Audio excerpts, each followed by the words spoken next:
Performance comes from inside, not outside. Success is not something you pursue. Success is something you develop. You can have more than you've got because you can become more than you are. Unless you change how you are, you'll always have what you've got. The major key to your better future is you.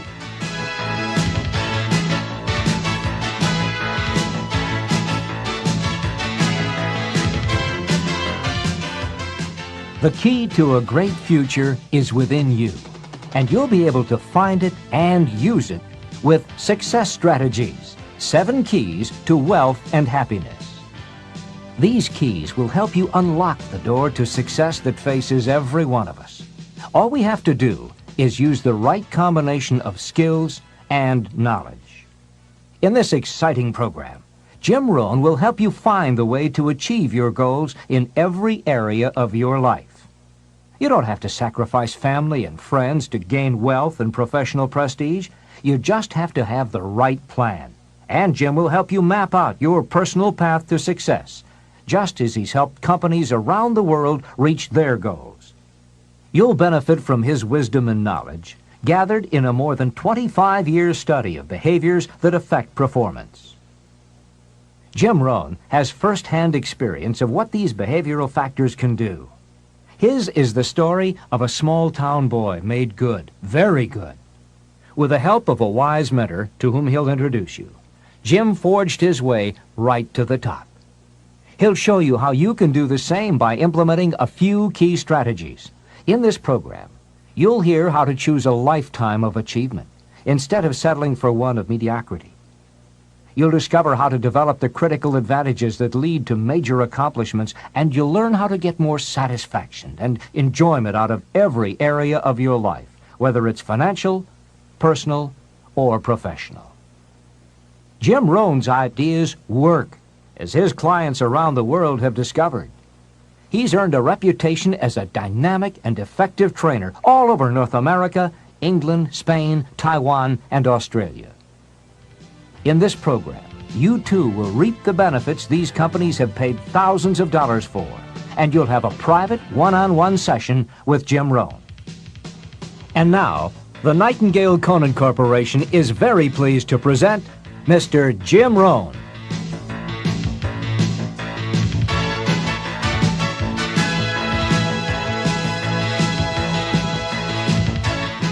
This is Jim Rohn. You're going to hear a great number of ideas as you go through the sessions on these 6 cassettes. Ideas that help successful people accomplish more of their goals, achieve certain wealth, and experience greater joy and satisfaction in their lives. My hope is that you'll find a few of these ideas very useful to you right now. Unfortunately, I don't know you personally. I'm not familiar with your dreams or your problems. But fortunately for you, I don't need to be, because the ideas we'll be talking about on these cassettes are fundamentals to the art of winning. They will help you achieve your most inspiring dreams, guaranteed. They are, in fact, the 7 fundamentals for wealth and happiness. As we go through these cassettes, you'll see very clearly for yourself just how these ideas can start making a major difference in your life right away. Where did these fundamentals come from? I didn't make them up. I first discovered them when I was 25 years old, at a time in my life when I needed some new ideas to help change the direction of my life. I wasn't destitute at the time, but I certainly needed some help. I guess we could all use a little help at age 25. Let me take a minute to tell you how it happened. I had gotten off to a great start in life. I was raised in farm country in Idaho, a small community of about 5,000 people, not far from the Snake River, in the southwest corner of the state, a great place to grow up. In fact, my parents still live in this small farm community. My father is 82 years old, my mother 75, and they are still healthy and doing very well, as active now as they have ever been. I'm very proud of them, and they have always been a great example for me. After graduating from high school, I went to 1 year of college, and then I decided I was smart enough, so I quit, which was one of my major mistakes. Among many major mistakes I made in those early days, But I was ambitious and willing to work hard, and figured I wouldn't have any trouble getting a job, which turned out to be accurate. So with a head full of dreams and ambitions, I started my first job. About 3 years later, I got married, made lots of promises, worked hard, and a couple of years later started a family. And at age 25, I started taking a new look at my life. My weekly paycheck amounted to the grand total of $57. I was far behind on my promises, behind on my bills, and discouraged. I was far from making the progress I thought I should have made. I was willing to work hard. That was not my problem. But it was clear that it was going to take more than hard work. And I didn't want to wind up at age 60 broke, needing assistance, like so many people I saw around me, not in the richest country in the world. So what do you do to change the direction of your life? I thought, well, I should go back to school. 1 year of college doesn't look that good on an application. But now with my family starting, going back to school seemed like a tough decision. I didn't have any money to start my own business. Money was one of my problems. I always had far too much month left over at the end of the money, if you've ever been in that position. I remember one time losing $10, and I was physically ill for 2 days over a $10 bill. Some of my friends tried to be cheerful. They said, look, maybe some poor person who needed it found it. But that was not really helpful. I must admit at that time in my life, benevolence had not yet seized me. I was the person who needed to find $10, not lose 10. So that's where I was at that time in my life, behind on my dreams, and constantly wondering what I could possibly do to change my life for the better. Well, at age 25, good fortune came my way. And many times it's difficult to explain good fortune. Why do unique things happen to you when they do? I don't know. Part of that is a mystery to me. However, my good fortune was meeting a man, a very unique and successful man. His name was Mr. Earl Schoaf. When I met him, I said to myself, I would give anything to be like him. I wonder what it would take. Well, to make a long story short, this very special gentleman took a liking to me, and a few months after I met him, he hired me, and I went to work for him. I spent the next 5 years working for him in several of his businesses, and then, unfortunately, he died.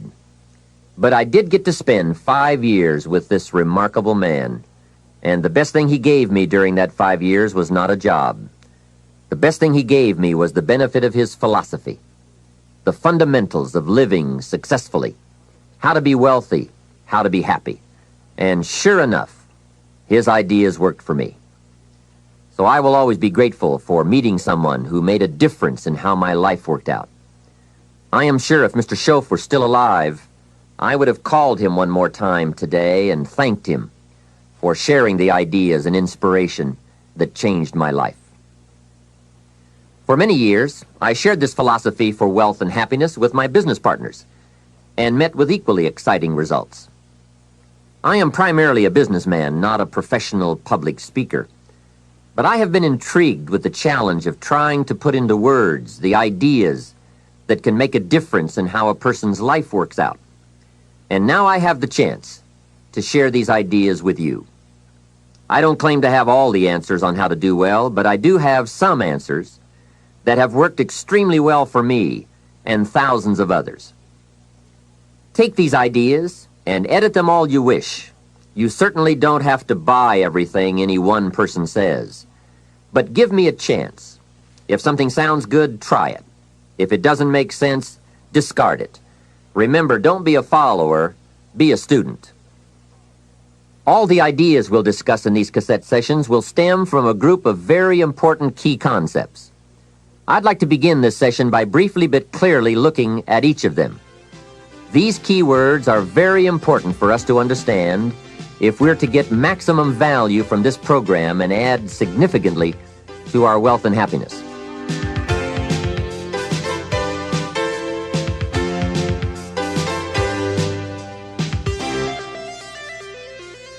The first key word is fundamentals.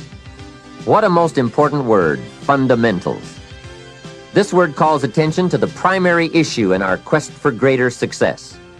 It is the key word in making our lives work well. Fundamentals. Those basics that build the foundation for accomplishment, productivity, success, and lifestyle. Fundamentals form the beginning, the basis, the reality from which everything else flows. And remember, there are no new fundamentals. Fundamentals are old, well established. Beware of someone who claims to have a new fundamental. That's like someone who claims to manufacture antiques. We would have to be suspicious, right? So fundamentals, basics, they are so very important to understand and consider and practice if you wish for the good life. And may I add here, make sure you don't go looking for the exotic answers to success. Success is a very basic process. It doesn't fall out of the sky. It doesn't have any mysteries, nor does it fall into the realm of the miraculous. Success is merely a natural result that comes from the consistent operation of the practical fundamentals. As someone wisely remarked, to be successful, you don't have to do extraordinary things. Just do ordinary things extraordinarily well. Mr. Schoaf, my teacher, gave me many great phrases I'll always remember. One of them was, there are always about a half dozen things that make 80% of the difference. What a key thought, a half dozen things. Whether we are working on our health, wealth, personal goals, or professional enterprise, the difference between our ultimate success or inevitable failure lies in the degree to which we are willing to seek out, study, and to go to work on those half dozen things. For a farmer to reap a plentiful harvest in the fall, for example, the major basics are fairly obvious. Soil, seed, water, sunshine, nourishment, and care. Each fundamental being equally in need of study and attention, for together they bring about the best chance for a successful harvest. A good question to ask before undertaking any project or setting any new objective, then, is what are the most important half dozen things that will make the major difference in how it works out? So whether the enterprise is art or architecture, music or sculpture, mathematics or sports, business or farming, success or lifestyle, it's the fundamentals that count. To understand them and to practice them is to take the first intelligent step toward accomplishing your objectives and living your dreams. The second key word for us to consider is wealth. Wealth is a word that brings about a wide variety of mental images, and that is part of my purpose in these cassettes, to provoke that wide variety of mental images, for that is where the dreams are, that is where the inspiration comes from, and that is where true incentive is born. The mystery and mixture of mental image, the stuff and the staff of life. Its right use, its constant use is the way to a life unique and a life abundant. Now, to one, wealth means having enough financial substance to be able to do whatever you wish to do with your life. To another, it may mean freedom from debt, freedom from the constant claim of obligation. To yet another, it means opportunity. And to many, wealth means $1 million. That's a unique word, millionaire. It rings of success, freedom, power, influence, pleasure, possibility, benevolence, and excitement. Not a bad mental image. Now we could talk of the wealth of experience, the wealth of friends, the wealth of love, the wealth of family, the wealth of culture. Wealth of many kinds. However, in this program, we are more specifically going to talk about wealth in the sense of financial freedom. Wealth that comes from the conversion of effort and enterprise into currency and equity. For each of us, the amount of money required to be wealthy will differ. But the dream for all of us, I'm sure, is the same. Freedom from financial pressure. More freedom of choice, freedom to enjoy, and the opportunity to create and to share. Wealth, the possession of great financial resources that improves the quality of your life and gives you added dignity and expanded lifestyle. So decide for yourself what wealth means to you. Latch on to your own mental image of wealth And let's see if the ideas I'm about to bring to you will make sense and perhaps provide you with the inspiration to put the plan into high action so that as the days pass, you will discover a growing sense of freedom and dignity, self-worth, substance, and lifestyle. The next key word is happiness, the universal quest. Happiness is a joy that most often comes as a result of positive activity. Like wealth, it too has a wide variety of meanings and interpretations. Happiness is both the joy of discovery and the joy of knowing. It is a result of an awareness of the full range of life, the color, the sound, the harmony. And it is the joy that comes from designing a life and practicing the fine art of living well.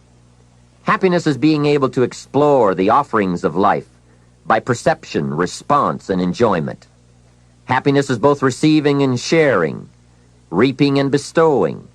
It is being able to feast on harmony as well as food, on ideas as well as bread. Happiness is the deliberate act to create a wider world of experience and awareness. Happiness is having a handle on disappointment. It is being in control of both emotion and circumstance.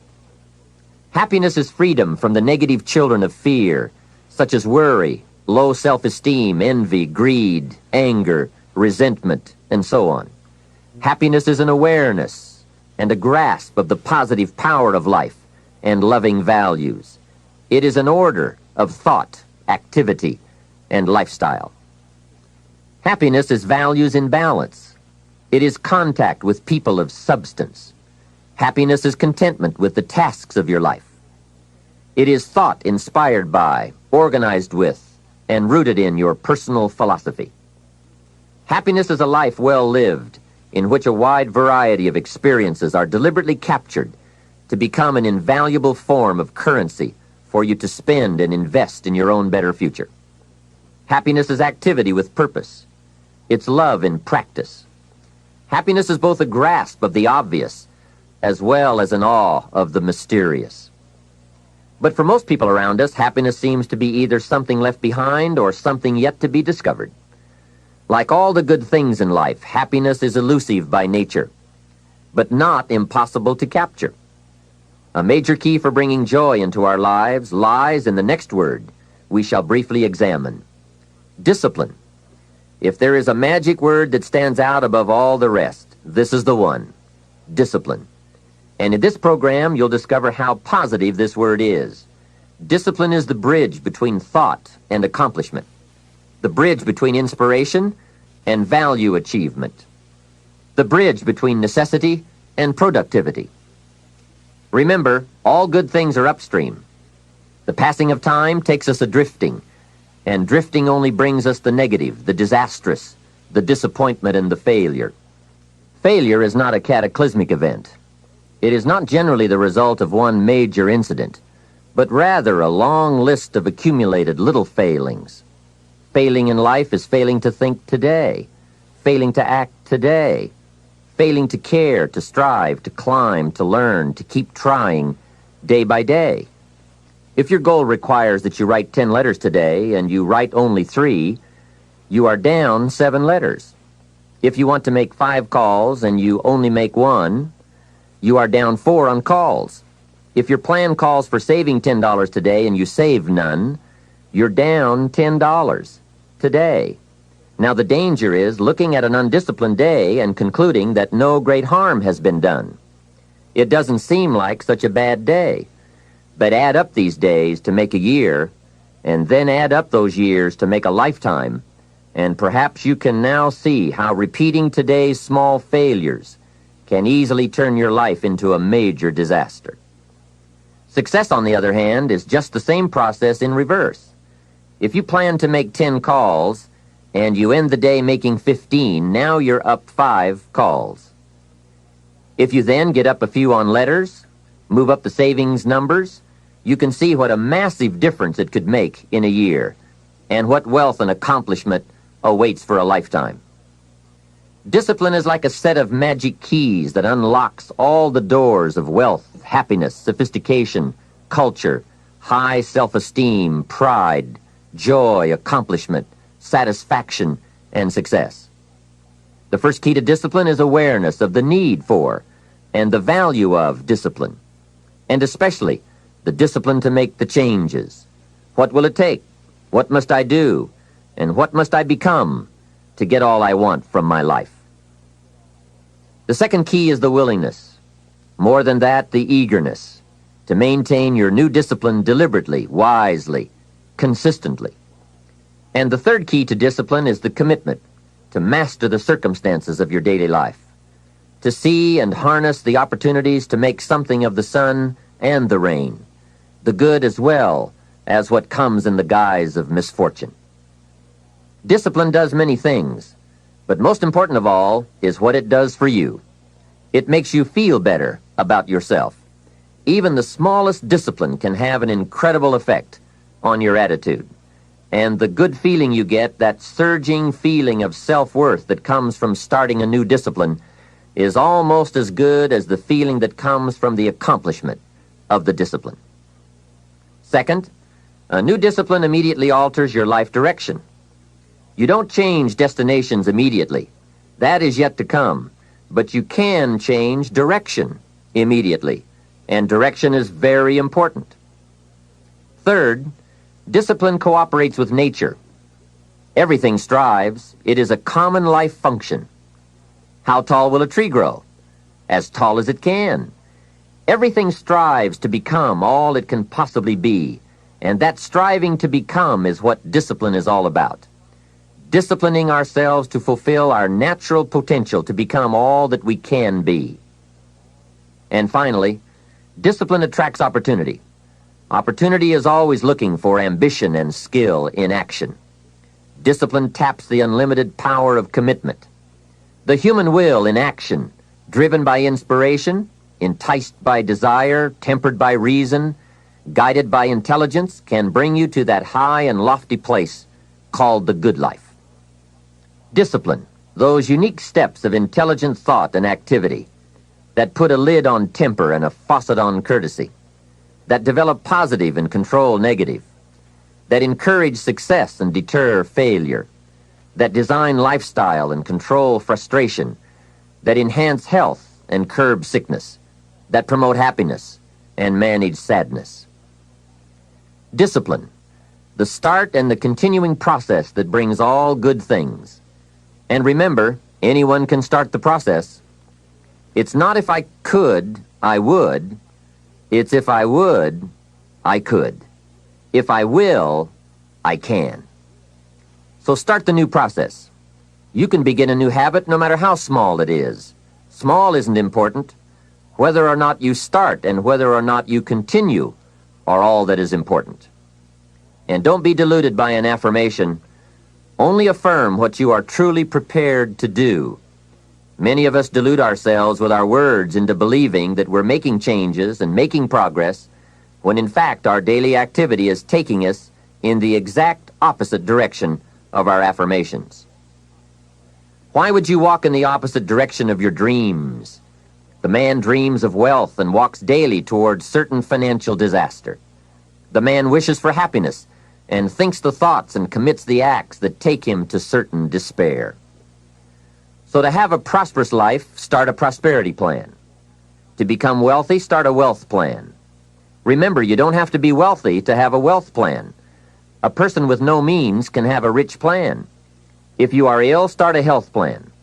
If you don't have energy, start an energy plan. If you don't feel good, start a feel-good plan. If you're not smart, start a smart plan. If you can't, start a can plan. If you haven't, start a have plan. Anyone can. Even a bad person can start hearing good messages and reading good books. Recognize that the start of the better life, the happy life, the wealthy life, is today. This is exciting. Both the process and the result can begin today. Start the new journey today. If you think of a new idea, today is the day to begin the discipline of putting that idea into action. Set this day up as a long, busy, exciting start for your new life. Get your first book for your new library today. Begin your new practice of setting goals today. Start clearing out a drawer of your new orderly desk Today. Start eating an apple a day on your new health plan. Today. Put some money in your new investment for fortune account. Today. Start reading with intensity for your new wealth of mind plan. Today. Write a postponed letter today. Make a delayed telephone call today. Pick up your camera and take a picture of something to start your new treasury of photographs today. Get some momentum going on your new commitment to the better life. See how many activities you can pile on in this first day. Go all out. Break away from the negative downward pull of gravity. Start the thrusters going. Prove to yourself that waiting is over, hoping is past, and that faith and action have now taken charge. It's a new day, a new beginning for your new life. With discipline, you can't believe the list of positive moves you can make in the first day of your new beginning. What have you got to lose? Only the despair and fear and guilt of the past. Only the dissatisfaction and unhappiness and lack of fulfillment of the past. Only the frustration and low self-esteem of the past.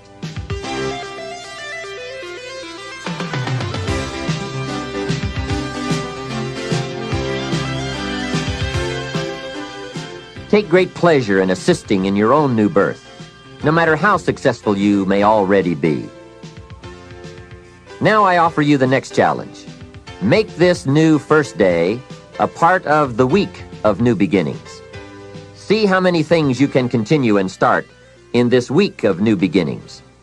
Then make it the first month of the new beginnings.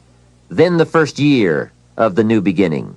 By the time that first year is finished, you will never again be claimed by the past. Past habits, past influences, past regrets, or past failures. You are ready to, as the Bible phrase says, fly with the eagles. And you will have begun your certain journey toward the last key concept we'll discuss on this cassette. Success. Success is both a journey and a destination, isn't it? It is both the steady, measured progress toward a goal and the achievement of a goal. Success is an accomplishment, whether it be great or small, and it's an understanding of the potential and power of an entire human life. Success is an awareness of value, and it's the cultivation of value through discipline. It can be tangible or intangible. Success is a process of turning away from something in order to turn toward something else. From no exercise to exercise, from candy to fruit, from not investing to investing. Success is responding to an invitation to change, to grow, to develop, to become, to move up to a better place with a better vantage point. But most of all, success is making your life what you want it to be, considering all the possibilities, considering all the examples. What do you want for your life? That is the big question.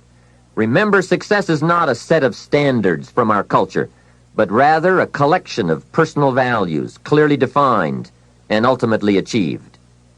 Success is your better life for you, the design you give it, the dreams you accomplish. Making your life what you want it to be for you, that is success.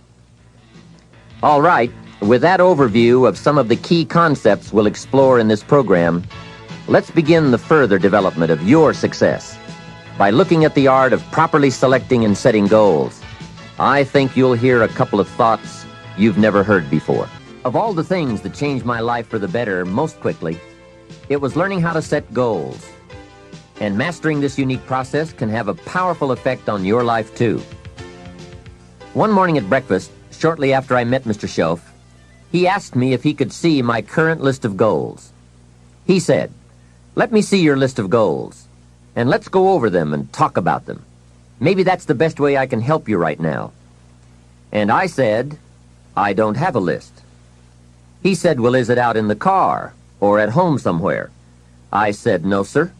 I don't have a list anywhere." He said, "Well, young man, that's where we better start." Then he added, "If you don't have a list of your goals, I can guess your bank balance within a few $100s, which he did, and that got my attention. I said, "You mean that if I had a list of goals, that would change my bank balance?" He said, drastically. That day I became a student of how to set goals. And sure enough, when I learned how, my whole life changed. My income, my bank account, my personality, my lifestyle, my accomplishments. So I'd like to share with you the best I have learned and practiced on goal setting.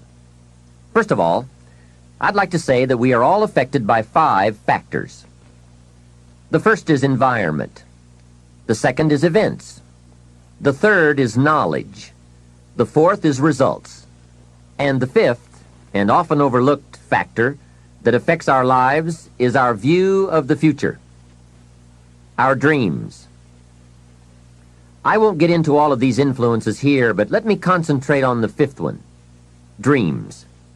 Of all these 5 influences, make sure your dreams are the greatest influence on your daily decisions and activities. Put another way, make sure that the greatest pull on you is the pull of the future. For your dreams to greatly influence you, for the future to pull you, your future must be well planned. There are 2 ways to face the future. One is with apprehension, the other with anticipation. Guess how many people face the future with apprehension? Why? They don't have it well designed. And without really thinking about it, they have probably bought someone else's view of how to live. You will face the future with anticipation when you have planned a future you can get excited about, when you have designed your future results in advance. In this way, the future will capture your imagination. It will exert an enormous influence on you. And to design your future, you must have goals. Well-defined goals are like a magnet. They pull you in their direction, and the better you have defined them, the better you have described them, the harder you work on them, the stronger they pull. And they pull you through all kinds of difficulties, too. Without goals, it is easy to let life deteriorate to the point where you're just making a living. It is not difficult to get trapped by economic necessity and settle for existence rather than substance. We all have a choice. We can either make a living or design a life. Mr. Shove said to me, I don't think your current bank balance is a true indicator of your level of intelligence. I was happy to hear that. He said, I think you have plenty of talent and ability, and that you're much smarter than your bank balance indicates. And that turned out to be true. I was much smarter.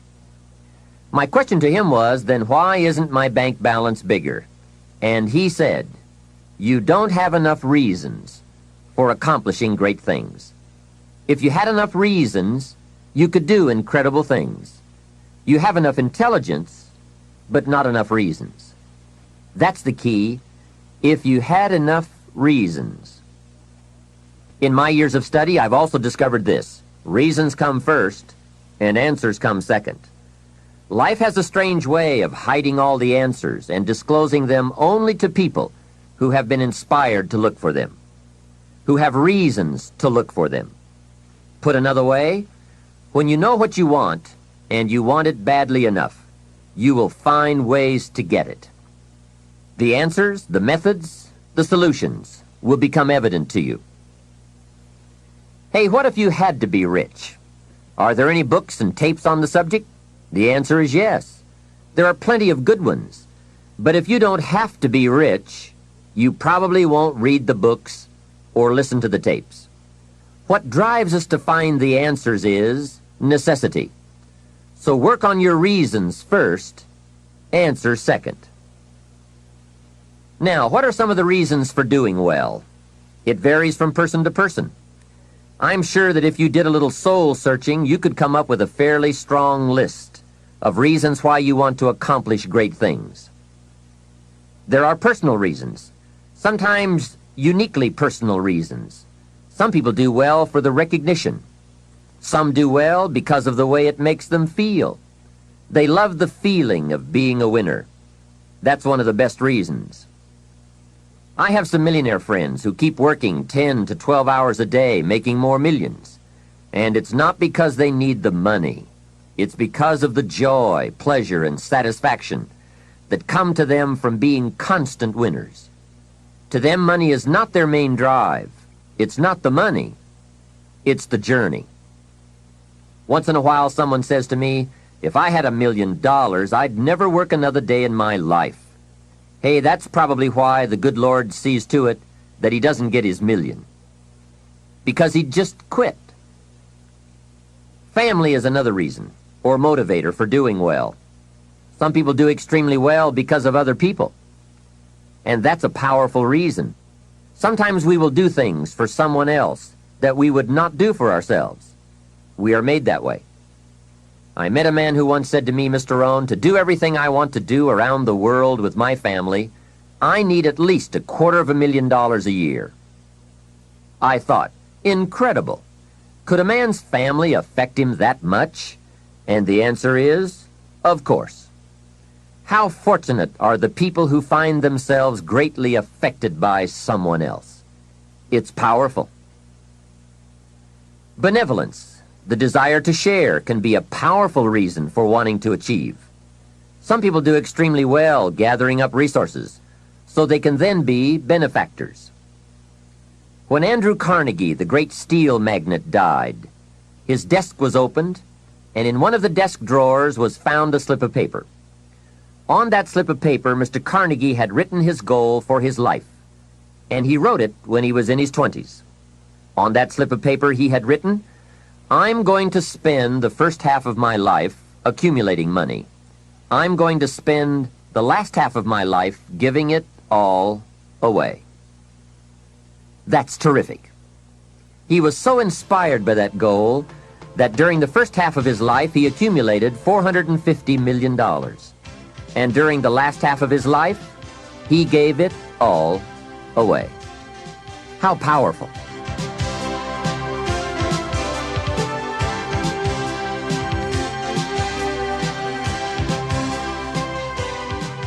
What has you turned on?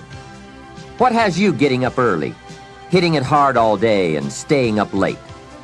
What has you inspired? Next question, what's got you turned off? When I found the answers to those two questions, my life exploded into change. I finally found out what negative philosophy of life I had allowed to limit me and had me turned off, and I got that cured. Then I found a long enough list of reasons to turn me on, and once the lights went on for me, at age 25, they have never gone out. I've fallen out of the sky a few times, but I've never lost that drive to do something unique with my life. Now there's another list of reasons for doing well, called nitty-gritty. Those hard little reasons that can really affect your life. Sometimes it doesn't take much of a goal to start you in a brand new life direction. I now carry a few $100s in my money clip. It's only a few $100s, but the story behind why I do it reveals one of those reasons that greatly affected me. Just before I met Mr. Schoaf, I heard a knock at my door one day. When I opened it, there was a little girl selling Girl Scout cookies, and she gave me one of the finest sales presentations I've ever heard. A special deal, several flavors, and only $2, back when you could get a lot for $2. And with a big smile, she very politely asked me to buy. And I wanted to. Big problem. I didn't have $2. And to this day, I can still clearly remember the pain and the embarrassment. I was a father, I had been to college, I was working, and I didn't have $2. Now, since I didn't want to tell her that, I did what I thought was next best. I lied to her. I said, hey, I've already bought lots of Girl Scout cookies. I've still got plenty stacked in the house. Now, that wasn't true, but it seemed to get me off the hook for the moment. She said, that's wonderful, sir. Thank you very much. And she went away. After she had left, I closed the door, and that was the day I said, I don't want to live like this anymore. I've had it with being broke, and I've had it with lying.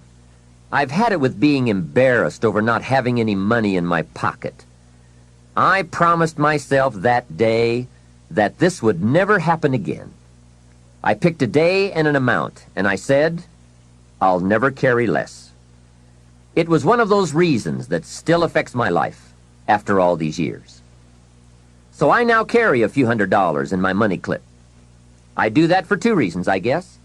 One reason is the way it makes me feel. That special feeling of having plenty. Mr. Shove said to me, the first $500 you earn, put into your pocket, not in the bank. It feels much better in your pocket than it does in the bank. I've found that's true. But I also carry plenty in case I bump into another Girl Scout who's selling cookies. I'm ready. I remember walking out of the bank one day in Northern California where I lived at the time, and there were two little girls selling candy right outside the bank for some girls' organization. The first little girl walked up to me and said, Mister, would you like to buy some candy? I said, I probably would. What kind is it? She said, it's almond roca. I said, that's my favorite. She said, wonderful. I asked, how much is it? She said, it's only $2. I thought, it couldn't be. Still $2 after all these years? I couldn't help remembering the Girl Scout and the cookies. I said, how many boxes of that candy have you got? She said, I've got 5. And the other little girl standing there, she was selling candy too. I asked, how many boxes do you have? She said, I've got 4. I said, that's 9. I'll take them all. They said, really? I said, yes. I've got some friends, so I'll pass some around. They got so excited, put all this candy together. I reached into my pocket and gave them $18. Now, when I've got the candy and they've got the money, that first little girl looks up and says, Mister, you are really something. How about that? Can you imagine only spending $18 and having someone look at you in the face and say, you are really something? Now you know why I carry heavy. I'm not going to miss those chances anymore. It was a small goal, just a few $100s, but it had a big effect on my life. I have a dear friend, Robert Depew. Bobby used to be a school teacher in Lindsay, California, the olive capital. After he taught school for several years, he became a little weary of teaching and decided to get into sales. One day, without telling anyone, he quit his teaching job and jumped into sales. When he did, his brother poked fun at him. His brother said, you're going to go right down the drain. You had a good teaching job. Now you're going to lose everything you have. You must be out of your mind. He put him down something fierce. Bobby said the way my brother acted made me so angry, I decided to get rich. Today, Robert happens to be one of my millionaire friends. The attainment of wealth is not just a matter of intelligence. Mostly, it's a matter of inspiration. So if you have strong enough inspiration, a strong enough reason, large or small, it can have an incredible influence on the direction of your life.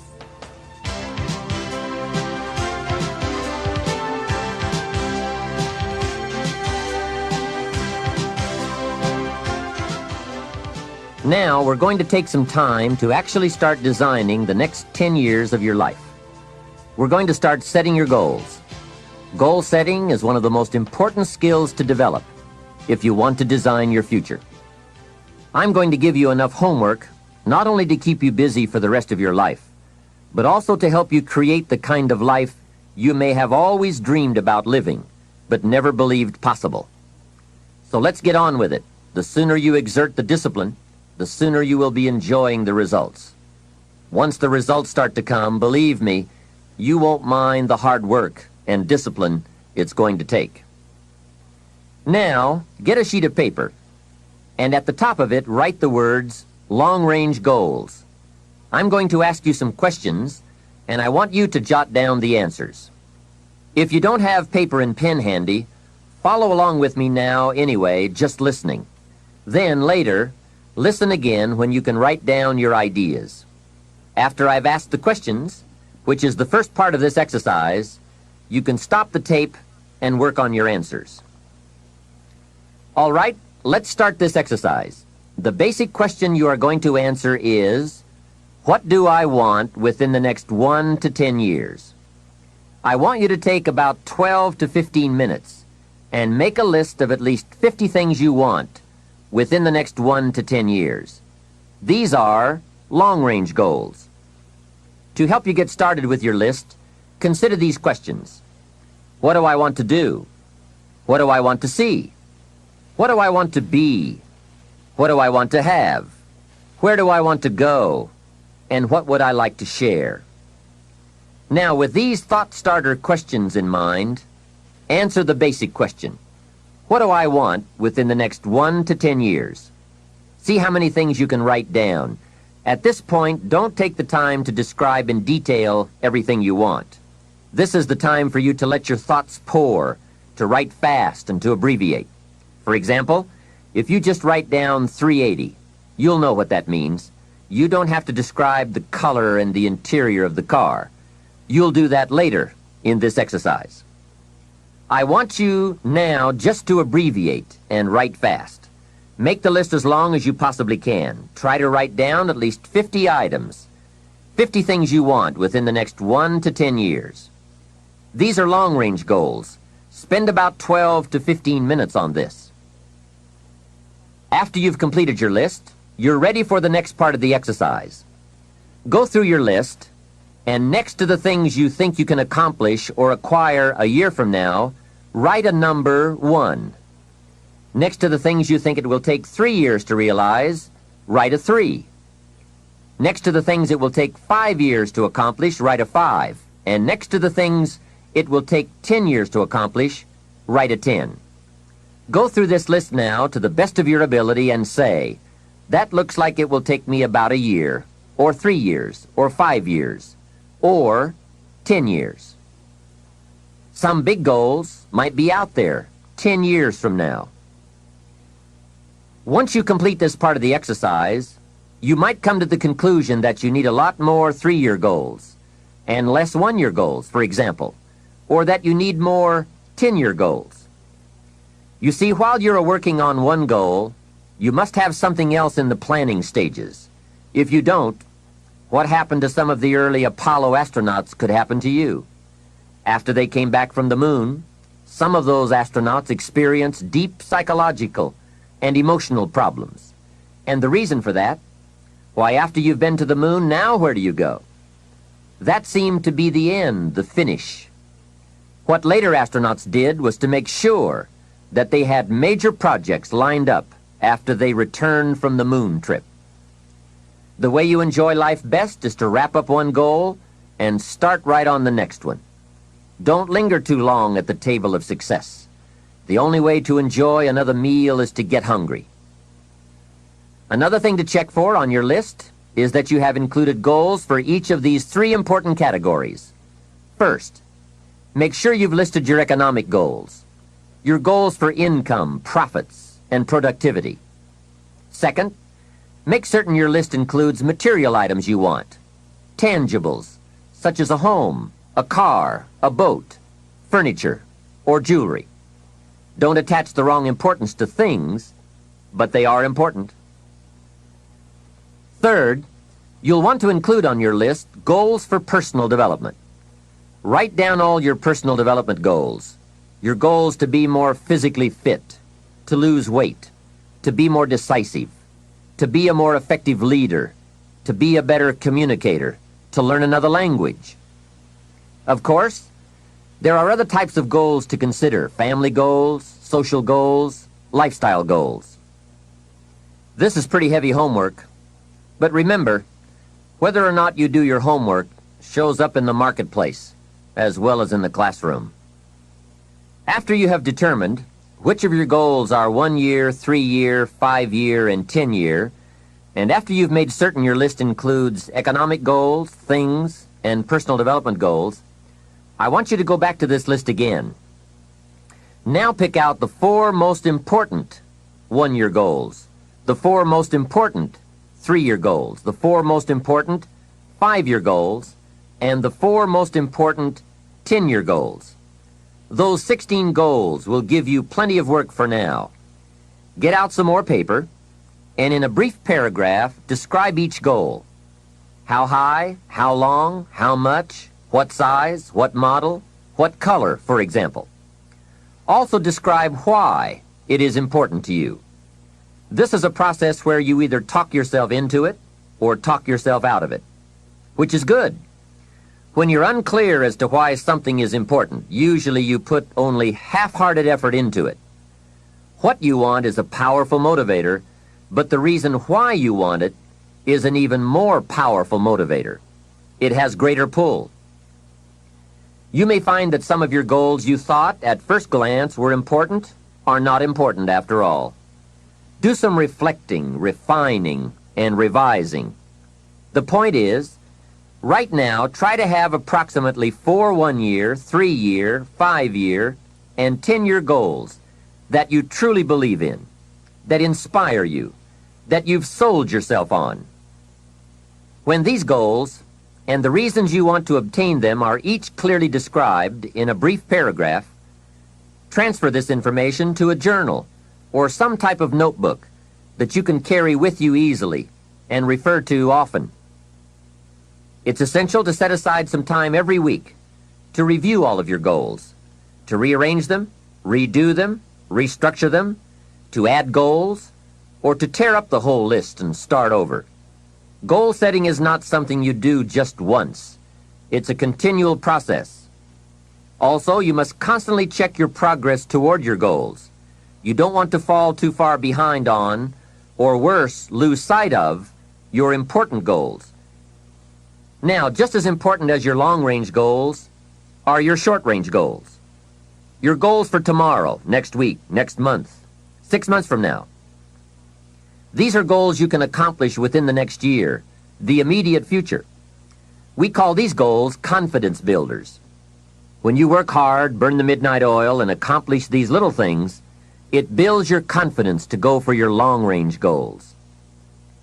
Write down in your notebook or journal all the little things you would like to have or accomplish in the next year. How you set up this list is up to you. You might want to break it down by week or by month. Set it up in whatever way works well for you.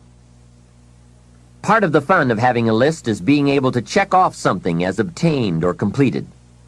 Every week, try to check off at least one thing on your list of short-term goals. And when you are able to check off something major, something on your list of long-range goals, celebrate. Make winning joyful. Congratulate yourself. It is very important to celebrate progress. We grow from two experiences. One is the joy of winning, and the other is the pain of losing. Here's what that also means. Make losing painful. Put it on yourself. If you set something up, fooled around, didn't pull it off, put it on yourself. And get around people who will help in this area. Hey, don't join an easy crowd. Go where the expectations are high, where the pressure to perform is high. It's how we grow. I'm certain that part of the reason why people let goal setting slide is because it is a lot of work. As I said, you'll be constantly revising your lists of short-range and long-range goals, rearranging them, refining them, redesigning them, establishing different priorities, adding new goals, perhaps deleting others. It's interesting that so many people work hard on their jobs, but they don't work hard on their futures. They let that slide. Some people live such mediocre lives that at the end of the day, they don't know whether they're winning or losing. They just go through life with their fingers crossed. I know most people don't make definite plans, but don't let that be you. The guy says, well, you work where I work, but the time you get home, it's late. You've got to have a bite to eat, watch a little TV, and get to bed. You can't sit up half of the night and plan. And this is the guy who's behind on his car note. He's a good worker, hard worker, sincere. But I've discovered that you can be sincere and work hard all your life and wind up broke and embarrassed. You've got to be better than a good worker. You've got to be a good planner, a good goal setter. You've heard the old saying, the people who fail to plan are planning to fail. It's true. So work on your plans. Put yourself in the top few percent who put this power to work for themselves. Writing your goals down also shows you are serious. And to do better, you must get serious.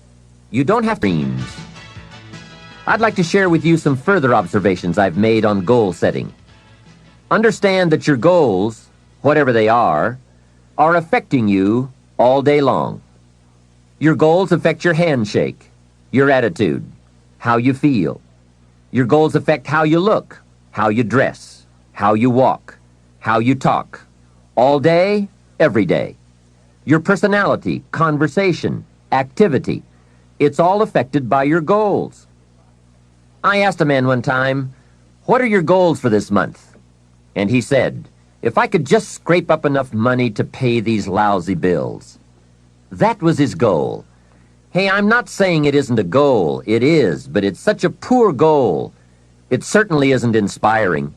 You don't jump out of bed on Monday morning and say, "Oh boy, another chance to go out and scrape up the money to pay these lousy bills." The point is that goals should be fun. They should be big, challenging, rewarding. They should allow you to grow. Remember, too, that the major purpose of having a goal is not just to acquire the goal. The major reason for setting goals is to compel yourself to become the person it takes to achieve them. In other words, attaining the goal is of secondary importance. What's far more important is what you become in the pursuit of it. The greatest value in becoming a millionaire, for example, is not the $1 million. The greatest value is the skills, the knowledge, the discipline, and the leadership qualities you acquired in becoming a millionaire.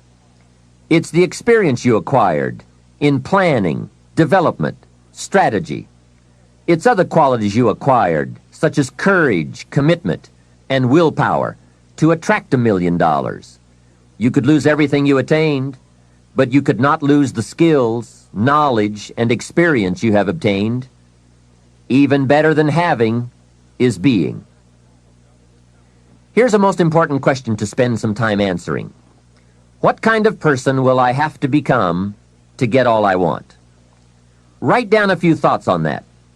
Write down some skills you'll have to develop, for example, and some of the things you're going to have to learn.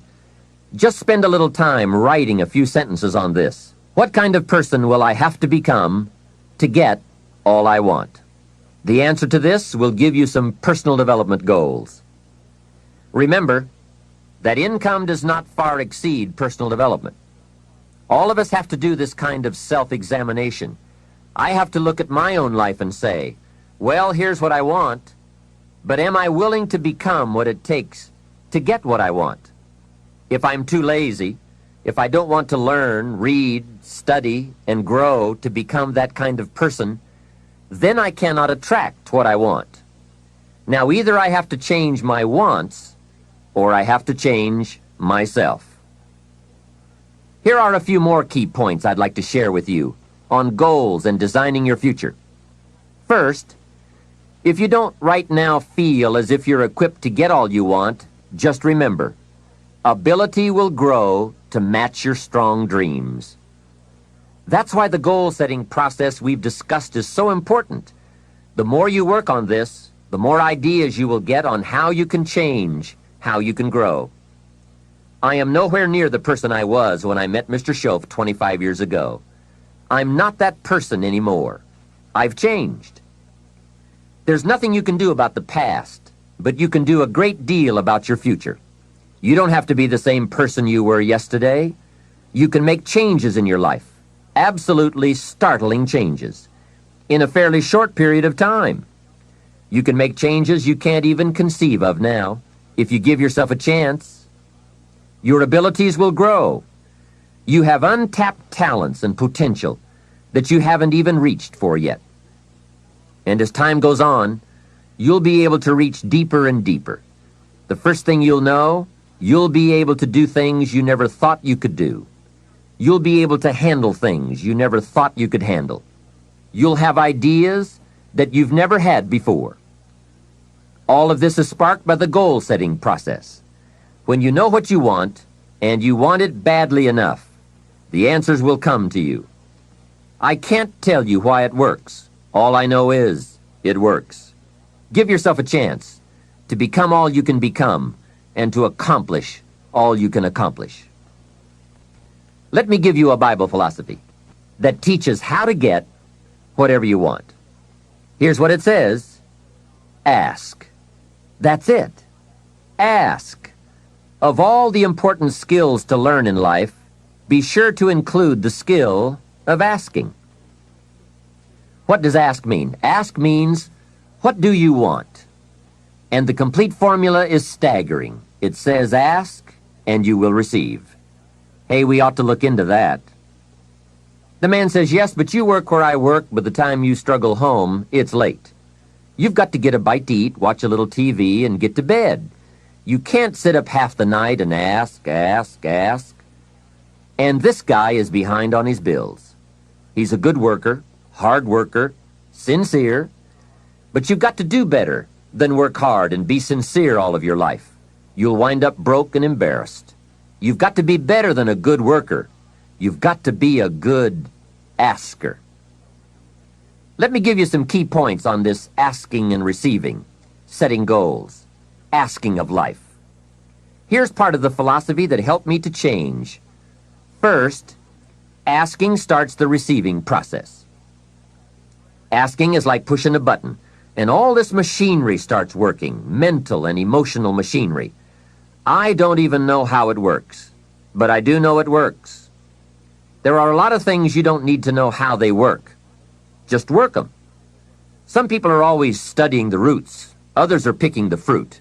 It all depends on what end of it you want in on. So asking is the beginning of receiving. Second, receiving is not the problem. You don't have to work on receiving. It's automatic.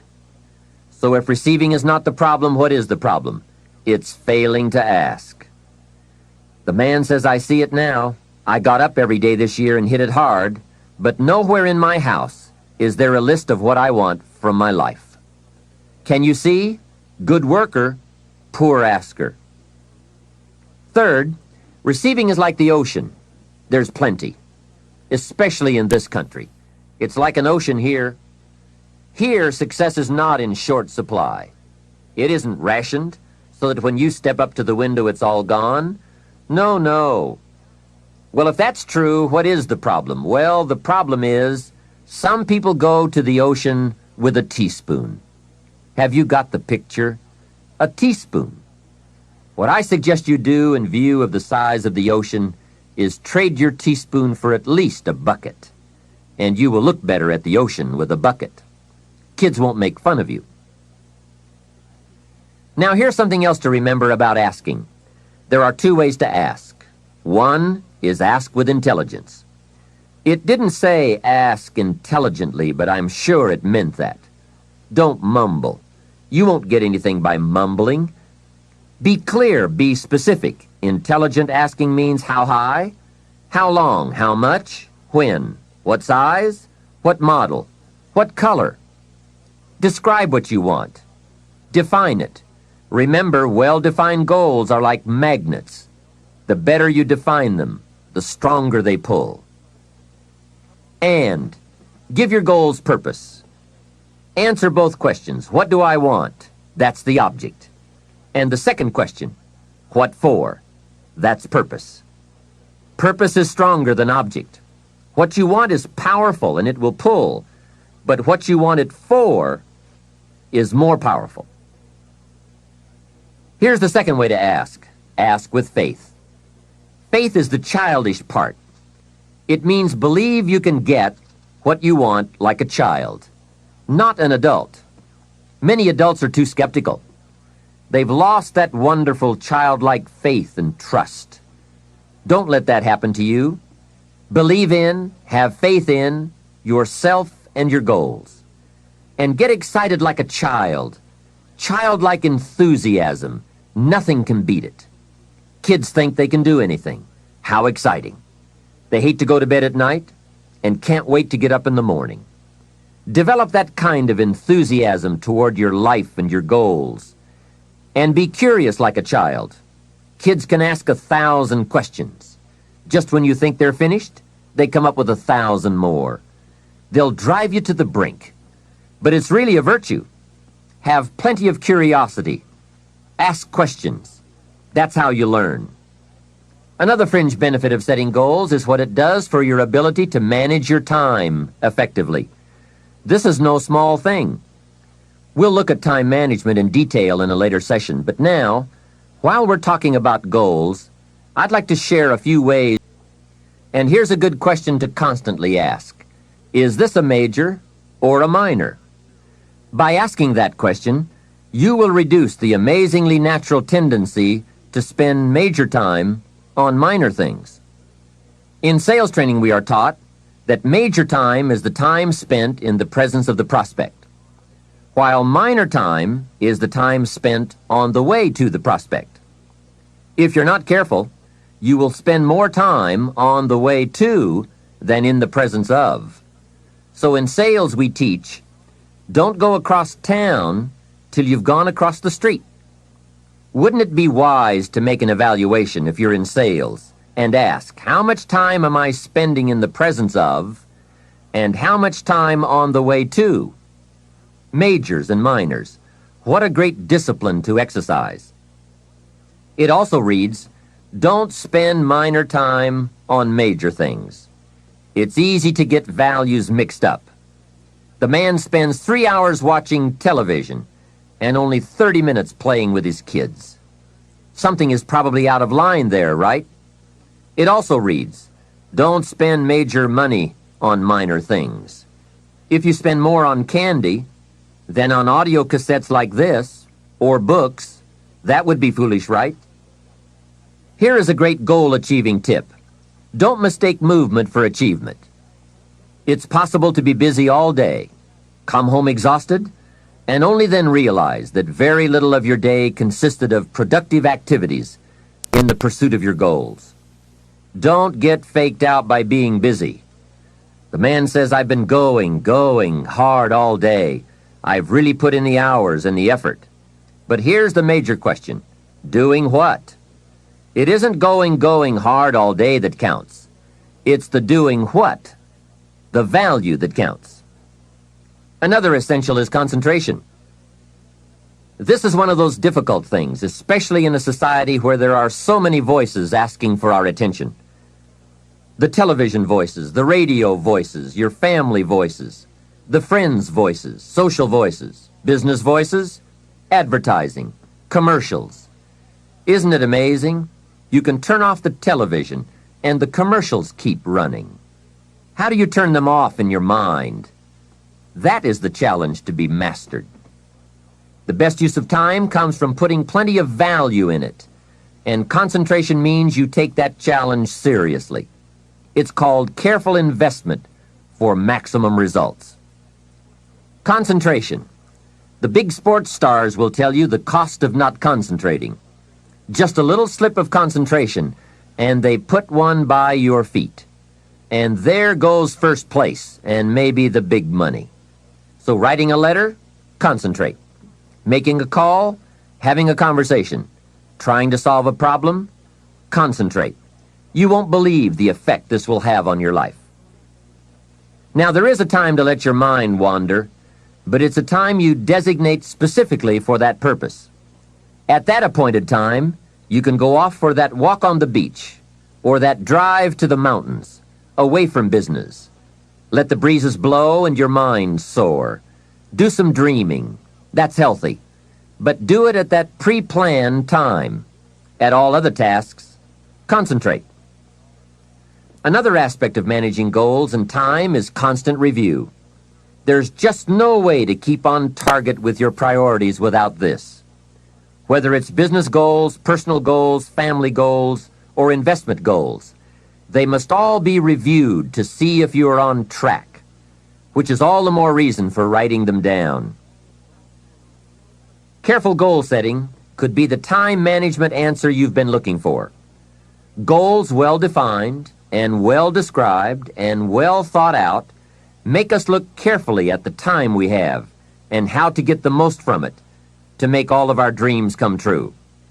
The answers to do better come from the necessity to do better.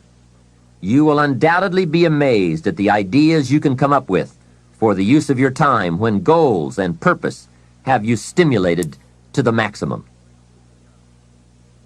Now there is a last main point to consider. You won't get everything you want. What a statement to make after studying how to get whatever you want. But you won't get everything you want, and the reason is, it's not that kind of planet. Sometimes it's going to hail on your crop and rain on your parade. I'm sure you are very well aware of this. But in my opinion, if you work the system I've just shared with you, you will get more than plenty. More often than not, you will get what you want. Those are good odds. There's no telling what you can do when you get inspired by results in advance. There's no telling what you can accomplish when you have goals and you believe in them. Just try this system for 90 days. Just try it. It may work even better for you than it has for me. I wish that for you. The fundamental process of knowing what information you need and gathering it is one of the keys to living the good life. Some of the best advice Mr. Schoaf gave me in those early years was why and how to study. That's a key word for life change, study. If you wish to be successful, study success. If you wish to be happy, study happiness. Happiness is not an accident. It is first a study and then a practice. If you wish to be wealthy, study wealth. Would you like to guess how many people make wealth a study? Right, very few. Surely, since wealth and happiness and success are all values to cultivate, you would naturally assume that most people would make a careful study of them. Why they do not is yet another example of those aspects of life that fall into the category of mysteries of the mind. Remember, major keys to your better future are going to be ideas and information. If we have any lack, it is not because we lack money or opportunity or resources. It is because we lack ideas that have taken form from information. Many years ago, I learned that some of the best advice ever given comes from the Bible. There's a phrase in that amazing book that says, "If you search, you will find." So that is the way to discover ideas and life-changing information. Search. In order to find, you must search. You must go to the seminars and to the training classes. You must listen to the cassette programs that can give you breakthrough ideas. You must go and engage in conversations with people of substance. You must go looking, go searching. Rarely does a good idea interrupt you. And as you make a diligent search, you will find just the ideas you need. Now, here is the next key word in the process of seeking information that can change your life, and that word is capture. When you find a good idea, capture it. Don't trust your memory. Capture everything. Write it down. Record it. This is one of the reasons why we have put this program on cassette tapes, to capture the ideas. As a serious student of wealth and happiness, I would encourage you to make use of a journal as a gathering place for all the ideas that come your way. I consider personal journals to be one of the 3 treasures a wise person will leave behind. Here are those 3 treasures. One is your photographs. Take a lot of pictures. Being able to capture the event in a fraction of a second is a phenomenon of the 20th century, and how easy it is to take phenomena for granted. I've gone to Taiwan to lecture 3 times in the last 3 years. On my last trip, there were about 1,000 people in attendance for a weekend seminar. Now, if there were 1,000 people in the room, guess how many cameras were also in the room? Right, 1,000. Everyone brings a camera to capture all the events and the people, new friends, new experiences. I spend a big part of my time having my picture taken with everyone. Have you ever looked at the pictures a couple of generations back? Unfortunately, there are only a handful. But wouldn't it be great if there were hundreds of pictures to tell the whole story? So make sure you leave behind your whole story in your treasure of pictures. The next treasure to leave behind is your library.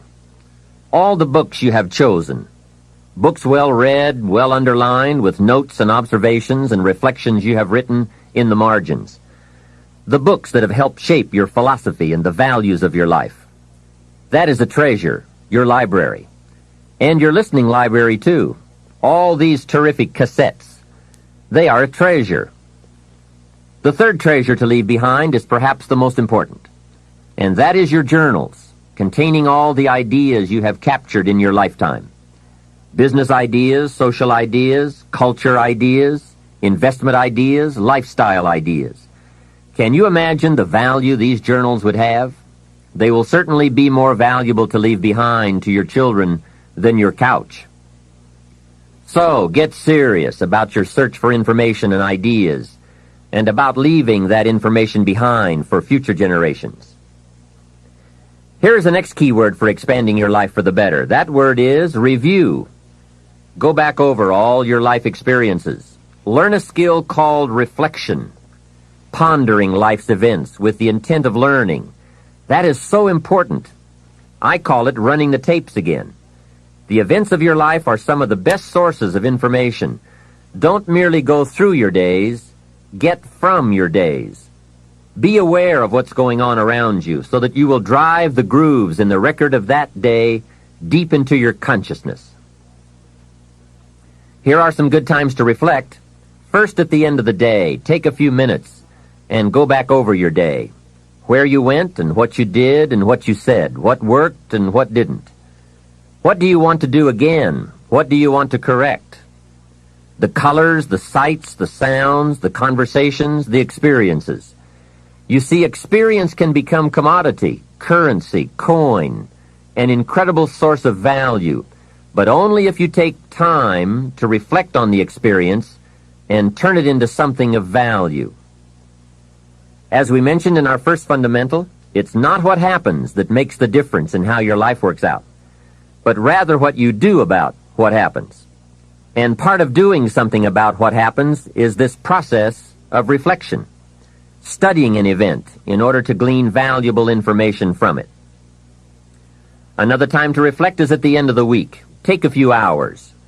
Take a half a day at the end of the month. Take a weekend at the end of the year. Reason? To make the past more valuable. Sophisticated people have learned how to gather up the past and invest it in the future.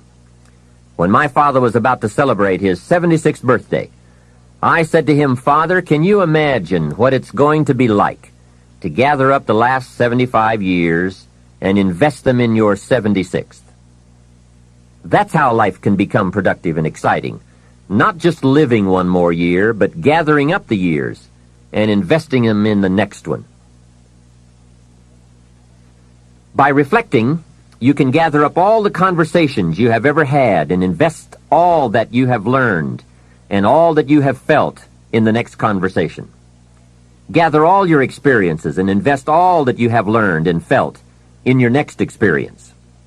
And the more value, the more substance, the more information, the more wisdom you can gather from all of your yesterdays, the more exciting your future becomes. Probably all of us already know all that we need to know in order to make our lives turn out the way we want, except for one thing: how to gather what we've learned in order to invest it in what we want to become. So start a new discipline that can lead to wealth and happiness. Find out how things work.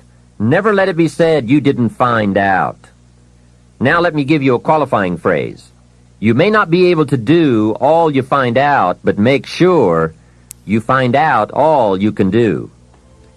You don't want to wind up at the end of your life and find out that you lived only 1/10 of it, and the other 9/10 went down the drain. Not for lack of opportunity, but for lack of information.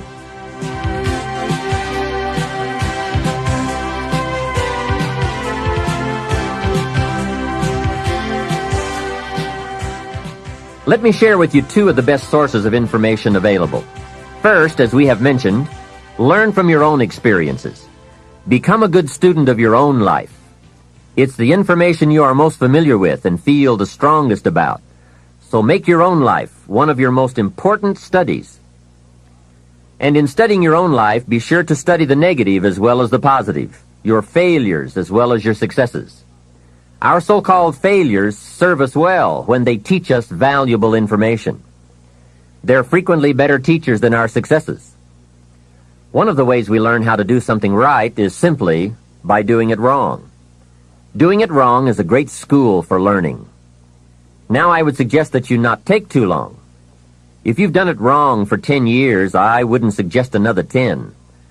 But what a close at hand and emotionally impactful way to learn from your own experiences. When I met Mr. Schoaf, I had been working 6 years. I started when I was 19, and when I met him, I was 25. He said to me, "Mr. Rohn, you have been working now for 6 years. How are you doing?" I said, "Not very well." He said, "Then I suggest you not do that anymore." 6 years is long enough to operate the wrong plan. Next he asked, "How much money have you saved in the last 6 years?" I said, "Not any." He said, "Who sold you on that plan 6 years ago?" What a fantastic question. Where did I get my present plan that wasn't working well? Hey, everyone has bought someone's plan. The question is, whose? Whose plan have you bought? Now, those initial confrontations as you come to grips with your own past experiences may be a little painful at first, especially if you have made as many errors as I did. But think of the progress you can make when you have finally confronted those errors by becoming a better student of your own life. Now, the next way to learn is from other people's experiences. And remember, you can learn from other people whether they have done it right or wrong. You can learn from negative as well as positive. The Bible is such a great book because it is a collection of human stories on both sides of the ledger. One list of human stories is called examples. Do what these people did. And the other list of human stories is called warnings. Don't do what these clods did. What a wealth of information. What to do and what not to do. I think it also means, however, that if your story ever gets in somebody's book, make sure they use it as an example, not a warning. There are 3 ways to learn from other people. The first is to listen to the cassettes and read the books by and about people who've accomplished great things. All the successful people I know and work with around the world are good readers. They just read. They are so curious that they are driven to read because they just have to know. It is one of the things they all have in common. Here's a good phrase: all leaders are readers. And they use cassette programs too, especially while they're in the car or during other times when they can't read. Cassettes can help all of us easily pick up new ideas and new skills. Did you know there are cassettes and books on how to be stronger, more decisive, a better speaker, a more effective leader, have a better effect on other people, become more loving, develop personality, get rich, develop influence, become sophisticated, and people don't use them? How would you explain that? Did you know that hundreds of successful people have written their stories in books and told how they did it on cassettes like this, and people don't want to listen? How would you explain that? The guy's busy, I guess. He says, well, yeah, if you worked where I work, by the time you struggle home, it's late. You've got to have a bite to eat, watch a little TV, and get to bed. You can't stay up half the night and read. And this is the guy that's behind on his bills. He's a good worker, hard worker, sincere. But remember, you can be sincere and work hard all your life and wind up broke, confused, and embarrassed. You've got to be better than a good worker. You've got to be a good reader, a good listener. At least he could hear a good cassette on the way home, right? Now, you don't have to read or listen to educational cassettes half the night. Although if you're broke, it's a good place to start. But here is all I ask, just 30 minutes a day. That's all. Stretch it to an hour if you can, but at least 30 minutes. Half rich isn't bad. 30 minutes. Hear or read something challenging, something instructional, at least 30 minutes a day. And here's the next key. Every day. Don't miss. Miss a meal, but not your 30 minutes. Hey, you can get along without some meals, but you can't get along without some ideas, examples, and inspiration. There's a Bible phrase that says humans cannot live on bread alone or food alone. It says the next most important thing to bread is words. Words nourish the mind. Words nourish the soul. Humans have to have food and words to be healthy and prosperous. Make sure you have a good diet of words every day. I told my staff one day, some people read so little they have rickets of the mind. And also remember to properly feed the mind, you must have good balance. Don't just read or listen to the easy stuff. You can't live on mental candy. Here is a thought. Why not call good books and cassettes tapping the treasure of ideas? That's it. Tapping the treasure of ideas, like you're doing with this program. And if somebody's got a good excuse for not tapping the treasure of ideas for at least 30 minutes every day, or spending the money and getting the books and cassettes, I'd like to hear it. Some excuses you wouldn't believe. I say, John, I've got this gold mine. I've got so much gold, I don't know what to do with it all. Come on over and dig. John says, I don't have a shovel. I say, well, John, get you one. He says, do you know what they want for shovels? Hey, invest the money. Get the cassettes and books. The best money you can spend is money invested in your self-education. Don't shortchange yourself when it comes to investing in your own better future. Mr. Schoaf got me started on my library when I first met him. He said to me, become self-educated. Standard education will get you standard results. Check those numbers and see if that's what you want. And if it isn't, if you want something better than standard, you must become self-educated. So I went to work on my library, and I now have one of the best. Schoaf recommended a couple of books in particular to get me started.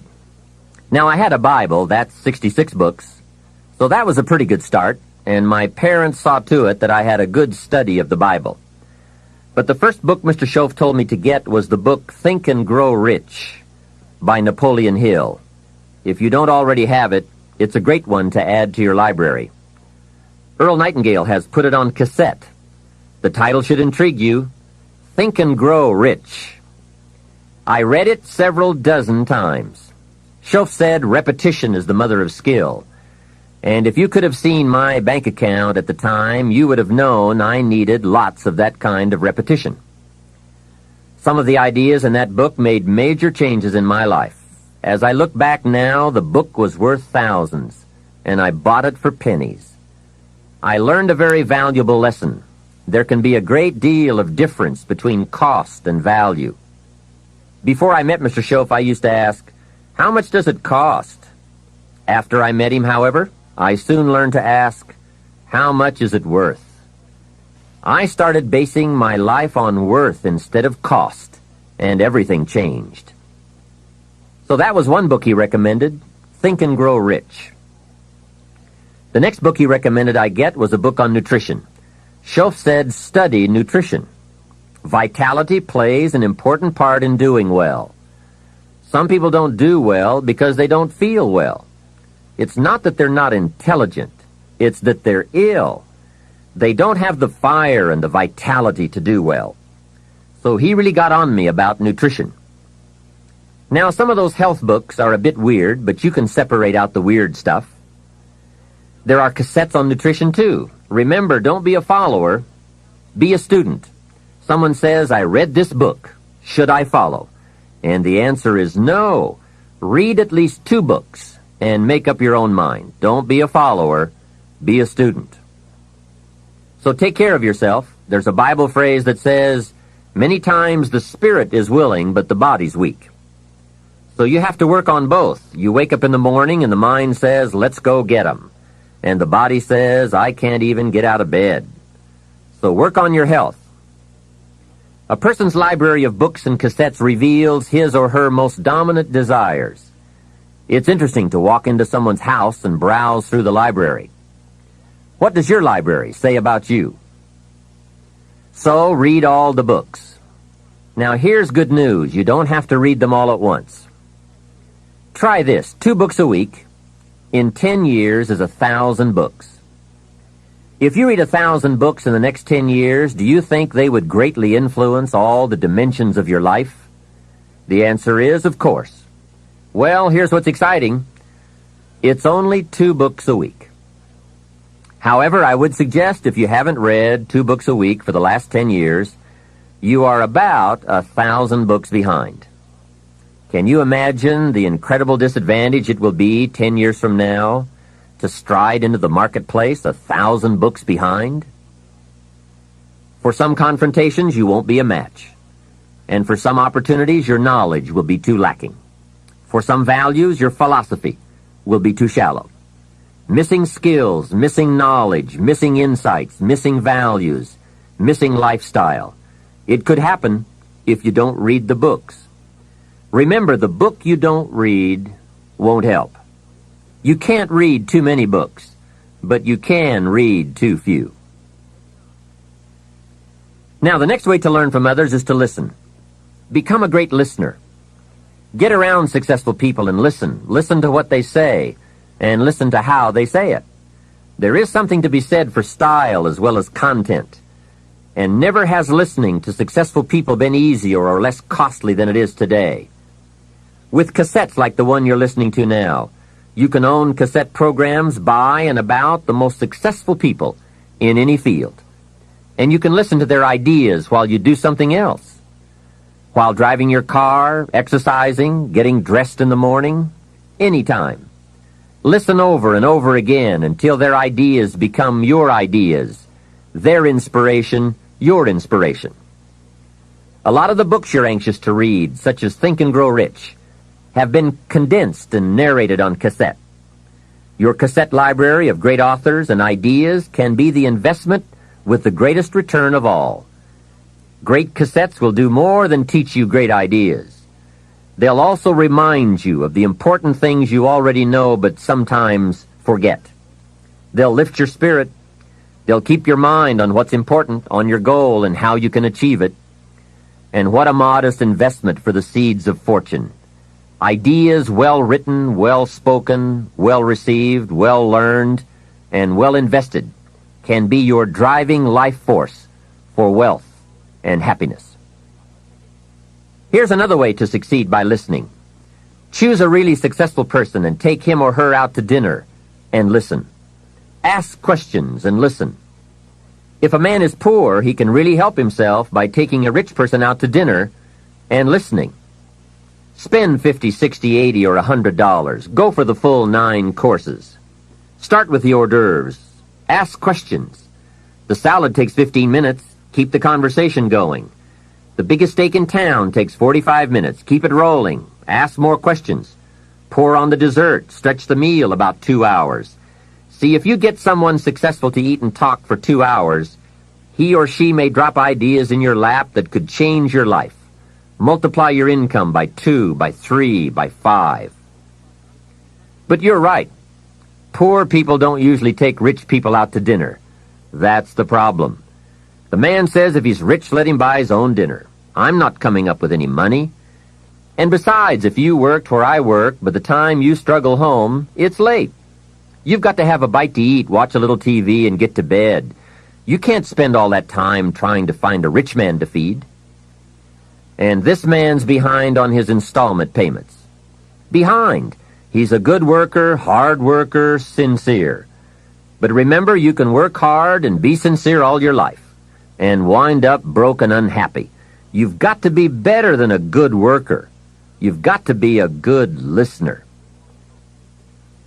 The third way to learn from others is to observe. Watch what successful people do. Here's why. Success leaves clues. Watch how the man shakes hands. People who do well do certain things over and over and over. And if you're clever, you can pick them up. Don't miss anything that could help you change your life for the better. Be a careful observer.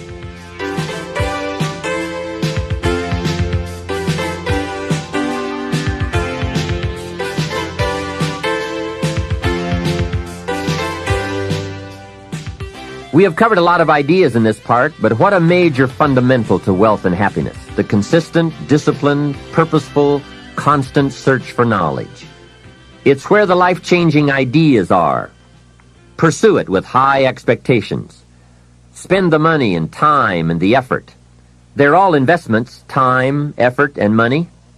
But the payoff is so great, it's hard to compare the cost to the reward. First is the money, and it does take some money. I have a great suggestion for the cassettes and the books and the lectures, the seminars and the videos you need for a constant flow of ideas and inspiration. Set up an educational fund. Take a portion of your income each month and set it aside to invest in all the means of the search for knowledge. Remember, the best money spent is the money spent to cultivate the genius of your own mind and spirit. Make sure you don't spend more for accommodation than you do for education. The money, small price. The promise, unlimited potential. Next is the time. That is a valuable expenditure. I understand that. To ask people for their money, that's one thing, but to ask them for their time, that's a major request. But I don't know any shortcuts to this. It takes time, precious time. The time you spend is that much less time you have to spend. You can get more money, but you can't get more time. However, life has a unique way of rewarding high investment with high return. This major investment you're making now, listening, could be that small fine-tuning you need for major accomplishment. And last, the investment in effort. There is a great deal of difference in casual listening and serious listening. Listening to know, listening to learn, listening that opens up the whole mental and spiritual process is truly an investment in effort. Bringing heavy attention to bear, that takes effort. A mental rifle shot to strike the idea target, that takes a great deal of concentrated effort. However, this effort, high-gear mental machinery, is the effort investment that opens the floodgates where ideas can work their magic for you in the marketplace. So, I do not hesitate to ask you to spend in deliberate, consistent fashion the money and the time and the effort. It's an investment that turns on the lights, opens the windows, sharpens the focus, and starts turning wishes into pride and product, wealth, and happiness. Of all the assignments Mr. Schoaf gave me in those early days when we were working together, personal development was probably my most challenging. Some things he taught me I caught on to right away, and some things took longer than I want to admit. This one I've been working on all these years, and I'm certainly not finished. I guess it is a lifetime project, seeing what you can become. Personal development is truly the key to the good life. You see, what you become is far more important than what you get. The most important question to ask on the job is not, what am I getting? The most important question is, what am I becoming? However, it is also true that what you become directly influences what you get. Most of what we have attracted by the person we have become. So here's the great challenge of life. You can have more than you've got because you can become more than you are. That is the great focus of attention for life change. Now, on the other side of the coin it reads, unless you change how you are, you'll always have what you've got. I've discovered that income does not usually exceed personal development. Sometimes income takes a lucky jump, but unless you keep growing out where it is, it will usually come back where you are. If someone hands you $1 million, best you become a millionaire quickly, so you can keep the money. Life has strange ways. A very rich man once said, if you took all the money in the world and divided it equally among everybody, it would soon all be back in the same pockets. I guess it is hard to keep what you haven't attracted by your own personal development. Personal development, how important. Remember, the major key to your better future is you. That's a sentence with a lot of value. I suggest you put it up somewhere for a while where you can see it every day, just to remind you as you put your day together. I call it the silent seminar. The major key to your better future is you. For a share of my life, I didn't understand the importance of that phrase. Among a lot of things I didn't understand back in those early days. Back then, some things used to puzzle me. I used to wonder why two people could work for the same company and one make twice as much money.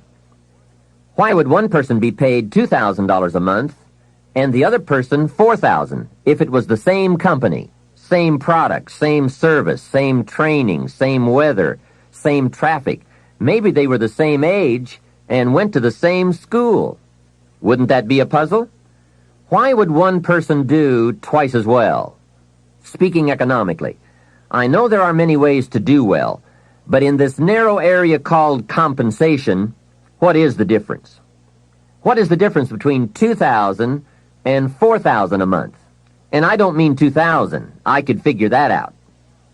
Well, back then I tried to figure it out best I could. I thought time makes some of the difference. Some people do better because they have more time. I used to say, Harold ought to do well. He's got a lot of time. If I had all of Harold's time, I could do well. Now, that's got to be dumb, right? You can't get someone else's time. A man once said to me, if I had some extra time, I could make some extra money. I said, then you have to forget it. There isn't any more time. Where would you find any? Hey, when the clock strikes 12 midnight, that's about it. It's over. There isn't any more time. If you insist on finding more than 24 hours a day, they will come and take you away. So if we can't get more time, what could we get that would make the difference in economic results? And the answer is value. Value makes the difference. You can't get more time, but you can become more valuable. So value makes a major difference in how much money you earn. Now, here's a primary lesson in economics. We get paid for value. Bringing value to the marketplace is how we get paid. Whether you work on a job or whether you bring goods and services, we get paid for the value. Now, I know it takes time to bring value to the marketplace, but you don't get paid for the time. You get paid for the value. Mistakenly, the man says, I'm getting $20 an hour. And the correction is, no, not for the hour. If that was true, you could just stay home and have them send you your money. No, you don't get paid for an hour. You get paid for the value you put in an hour. An hour is simply a convenient way to measure the value. So one of the important questions to ask is it possible to become twice as valuable and make twice as much money in the same time? Could you become 3 times as valuable and make 3 times as much money in the same time? And the answer is, of course. Yes, you can become more valuable if, and it's always if, right? Life is known as the big if. Harry Truman once said, life is iffy. How true. And here's the big if we are going to consider. It's possible to earn 2 or 3 or more times as much money in the same amount of time if you go to work primarily on yourself. And that's what we're considering in this session, learning to work primarily on ourselves. Mr. Schoaf put it to me this way when I first met him. He said, Mr. Rohn, if you wish to be wealthy and happy, learn this lesson well. He said, learn to work harder on yourself than you do on your job. When he said that, I suddenly understood why I was broke. I was a hard worker on my job. If anyone would have asked me at age 25, Mr. Rohn, are you a hard worker? I would have said, yes, I'm a hard worker. Check my record. And that was true. I was a hard worker. But see, that was my problem. I was working hard on my job, but I wasn't working hard on myself. And that was the main reason for my lack of progress. See, it's easy to get faked out. The man says, I've got 10 years of experience. I don't know why I'm not doing better. What he doesn't understand is that he probably has 1 year of experience repeated 10 times. He grew pretty well that first year, and then he just did that first year 9 more times. He didn't keep growing. Some people look for more money, but they look for it in the wrong direction. The man says, I need more money. I'm going to go to work on my boss. Hey, I found out bosses are notorious. They don't play fast and loose with the company till. I've never seen a boss get excited and triple somebody's wages. They don't behave in such an irrational manner. So that's not it. Some people say I'll strike for more. Well, the problem with that is, once you start, you'll always have to strike. And I'll tell you what you get by demand. Little bitty pieces. Barely enough. And now inflation beats that approach, right? Inflation will usually equal or exceed a small wage increase, especially after taxes. Forget the little increases that just let you get by. Hey, you can get by with a crust of bread and a pair of shoes. But in this program, we are talking big success, not just getting by. The guy in sales says, I know what I'll do. I'll get me some of those sales books that teach the tricky sales. I'll put it on my prospects, dazzle them with my sales footwork, grab their money before they know what's happened. Well, you can try that, but my experience shows you wind up at the bottom of the economic ladder, not the top. See, it's not what you get by tricks that counts. It's not what you get by demand. It's what you get by performance that counts. And I found this out. Performance comes from inside, not outside. For the first part of my life, I was looking for the answers outside before I finally discovered they were inside. Success is not something you pursue. Success is something you develop. People are often asking me, how do you develop an above-average income? And the answer is, become an above-average person. Develop an above-average handshake. Some people want to be successful, and they don't even work on their handshake. As easy as that would be to get started on. They let it slide. They don't understand. Develop an above-average smile. Develop an above-average intelligence. Develop an above-average interest in other people. Develop an above-average intensity to win. See, that will change everything. Probably one of the most frustrating experiences in life is looking for an above-average job with above-average pay without becoming an above-average person. It's called frustration. Mr. Schoaf one day gave me one of the most important statements of our entire association. I was giving him a rundown on how things hadn't worked out for me, and he said, Mr. Rohn, I have an answer for you if you will listen carefully.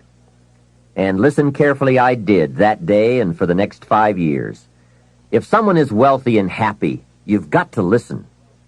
He said, Jim, I've only known you for a short time, but it is my honest opinion, for things to change for you, you've got to change. That was not quite the answer I was looking for, but that's the one he gave me. And now I bring it to you after pondering it all these years. For things to change for you, you've got to change, no matter what successes you've already achieved. Otherwise, it isn't going to change for you. Before I met Mr. Schoaf, I used to say, I sure hope things will change. That seemed to be my only hope. If it wasn't going to change, I was in serious trouble. Then I found out it wasn't going to change, and I was in serious trouble. Hey, remember, it isn't going to change. Not long ago, I did a seminar for a group of oil company executives during their convention in Honolulu. Sitting around this conference table, one of them asked, Mr. Rohn, you know some important people around the world. What do you think the next 10 years are going to be like? I said, gentlemen, I do know the right people. I can tell you. So they all listened very carefully. I said, gentlemen, based on the people I know, and from the best of my own experience, I've concluded that in the coming 10 years, it's going to be about like it's always been. Aren't you glad you're listening? I don't share that with just everybody. Now, I said that to make a point, but I also said it because it's accurate. It's going to be about like it's always been. The tide comes in, and then what? It goes out. For 6,500 years that we know of, called recorded history, and probably long before that. So it's not likely to change. It gets light, and then what? It turns dark for 6,000 years. We are not to be startled by that now. If the sun goes down and the man says, what's happened? What's happened? Surely he just got here, I guess. Hey, it always goes down about this time of day. In rotation, the next season after fall is winter. And pray tell, how often does winter follow fall? Every time, without fail, for 6,000 years that we know of. Now, some winters are long and some are short. Some are difficult and some are easy. But they always come right after fall. It isn't going to change. Sometimes you can figure it out. Sometimes there's no way to figure it out. Sometimes it goes well. Sometimes it gets in a knot. Sometimes it sails along. Sometimes it gets in reverse. See, that's not going to change.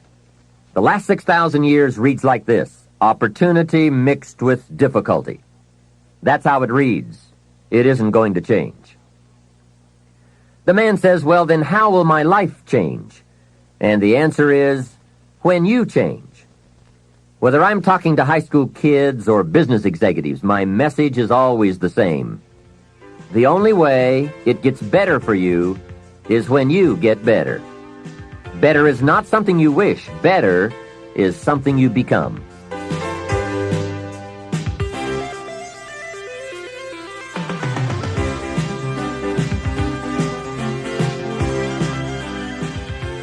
Let me take some time now and give you what I think are the 4 major lessons in life to learn. 4 major lessons. It is so important to study the majors. Have you ever noticed that some people don't do well because they major in minor things? Whatever you do, check at the end of the week, the end of the year, and make sure you're not spending major time on minor things. Otherwise, you will wind up with a below-average life. Now, before I get to the 4 major lessons, here are 2 phrases to consider. First, life and business are like the changing seasons. That's one of the best ways to illustrate life. It's like the seasons that change. Frank Sinatra sings, life is like the seasons. Here is the second phrase. You cannot change the seasons, but you can change yourself. Now, with those 2 key phrases in mind, here are the 4 major lessons in life to learn. The first is, learn how to handle the winters. They come right after fall, with regularity. Some are long, some are short. Some are difficult, some are easy. But they always come right after fall. Remember, it isn't going to change. Now, there are all kinds of winters, right? The winter when you can't figure it out. The winter when it all goes smash. Wintertime, we call it the winters of your life. One writer called it the winter of discontent. The winter when it turns upside down, when it all goes wrong. There are economic winters, social winters, personal winters, when your heart is smashed into 1,000 pieces. Wintertime, disappointments. Disappointment is common to us all. So learn how to handle the winters. You must learn how to handle the nights. They come right after days. You must learn how to handle difficulty. It always comes after opportunity. You must learn to handle recessions. They come right after expansions. It isn't going to change. So the big question is, what do you do about the winters? Well, you can't get rid of January simply by tearing it off the calendar. But here's what you can do. You can get stronger, you can get wiser, and you can get better. Make a note of that trio of words: stronger, wiser, better. See, the winters won't change, but you can. Before I understood this, when it was winter, I used to wish it was summer. I didn't understand. When it was difficult, I used to wish it was easy. I didn't know. Then Mr. Schoaf gave me the answer from a part of his very unique philosophy when he said, don't wish it was easier, wish you were better. Here's the second major lesson in life to learn. Learn how to take advantage of the spring. Spring is called opportunity, and uniquely enough, spring follows winter. And pray tell how often? Is it reliable? Can you count on it? Well, 6,000 years that we know of, that's pretty reliable. And what a great place for spring right after winter. If you were going to put it somewhere, that would be the place to put it. God is a genius. Hey, days follow nights. Isn't that terrific? Opportunity follows difficulty. Expansion follows recession. And all with regularity. You can count on it. However, make a special note of the 2 words, take advantage. That is what we must learn to do, take advantage. Just because spring comes is no sign you're going to look good in the fall. You must do something with it. In fact, everyone has to get good at one of two things: planting in the spring or begging in the fall. So take advantage of the day. Take advantage of the opportunity. And read every book you can get your hands on to learn how to take advantage of the spring. And one more thought: get busy quickly on your springs, your opportunities. There are just a handful of springs that have been handed to each of us. Life is brief even at the longest. The Beatles wrote, "Life is so short." And for John Lennon on the streets of New York, it was extra short. But it is short. Elton John sings, "She lived her life like a candle in the wind." Life is fragile. Life is brief. Whatever you're going to do with your life, get at it. Don't just let the seasons pass.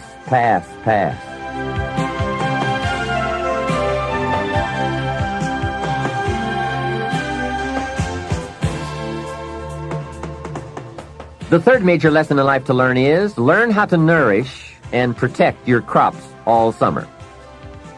Sure enough, as soon as you've planted, the busy bugs and the noxious weeds are out to take it. And here is the next bit of truth. They will take it, unless you prevent it. And that is the third major lesson to learn, major skill to develop, preventing the intruder from taking the good. Here are two key phrases to consider under the third major lesson. Number one, all good will be attacked. That's the first phrase. On this planet, all good will be attacked. And don't press me for a why. I was not in on some of the early decisions, so I don't know why. All I know is, it's true. Let reality be your best beginning. Every garden will be invaded. Not to think so is naive. Here's the second phrase. All values must be defended. Social values, political values, friendship values, marriage values, family values, business values. Every garden must be tended all summer. If you don't develop this skill, you will never wind up with anything of value. Last is the fourth major lesson in life to learn. Learn how to reap in the fall without complaint. That's number 4. Take full responsibility for what happens to you. It is one of the highest forms of human maturity, accepting full responsibility. It's the day you know you have passed from childhood to adulthood, accepting full responsibility. And learn how to reap in the fall without apology. Without apology if you have done well, and without complaint if you have not. That's the best of human maturity. I'm not saying it's easy. I'm saying it's the best. Now, I used to have some problems in this area, way back in those early days. I used to have this list of reasons why I wasn't doing well. To explain, right? Otherwise, you're going to look bad. I used to have this funny list called Reasons for Not Looking Good. I really did. I used to blame the government. You can believe that or not. It was at the top of my list. I had a lecture second to none. The government. I blamed taxes. Look what you've got left after they take everything out. Taxes, that was on my list. I blamed prices. That's easy, right? You walk into a supermarket with $20 and come out with this little half bag of groceries. That was on my list. I blamed the weather. I blamed the traffic. I blamed my car. I blamed the manufacturers. I blamed my negative relatives. They were always putting me down. I blamed my cynical neighbors. They were just selfish, looking out for themselves. Wouldn't loan me any money. I blamed the community. I blamed the economy. Hey, that's a pretty good list for not doing well, isn't it? I thought it was a good list. I will never forget this one day. Mr. Schoaf was very kind, but he was also very blunt, which was helpful for me. If he hadn't been blunt, I would have missed some things. On this particular day, with a kind of question mark look on his face, he said, "Jim, just out of curiosity, tell me how come you haven't done well up until now?"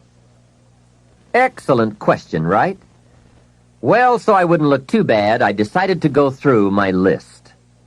How I ever had the nerve to do that, I don't know, but I did.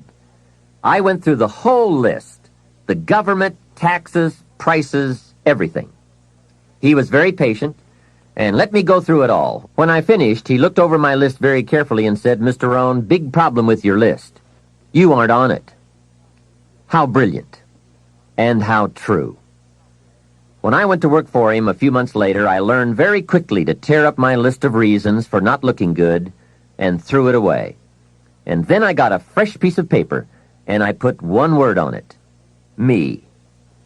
There's a Black Heritage spiritual that says, "It's not my mother nor my father, nor my brother nor my sister, but it's me, O Lord, standing in the need of prayer." See, I used to blame everything outside for my lack of progress, until I found the problem was inside. For a big share of my life, I kept looking for the answers to do well outside, and I found out the answers were inside. Success is not something you pursue. Success is something you become. You see, it's not what happens that determines the quality or the quantity of your life. It's not what happens. And the reason is because what happens to about everybody. The sun went down on all of us last night. A common event. And I found out the same things can happen to two different people, but one gets rich and the other stays poor. Why is that? It's because it's not what happens, but rather it's what you do about it. That is an important phrase for your written and mental notes. It's not what happens. It's what you do that makes the difference in how your life works out. What happens is about the same for everybody. It's what people do that makes the difference. Anything can happen, right? I've heard all of the stories. Hey, I've been one of the stories. We could all tell stories for days on end. Anything can happen. Have you heard of Murphy's Laws? Surely you have. Murph had these laws. One of the laws was, if anything can go wrong, it will. That's one of Murphy's laws. Anything can happen. I've fallen out of the sky so many times, once to the tune of a couple of million. Devastating. Took me a while to get over that one. Now, it wasn't all that much, but it was all I had. That's much, right? When it's all you've got. If you've got 3 and 2 go and you've got 1 left, you aren't looking that bad, but when it all goes. I'm sure you've had that kind of experience. Of course, a long time ago, when you ran out of money and got to 0, you were all through. Heck, now you can whistle right on by 0, right? They will bury you these days. But those are happenings. Everyone's got the same happenings. The big question is, what are you going to do about it? Someone says, "Yes, but you don't understand the disappointments I've had." Come on. Everyone has disappointments. Disappointments are not special gifts reserved for the poor. Everybody has them. The question is, what are you going to do about it? While we're talking about personal development and letting go of limitations, here are what I consider to be the biggest self-imposed limitations any man or woman has ever had to deal with. First, procrastination. Procrastination is particularly life-threatening because when we put something off, it doesn't seem at the moment to be all that important. At the end of the day, if you have let a few things slide, it doesn't seem like such a bad day. However, enough of those days piled up will make a disastrous year, and eventually, a disastrous life. Our inability to come to grips with a natural tendency to procrastinate will surely send us drifting in the wrong direction. Before you reach the final session of this program, you'll have left procrastination behind, if you're still troubled by it. You'll have discovered that it's simply too costly to put up with any longer. Besides, you'll be too excited about where you're going to postpone the activities taking you there. Self-imposed limitation number 2. Blame. All of us have blamed others for our troubles from time to time. In fact, the tendency to blame someone or something goes back a long way. When there were only 2 people on earth, it wasn't long before they started blaming. The man said, "It was the woman. She got me into this." And the woman blamed the serpent. Blame seems to be one of those negative tendencies that just comes naturally. The ego striving to defend itself. Remember the list I came up with to explain why I wasn't doing well? One of the items that was high on my list was prices. I told Mr. Schoaf that my problem was everything costs too much. However, he soon set me straight on that by saying, "Mr. Rohn, that is not the problem. Let me tell you the real problem. You can't afford it." It's not it. If you keep dealing in its, you will always be broke, unhappy, and disillusioned because you will never have enough. Don't deal in its. Deal in you. When I finally learned to change my thinking from it to me, I changed my whole life. What a life-changing experience to finally meet someone who doesn't hesitate to put it on you or on your tendency to indulge in blame or procrastination. That is indeed a banner day when you meet someone who has learned how to skillfully and carefully attack the same problem that has kept you from doing very well, or kept you beneath your potential, or kept you off balance as to your own self-worth. It is so easy to mistake appearances for reality, to confuse the symptom with the real cause. Along with blame comes the third negative tendency we want to eliminate: excuses. Guess how many excuses we have?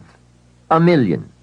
And in the course of a lifetime, we will probably use them all, unless somebody finally comes along and blows all those excuses apart to make us come face to face with the real reasons for our current dilemma. Until that time, we will probably use another 1,000,000 excuses to prevent ourselves from having $1,000,000. Here's one of the major questions I'll pose to you during this program. What are you going to do starting today that will make a difference in how your life works out? Good question, right? What are you going to do? See, if you don't do something starting today that will make a difference, guess what? It's going to be the same. And you can guess what the next 5 years are going to be like. Just look at the last 5.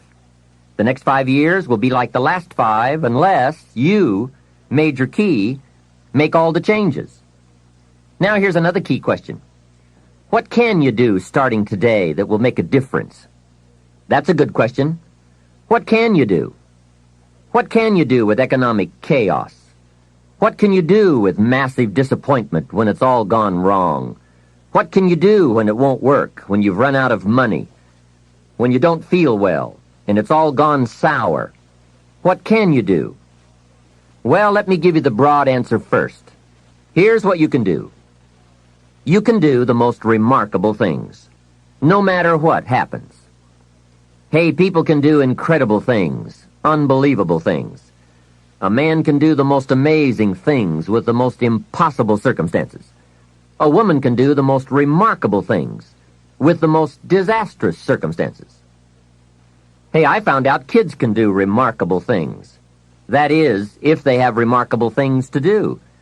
I also found out if they don't have remarkable things to do, there's no telling what they'll do. Now, here's why humans can do remarkable things. It's because they are remarkable. They are not dogs, animals, fish, birds, amoebas. Humans are different than any other creation. When a dog starts with weeds, he winds up with weeds, and the reason is because he's a dog. But that's not true with human beings. Human beings can turn weeds into gardens. That's one of the major differences being a human versus being a dog. Humans can turn nothing into something, pennies into fortune, disaster into success. And the reason they can do such remarkable things is because they are remarkable. So why not reach down inside of you and come up with some more of those remarkable human gifts? They're there waiting to be discovered and employed. And with those gifts, change anything for you that you wish to change. And I challenge you to do that because you can change. If you don't like how it is for you, change it. If it isn't enough, change it. If it doesn't suit you, change it. If it doesn't please you, change it. And I challenge you to do all that because you can change. See, you don't ever have to be the same after today, only by choice. If you don't like your present address, change it. You're not a tree. Now for the process of change, just a philosophical pronouncement won't do. It takes more than that. And it takes more than enthusiasm. I know we are hearing a lot about enthusiasm these days. We're still hearing the old cliche of the 30s, to be enthusiastic, you must act enthusiastic. But see, that won't help. I'm sorry. Hey, after you have leaped about, there are some things you've got to do, or it isn't going to change for you. You can get all excited about lifting 200 pounds until you get to the gym. Then you need a new excitement. And the new excitement is discipline. Discipline, the major step to human progress. If there is one thing to get excited about, this is it. Get excited about your ability to make yourself do the necessary things to get a desired result. That's true excitement, not just optimistic panic. True excitement. Hey, what could you do starting today that would make a big difference in your life? Answer, no telling. What will some people do starting today? That's what's disappointing. It's not what we can do that's in question. What we can do is fantastic. What we can do is unbelievable. What we can do, it's what we settle for that's disappointing. Remember, the major question to ask on the job is not, what are you getting? The major question to ask is, what are you becoming? What we become is what leads to all the good things. And the habits we form, habits of mind, attitude, and behavior, are a dominant part of what we are becoming. Now, I understand as well as anyone that forming new habits doesn't come easy. But new habits will come when we change. It is usually not in one cataclysmic explosion, but rather by changing small pieces and parts at a time. I think that's how most of us change. We just keep nudging ourselves in the right direction, forming one or two new habits at a time, little by little, until finally we've made the turn. And this is where the good life comes from, those personal changes. There's nothing you can do with the seasons, but there's everything you can do with yourself. Don't wish for the winters to change. Wish for your own attitudes, strength, and capabilities to change in order to handle the winters. Really making personal changes calls for 10% inspiration and 90% perspiration.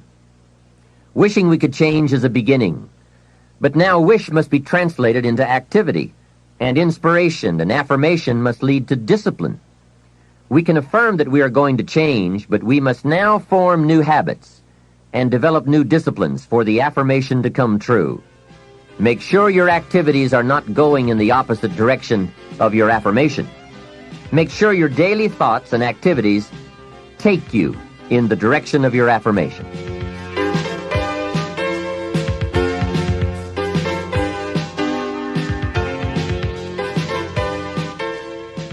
Now, in the personal development quest, there are three major aspects of ourselves to improve.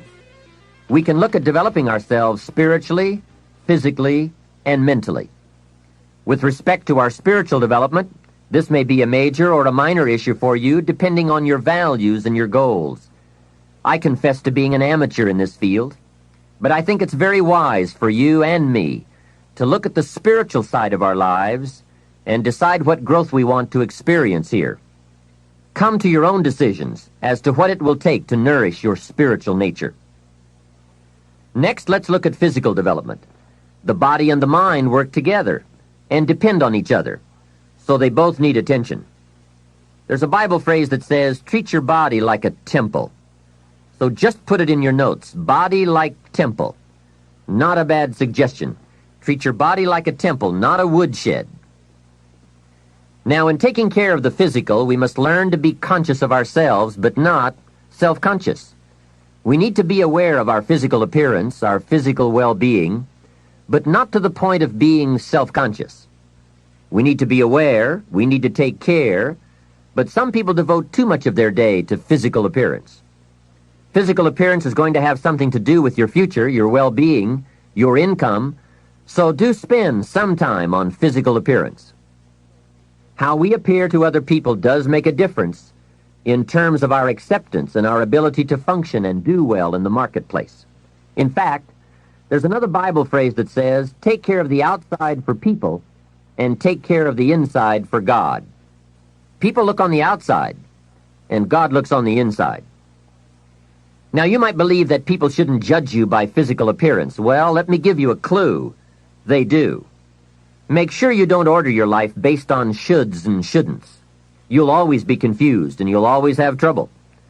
The best thing to base your life on is reality. What people really do. So since people generally judge by appearance, then that's probably one thing we want to take care of. That's just part of the game. Now, of course, when people get to know you, or if they've been around you any length of time at all, they're going to judge you by more than appearance. But sure enough, people at first are going to take a look. So taking care of yourself in personal appearance is a consideration. Now, physical development also includes your good health and your well-being. You've got to spend some time on that so that you feel good in the marketplace. Get involved in some form of disciplined exercise. Keeping fit and feeling good has a positive effect on your attitude, not just your appearance. Even if you're not into sports, there are some cassette programs and books on how to stay in excellent shape in only 20 to 30 minutes a day. Get the tapes and find your best way to stay physically fit. Just develop a bit of consciousness about taking care of yourself physically. Physical fitness pays great dividends in terms of your energy level, your ability to live a long, healthy life, and your general sense of well-being. The other part of physical well-being is nutrition. There are some excellent cassettes and books on this subject for you to investigate as well. Do all you can to stay fit, to stay healthy, and to stay well, because physical health and fitness affect how you feel about yourself and how you perform in the marketplace. When you feel good about yourself, other people will feel good about you too. Appearance, vigor, vitality, and well-being have a lot to do with how your life works out. That's the physical side. Now, the mental exercise and nourishment are just as important as physical and spiritual exercise and nourishment. You want to make sure that the acceleration of your mental health, mental well-being, and mental capacity keeps up with your physical capacity. So make sure at 40 that your mind has kept up with the passing of the years. Don't stay 30 at 40. Don't stay 30 at 50. Keep up the learning curve with mental exercises. I congratulate you for your investment in this cassette program as a further expansion and stimulation of your mind and your thinking. It's so important for you and me to be stretched beyond where we are. It's too easy to just comfortably sit and stop growing. It often doesn't seem to be that necessary to make the push, to make the effort to learn and to grow and to challenge yourself. But let me give you something to think about. The last few years of the 20th century are going to demand a lot more mental vigor and mental activity. The competition and complications of life are going to truly challenge the full capacity of our mentality. So, stretch your mind. It's easy when you finally find yourself in a good job to stop pursuing mental development. Have you heard about the accelerated learning curve? From birth up until the time we are about 18, our learning curve is dramatic, and our capacity to learn during this period is just staggering. We learn a tremendous amount very fast. We learn our language, our culture, our history, science, mathematics, everything. But guess when this learning curve starts to taper off? When we get our first job, usually. Now sometimes, for some people it will continue, but sure enough, here's where it usually levels off. If there are no more exams to take, if there's no demand to get out paper and pencil, why read any more books? Now you will just learn by some experience, just getting out there and by doing it wrong and doing it right and stumbling around. You learn some. But can you imagine what would happen if you kept an accelerated learning curve all the rest of your life? Can you imagine what you could learn to do, the skills you could develop, the capacities you could have? So here's what I'm asking you to do. Be that unusual person who keeps up his learning curve. Succeeding in life is not usual. It's unusual. You need to develop some unusual habits to earn the outstanding rewards. A friend of mine said, a standard education will get you standard results. You want a lot more than standard results? You need to become a lot more than a standard person. And now I've got some more good news for you. Never before in the history of the world has it been easier for someone like you or me to become educated, skilled, highly creative, innovative, and spilling over with profitable ways of thinking. I'm talking about making full use of audio cassettes like the one you're listening to now. You can turn your automobile into a professional growth seminar on wheels. I'm serious. Cassettes can turn the time you spend driving your car, dressing in the morning, or exercising into solid, effective personal development. While your friends are vegetating on the way to work, listening to the radio that doesn't help them one bit to do a better job, you're picking up new negotiating skills, better sales techniques, or a new creative way to solve problems. Keep building your library of fine, quality cassette resources. There isn't a better place you can put a few dollars every month. Become a student of good ideas, wherever they can be found. Always be on the lookout for a good idea, a business idea, a product idea, a service idea, an idea for personal improvement.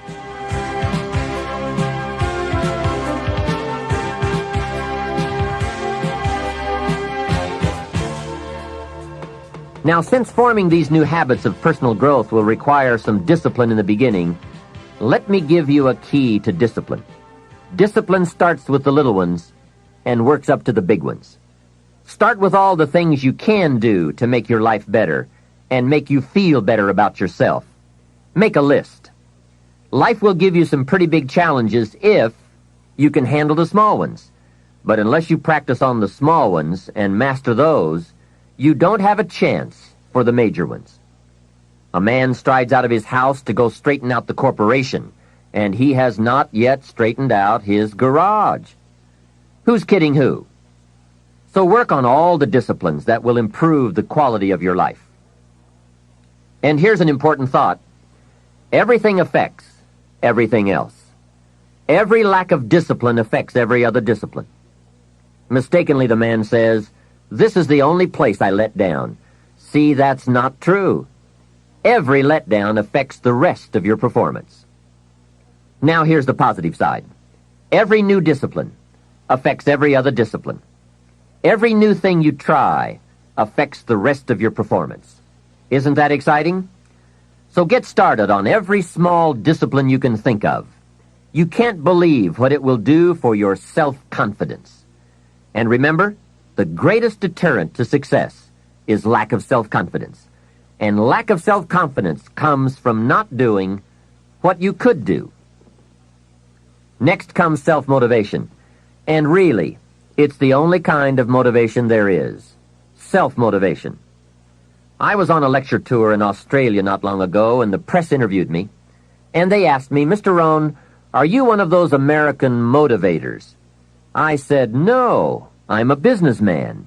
I can share my ideas and my experiences, but people have to motivate themselves." Hey, I found out you can't change people. They can change themselves, but you can't change them. Lord knows, I've tried.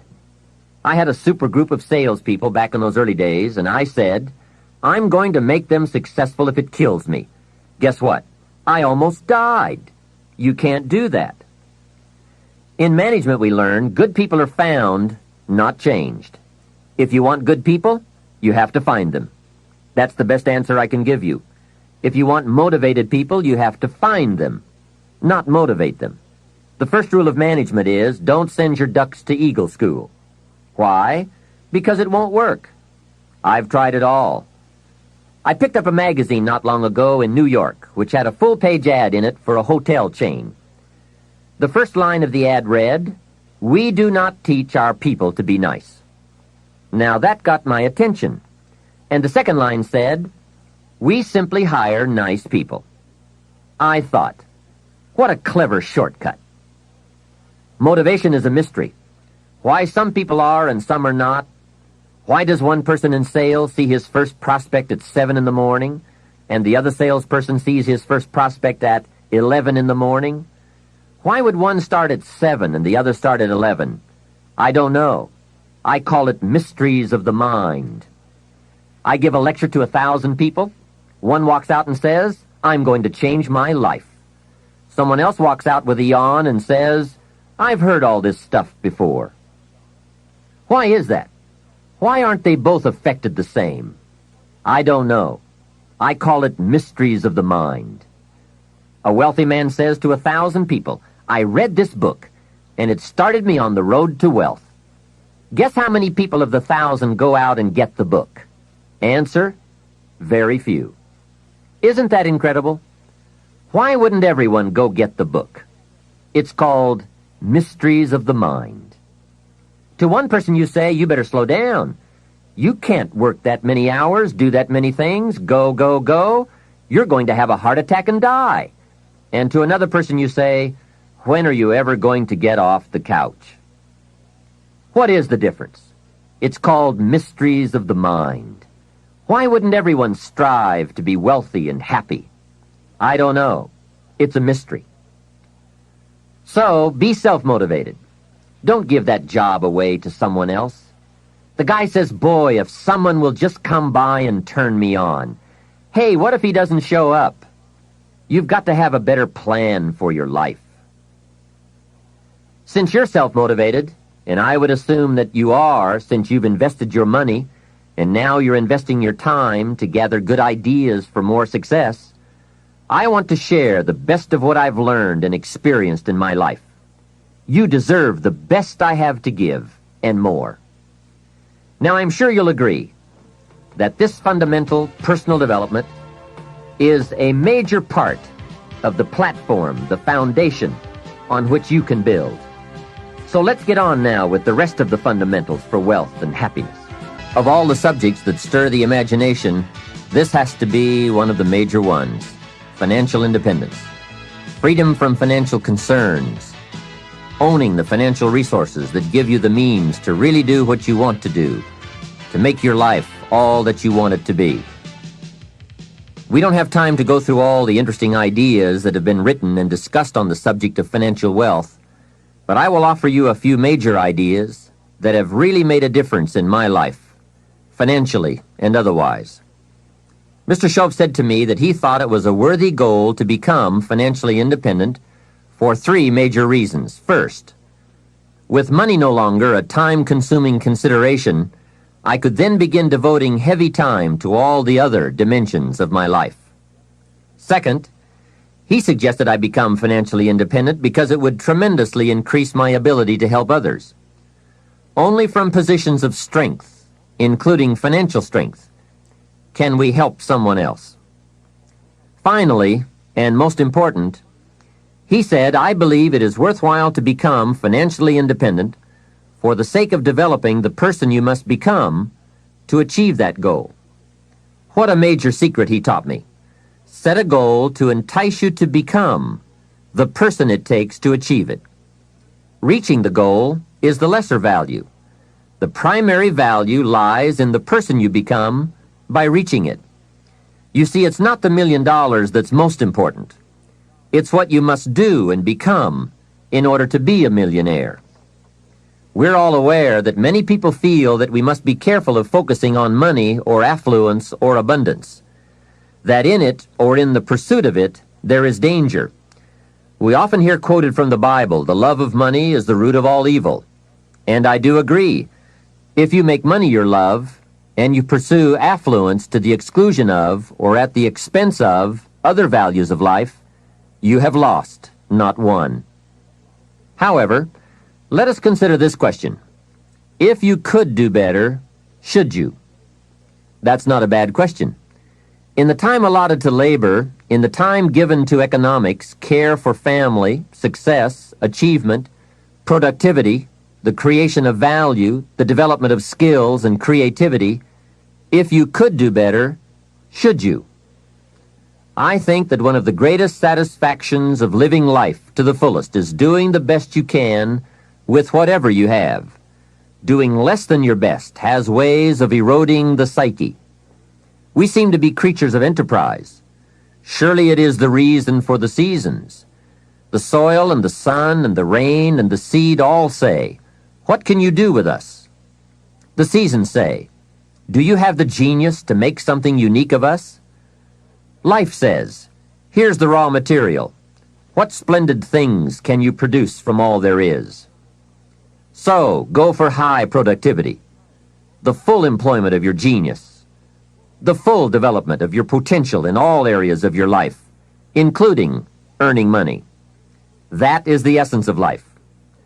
Truly sophisticated people know it isn't the amount that counts. It's doing all that you can with all you've got that counts. With that background, let me recommend a book for you to read. The title is The Richest Man in Babylon by George Clason. Perhaps you've already read it. I would suggest that you read it again. It's just a small book. You can read it in one evening. I call it the appetizer for the full discourse on the subject of financial independence. Now, let me give you the major theme of the book. The major theme is that what you do with what you have is more important than what you have. What you do with what you get is more important than what you get. What we do with what we have says so much about us. It reveals our philosophy of life, our attitude, what we know, and what we think, and the makeup of our character. It is a reflection of what is going on inside of our head and within our value system and decision-making process. It also reveals our ability to weigh and to perceive. The outer is always a reflection of the inner. It is an indication, a reading, a revealing. It speaks, it tells, it shows. Remember that key phrase I gave you earlier? Everything is symptomatic of something, and it is symptomatic of something right or something wrong. It is a wise policy not to ignore the symptoms, for they can be early signs of a poor choice of philosophy, or a sign that something important is being misread, misunderstood, miscalculated. So of all places, take a look here. What you are doing with your money says something about you. Now, what you're doing may be okay. All I'm suggesting is that you take a look. Let me give you some of the details of a good financial plan as suggested by Clason's book. First, a very broad but important statement. Learn to live on 70% of your net income. Net meaning the money you have left after paying your taxes. And before we go any further, let us consider that most important part of our personal, social, and economic life. We must all in our lifetime, whether we are young or old, understand the necessity and the practice of paying taxes. We have to teach our children as soon as they have any money at all from any source that if they spend it for anything, they immediately become what we call a consumer. And all consumers of goods and services, no matter how young, have to pay taxes. In California, where I live, if a child is only 10 years old and goes to the store to buy something that costs $1, the proprietor asks him for an extra 6 cents. The child may look at the price tag and say to the proprietor, "But it says $1. What's the 6 cents for?" And what a great time to teach the necessity for everybody to pay taxes, even at age 10. So a full explanation is due. If you're going to take 6 cents off a kid, you've got to tell him where it goes. After all, it is his 6 cents. He could well ask the proprietor, "Do you keep it?" The proprietor, of course, would explain that it's for taxes, that he doesn't get to keep it, that he merely collects it. The next obvious questions are, who gets it? And what is it used for? And with these very intelligent questions come some very important answers. To the child we explain, since we all have decided to live together, we call ourselves a society. And for that society to function, there are some things we cannot individually do for ourselves. We cannot each build a piece of the street. The machinery would be too expensive, and it would take too long to learn how to use it and then to do it. So we have a government, and government is people we have put to work doing those things for us as a community that we cannot do for ourselves. The streets, the sidewalks, the police, all of this must be paid for. So we have agreed to take some of the money when all of us buy something and give it to the government so that it can do things for us. This is such an important subject. Kids have to learn it. We all have to learn it. We then move up to federal taxes and all that those tax dollars are meant to do. Here's a pretty good way to explain federal taxes. I call paying taxes the care and feeding of the goose that lays the golden eggs. It is so very important to feed the goose, not abuse the goose, not tear off a wing of the goose, but to feed and care for it. You might say, well, yes, but the goose eats too much. Hey, that's probably true. But remember, just about every appetite eats too much. Don't we all eat too much? Let not one appetite accuse another. If you step on the scales and you're 10 pounds heavy, you've got to say, yes, me and the government are about 10 pounds heavy. Looks like we both eat too much. Remember, every appetite must be disciplined. Yours, mine, and the government's. We could all use a diet. Mr. Schoaf did give me a very great service when he taught me how to be a happy taxpayer. Now, I must admit it took a while, but I did finally become a happy taxpayer. Part of it was understanding what tax dollars were for, and that it is right for everyone to pay his fair share. I finally decided I didn't mind picking up my share of the tab for the radar. It's so necessary for our safety as a country to keep the international bullies away. Some people say, why bother with all that expensive equipment? After all, they won't come over here. Obviously, they haven't read their history books. Someone else says, I'm not picking up any part of the radar. Well, then I would suggest you go where they don't have any radar. If you are going to enjoy the benefits, then you have to pay your share. Jesus, the master teacher, gave some very clear advice one day when he said, pay Caesar first. Caesar meaning the government and taxes. Hey, that's pretty clear. Pay Caesar first.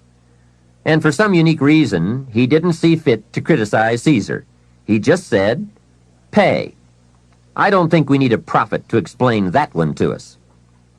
Now, don't pay more than you should. Take advantage of the advantages and the incentives. But then when you get to the bottom line, whatever that is, pay it. And pay with happiness, knowing that you are feeding the goose that lays the golden eggs. The golden eggs of freedom, safety, protection, justice, free enterprise. A society that works, provides a market and unprecedented opportunity. Freedom of speech, freedom of religion, education for our children. This is the most powerful nation on earth, and it provides us with the greatest chance to create a unique life. Some goose, some eggs. And remember, everyone should pay. Dignity demands that we all contribute no matter how small the amount. Everyone should pay. Even the federal tax bill, in my opinion. If only $1 a year, that's okay. Just so you can say with dignity, I pay my fair share. A classic example. An ancient Bible story says Jesus and his disciples were watching people come by and contribute to the treasury. Some came by and gave large amounts. Some gave average amounts. And some gave modest amounts. The story then continues. A little lady came along and put 2 pennies in the treasury. Jesus said to his disciples, look at that. The lady and the 2 pennies. They said, 2 pennies? You give us this example out of all who made a contribution? 2 pennies? He said, you don't understand. She gave more than anyone else. They said, 2 pennies? More than anyone else? Some have given fortunes. He said, you don't understand. Her 2 pennies represented, I'm sure, more of what she had than the large amounts represented of what their givers had. So she gave the most. How remarkable. But let's continue the story. Sometimes what is not said or reported is also a valuable part of the story. Consider what Jesus did not do. He did not take the 2 pennies out of the treasury and run after the little lady and say, "Here, little lady, we have observed that you are so poor and so pitiful, we're going to give you back your 2 pennies. We just can't let you pay." What an incredible insult that would have been. She would surely have said, "Aren't my 2 pennies good enough? They represent a great portion of what I have. Will you take away my dignity?" No, that scene did not occur. And what a meaningful lesson. We learn from what did not happen as well. Let me give you the eloquence of silence, the eloquence of what was not reported but certainly must have been true. And it reads, Jesus left her 2 pennies in the treasury. What an important silent statement. It's of the highest philosophy. It best explains our earthly experience. Life is conditional. Value is on the other side of price. And of first importance is the act, not the amount. Everyone must pay, even if it is only 2 pennies. Now, after taxes, and I said all that to get to this, learn to live on 70%. The reason it's 70 is because you're going to be doing some very special things with the 30%. So what's left, 70%, is yours to spend. Now let's talk about the all-important subject of how you allocate the 30%. I remember one day saying to Mr. Schoaf, if I had more money, I would have a better plan. He said to me, Mr. Rohn, I would suggest that if you had a better plan, you would have more money. So it's not the amount that counts, it's the plan that counts. It's not what you allocate, it's how you allocate it. Here's the first part of the allocation process. Of the 30% you're not spending, 10% should go to charity, giving back part of what you have taken out to help those who cannot help themselves. I think that's a good percentage. Now, you can pick your own percentage. It's your life, and it's your plan. But giving your money to a church or to an institution is a good idea. More often than not, they can find the people who are in need. But whether you administer it yourself or give it to an institution to distribute, 10% should be given to charity. And by the way, the best time to teach this allocation process is when a child gets his first dollar. Take him on a visual tour. There's nothing better than visual to illustrate what you're trying to teach. Take him to where some very unfortunate people live who cannot take care of themselves. Kids have big hearts. If they see the problem, they won't have any trouble giving a dime out of every dollar. And one more thing. The time to start this is when the amounts are small. It's pretty easy to flip a dime out of a dollar, and it's a little more difficult to give away 100,000 out of 1,000,000. You say, oh, if I had 1,000,000, I'd give 100,000. I'm not so sure. That's a lot of money.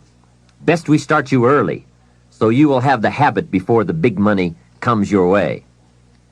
Now, here is what to do with the next 10%. Set aside 10% for capital you manage. That is, capital you find ways to utilize. Do some buying and selling yourself. Buy something, fix it, and sell it. Engage in commerce, even if it's only a part-time venture. Your home is a major capital project. In my opinion, we should all engage in capitalism in this country. Here, we believe capital belongs in the hands of the people. Communism teaches that capital belongs in the hands of the state. That's a great difference in ideology. I guess communism feels that humans are too dumb and stupid to know what to do with capital, so it should all be given to the state. Let the state run everything, and let the people meekly show up for their work assignments.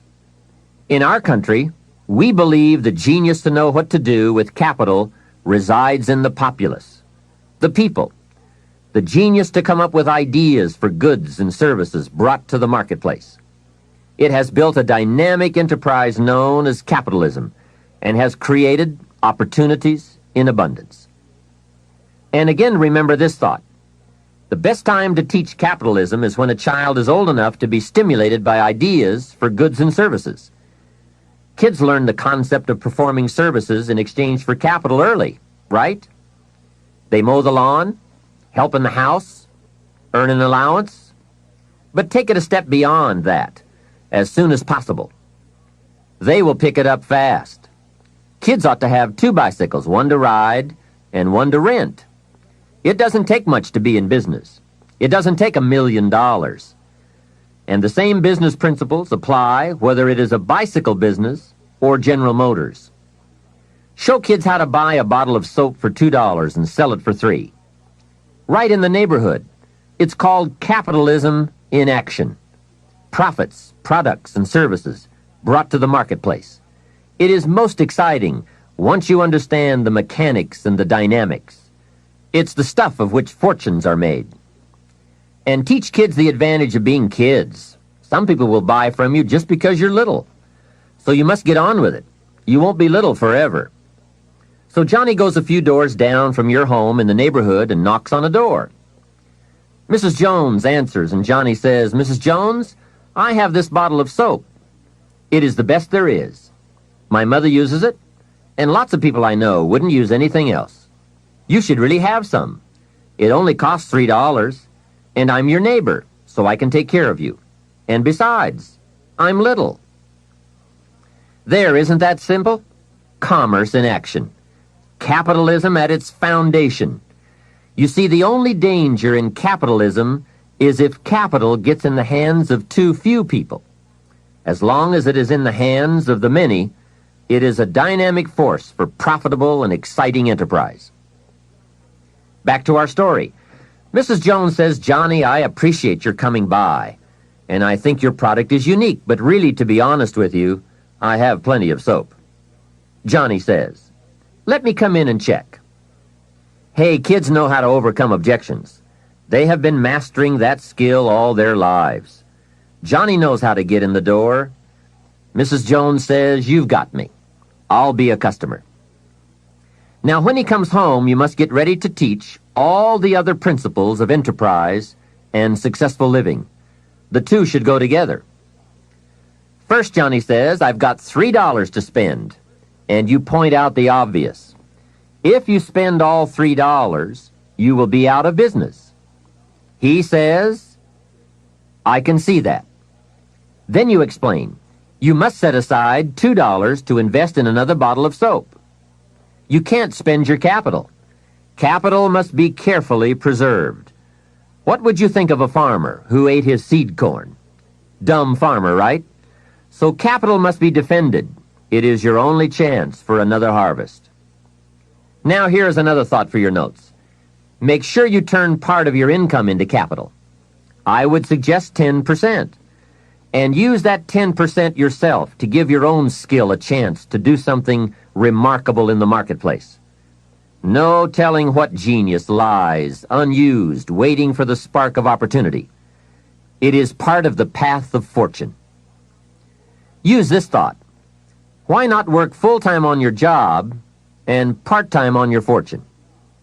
You can, you know. It's up to you.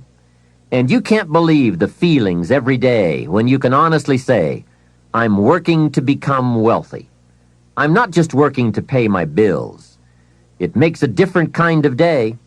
You will find it hard to go to bed at night and exciting to get out of bed in the morning. Remember, it's the same day, the same opportunity, the same you, but it is a greatly different life working to become wealthy or working to get by. Now, here is the next principle to teach. Johnny says, "Okay, I'll set aside $2 so I can stay in business and continue to make $1 profit. But I get to spend the $1, right?" Now comes a most important opportunity.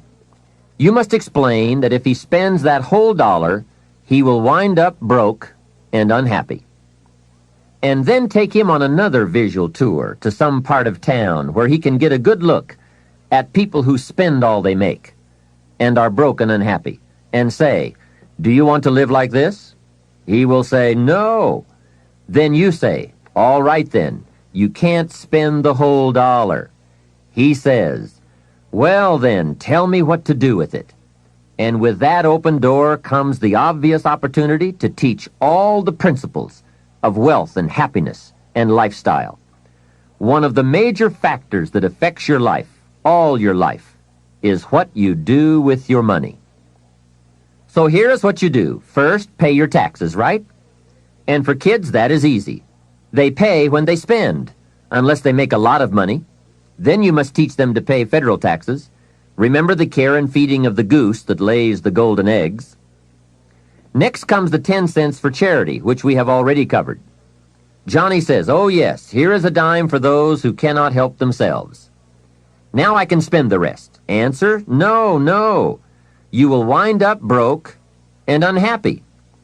He says, "Okay, what now?" And now comes another major life lesson.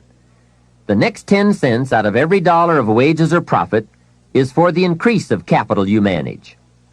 Set aside 10 cents out of every dollar profit so that someday you can buy 2 bottles of soap instead of 1.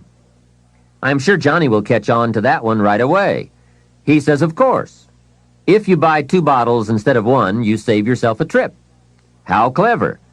And the next point you teach is that some companies will sell you 2 bottles cheaper than if you buy just 1 bottle at a time. They sell you 1 bottle for $2 and 2 bottles for $3.80. Johnny says, "Wow, then when I sell it, I can make even more money." How clever. It's true, everybody benefits from the increase of capital. The company gets to sell 2 bottles at one time. You save a trip and some costs, and you can keep some of the saving or pass along some of it to Mrs. Jones, your customer.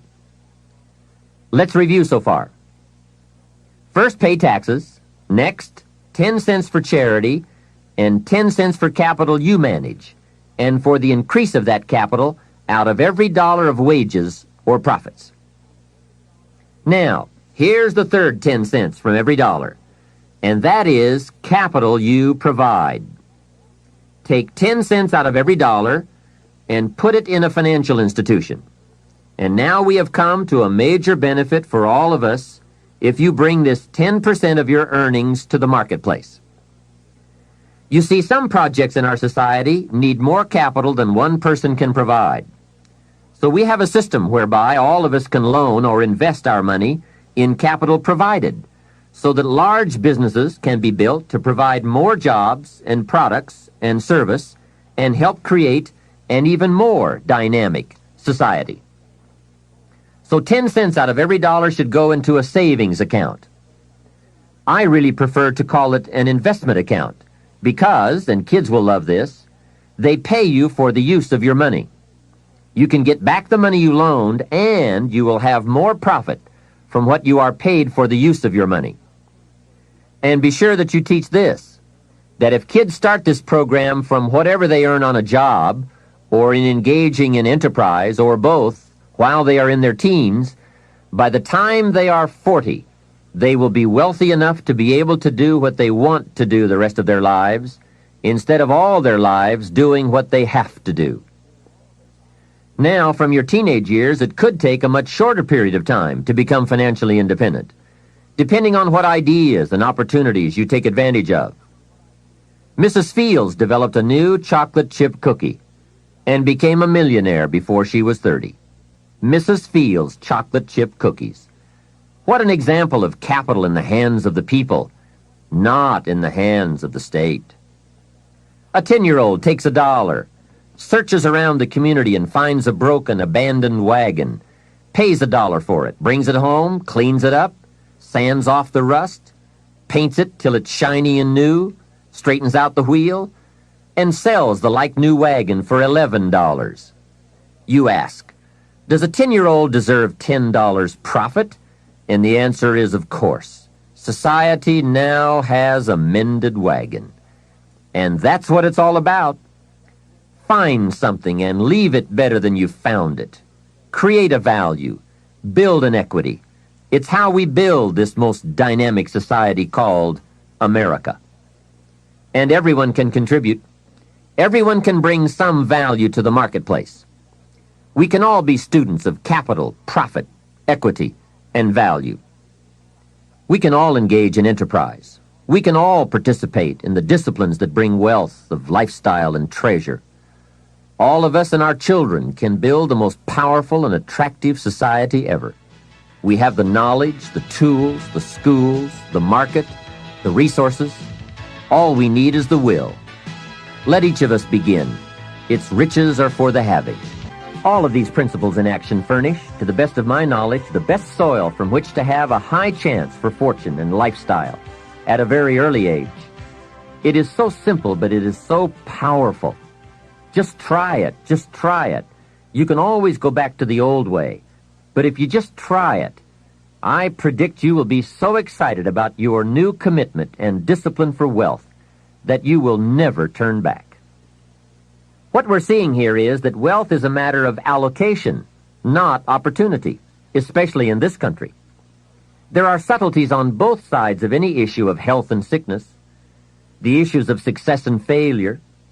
It is the subtleties that determine the direction and the destination. The major reason it is so subtle is because what you do in a single day or a single week or month doesn't seem to matter that much. But remember, as we said earlier, everything matters. Everything weighs something. Sophisticated people never say, it doesn't matter. If you spend or invest $5 today, it doesn't seem to matter much either way. You seem to be no richer or poorer at the end of the day.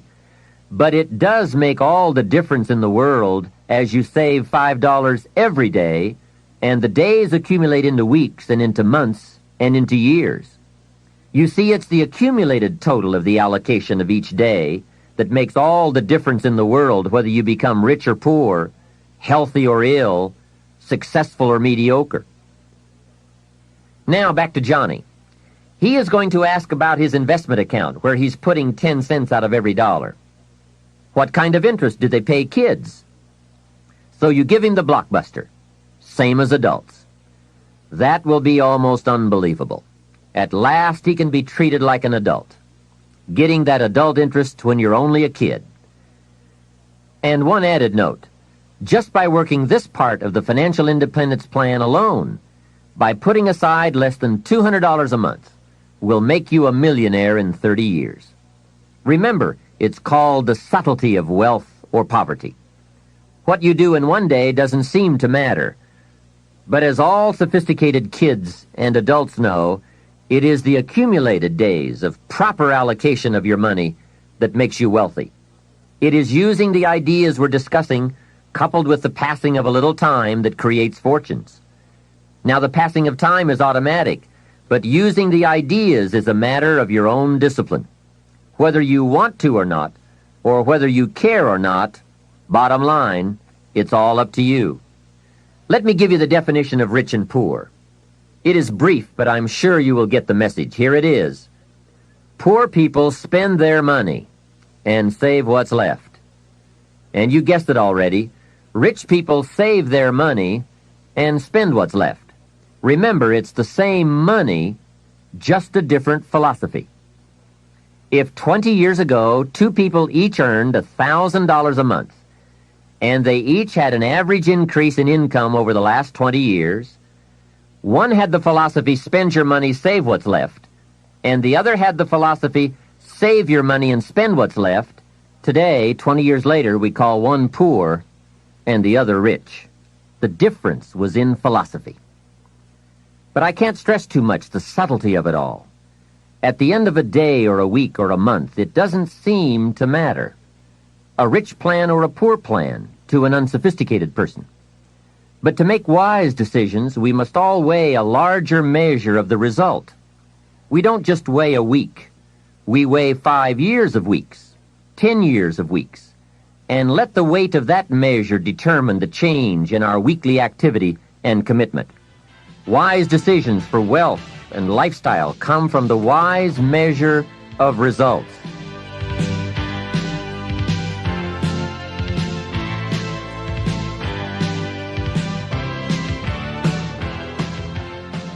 Hey, here is a great philosophy to learn and to teach, especially to your kids. They will love it. It is called the ant philosophy. You know, little ants. There's a Bible phrase that says, everyone, especially lazy people, should study ants. Ants are unique. Consider this. First, an ant will never quit. If he is headed somewhere and you put your hand in his way, he will try to climb over, climb under, climb around. He keeps trying. If you let him go on his way, away he goes. And if you put something in his way again, he will try again to go over, under, around. And guess how long an ant will try? Answer, until he dies. So, an ant will never quit. What a philosophy. Next part of the ant philosophy. Guess what an ant has in the back of his mind all summer? Answer, winter. Ants prepare for winter all summer.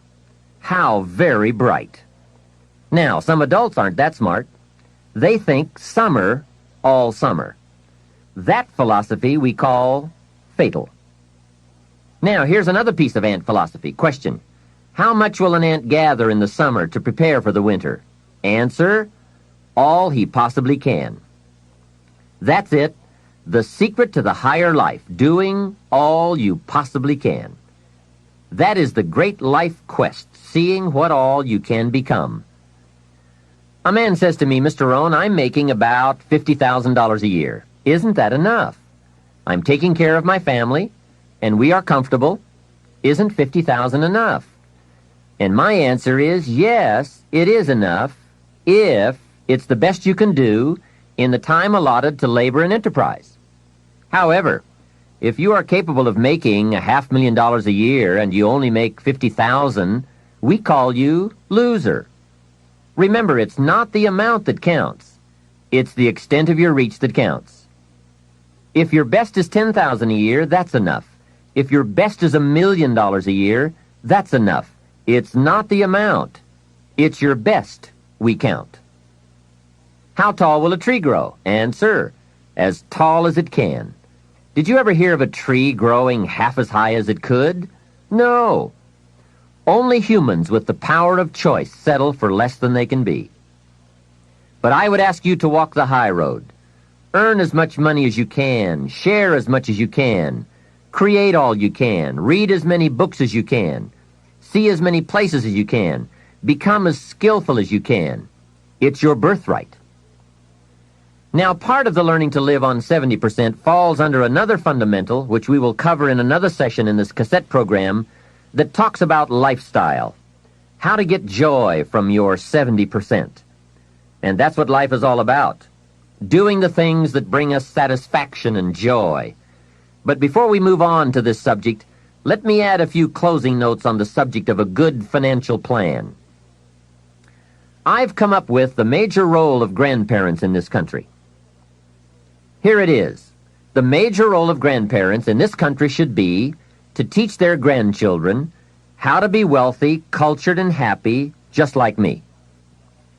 Grandparents should not have to say, I've worked all my life, now I need help. They should be able to say, I've worked all my life, now I can help. If you are not financially independent by age 40 to 50, it doesn't mean you live in the wrong country. It doesn't mean you live in the wrong community. It doesn't mean you live at a wrong time. It doesn't mean you are a wrong person. It doesn't mean you have the wrong chance. It simply means you have the wrong plan. I discovered you can be a nice person with the wrong plan. You can be a sincere person with a poor plan. And remember, it's not uncommon. Everything by longevity tends to get off course. When they make a moonshot, it isn't the first set of the guidance systems that serves for the whole trip. They have what is known as mid-course corrections, those fine-tuned changes that set you on a more certain course. And on the way to the destination called the moon, they are so important. Hey, if there's one objective you don't want to miss, it's the moon. Now, if you will make wealth and financial freedom that important a necessity, you will have the highest chance to arrive. Next, if you have not done so in a while, or if you have never done so, put together a financial statement. When I first met Mr. Schoaf and we talked about financial independence, he asked me if I had a current financial statement. I said, "What is a financial statement?" So I got my primary education in taking a picture of where I was financially. Mr. Shope explained that it is very important to know exactly where you are without kidding yourself, so that you can then come up with a good plan for going from where you are to where you want to be. It turned out to be fairly easy to put one together. You merely list the value of your assets on one side of a piece of paper and the total of what you owe, called your liabilities, on the other side of the paper. Then by subtracting one from the other, you come up with what we call your current net worth. Now, it doesn't tell you what you are worth as a person, but rather what you are worth in money. I said to Mr. Shope, "My financial statement isn't going to look that good." He said, "It is not important how good it looks. What is important is that you do it." So I put that first financial statement together. I had plenty of liabilities, money I owed my parents, budget finance, my car, and all kinds of other debts. Now on the asset side, I really had to scrape the bottom of the barrel. I even put my shoes on the asset side. They were worth something. Wow, how embarrassing after 6 years of working. But it must be done. You don't have to put the results on a public bulletin board, because it's not important that the community knows how you are doing. It's not important that I know how you're doing, but it's desperately important that you know how you're doing.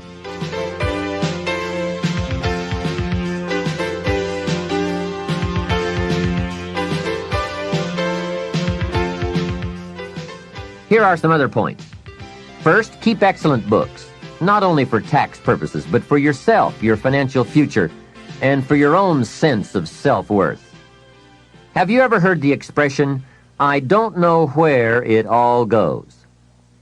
Well, from now on, make a new commitment to financial independence and to the value and the feeling that comes from knowing where it all goes and where it all comes from. It is just one of those important disciplines that cause you to prove to yourself that you are on a new road, walking in a new direction, becoming a new person, and arriving at a new destination. Without that effort, you will keep falling back. Hey, I found out you can make $5,000 a month and still go broke. You say, how could you go broke making $5,000 a month? It's easy. Spend $6,000. And when you make $5,000, spending $6,000 is not that difficult. Someone once said, if your outgo exceeds your income, your upkeep becomes your downfall. So, be the master over whatever you have and whatever you are. That's where the seeds of greatness are sown. Great wealth, great health, great results, great influence, and great lifestyle. Take interest and even delight in doing all the small things well. It makes you a sophisticated person who knows where the beginnings of wealth and happiness are. There's a Bible phrase that we could quote here that would be appropriate. It says, "If you will be faithful over a few things, the small things, you will someday be ruler over many things and major things." That's it. That's the philosophy that counts. Surely life is reluctant to hand a fortune to someone who constantly messes up his paycheck. It's not the amount that counts. It's the plan and the faithful discipline of that plan that counts. The disciplines are those ingenious keys that unlock the door to the kind of person we really want to become. And becoming attracts all those treasures and values that most anyone would call the good life. Life in abundance, life in productivity, life in enterprise, life in influence, life in style. Now, to wind up this rather lengthy subject, let me close with this.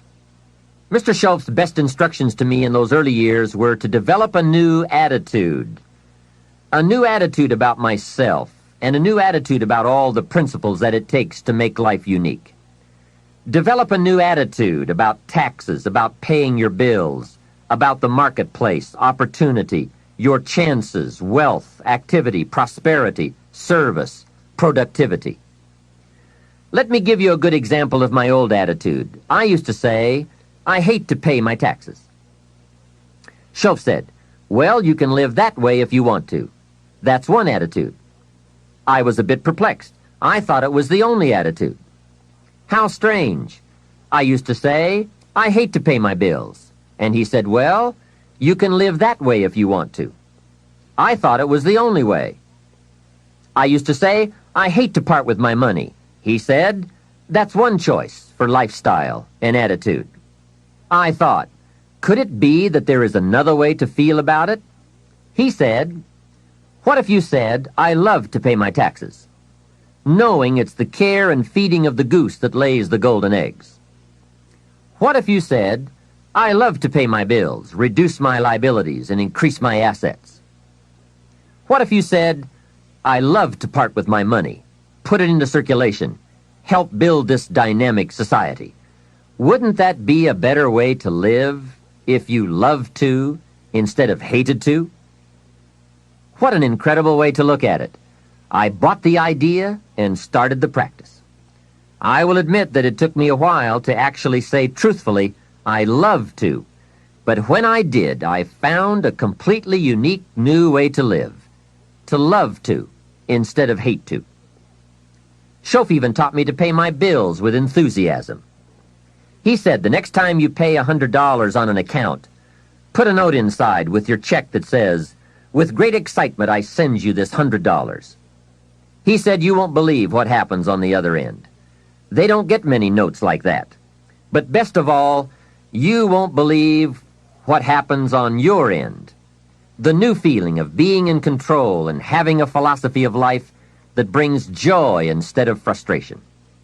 This whole new attitude will create for you a whole new world. Remember, it's something anyone can do." Mr. Shoaff got me to open my first savings account. He said, "Do you have a savings account?" I said, "I don't have enough money." And he reminded me, it's not the amount that counts, it's the plan. The important thing is to begin. Wealth is a plan, not an amount. He asked me if I had $10. I said, "Well, yes." He said, "Then open up your savings account and do it with your new attitude and enthusiasm." Well, that took some doing.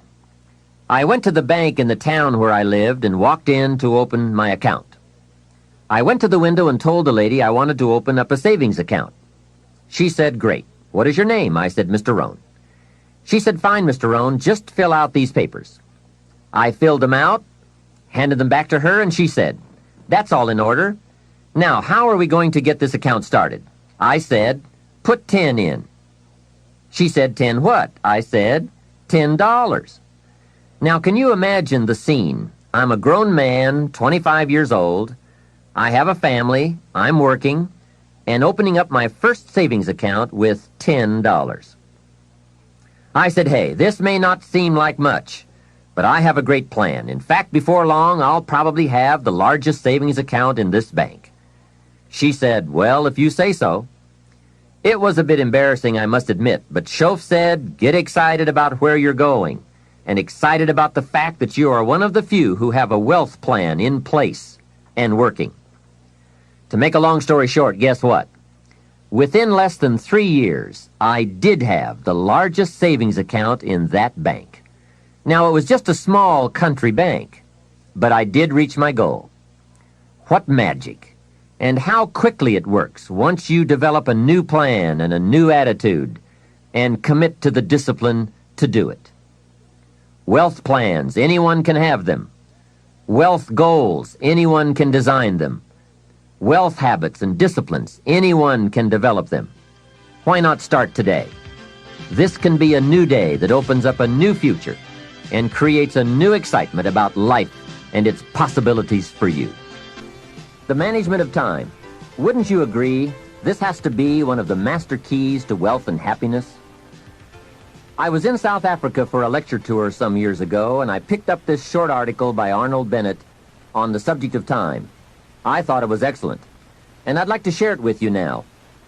Time, he wrote, is the inexplicable raw material of everything. With it, all is possible. Without it, nothing. The supply of time is truly a daily miracle, an affair genuinely astonishing when one examines it. You wake up in the morning and lo, your purse is magically filled with 24 hours of the unmanufactured tissue of the universe of your life. It is yours. It is the most precious of possessions. No one can take it from you. It is unstealable. And no one receives either more or less than you receive. In the realm of time, there is no aristocracy of wealth and no aristocracy of intellect. Genius is never rewarded by even an extra hour a day. And there is no punishment. Waste your infinitely precious commodity as much as you will, and the supply will never be withheld from you. Moreover, you cannot draw on the future. Impossible to get into debt. You can only waste the passing moment. You cannot waste tomorrow. It is kept for you. You cannot waste the next hour. It is kept for you. I have said the affair is a miracle, is it not? You have this 24 hours of daily time to live. Out of it, you want to spend health, pleasure, money, content, respect, and the evolution of your immortal soul. Its right use, its most effective use, is a matter of the highest urgency and of the most thrilling actuality. All depends on that. Your happiness, the elusive prize that you are all clutching for, my friend, depends on that. Mr. Bennett continues, if one cannot arrange that an income of 24 hours shall exactly cover all proper items of expenditure, one does muddle one's whole life indefinitely. We shall never have any more time. We have, and we have always had, all the time there is. Isn't that well said? Let's consider some approaches to managing our time most effectively. The first approach is to ignore the subject altogether. The man says, I've been late all my life. I can't ever seem to get a handle on my time. Heck with it. I'll just struggle along the best I can. That's okay. It's your life, right? You can do with it as you please. But consider what this attitude might be costing you. Here's the second approach. Step down to something easier. Again, that's okay too. A man works for a company, then decides he wants to own one. When he gets that responsibility, comes to work before everyone else, leaves after everyone else, he now says, I would rather work for someone else's company. Hey, again, it's your life. Success is not a stereotype. There isn't just one model. Know clearly what success means to you and be comfortable with the price you pay for it. You might have heard the story of the little girl who complained to her mother that her daddy never had time to play with her. She said, why doesn't my daddy play with me? He comes home from work, goes to the study and works, comes out for dinner, goes back to work again. I want to play with my daddy. So her mother explained to her, your daddy is very busy. He loves you very much, and that is why he works so hard. At his office, he has so much work to do that he has to bring the rest of it home and finish it here. That is why he can't play with you. The little girl thought for a moment, trying to solve this problem, and came up with the answer. She said, well, why don't they just put him in a slower group? Hey, not a bad idea. Don't throw away other important values in your life just going for one. I went for some things in my life and found out later I had paid too much. If I had known how much they were going to cost, I never would have paid. So that is a consideration. The next approach to time management is to work longer and harder.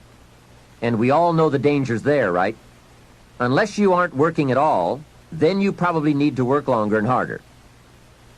But for some people, if 10 hours won't do it in a day, they work 12. And if 12 won't do, they move it up to 14. Some people even take on 2 jobs. And there are some very real dangers here, not least of which is health problems that result from not being able to handle the stress. So you've got to be careful with this approach. The last approach, I think, is the best, and that is to get more out of you. In the time you have assigned to labor, make the hours more valuable. The key is not to work harder, but to work smarter. If you're putting in about 8 or 10 hours a day, 6 days a week, that's about it. You can't work much harder. But remember, It's not the hours you put in that counts. It's what you put in the hours. Get more from you to make the investment of time more valuable, and no telling how valuable you can become. We don't lack the capacity. We only lack the ideas and the will and the discipline to carry them out. In considering the subject of time management, remember that a big part of the key for changing is to take it in small steps. Most of us don't make revolutionary changes. We change a few degrees at a time. When you get some life momentum rolling, it's not that easy to make all the changes all at once.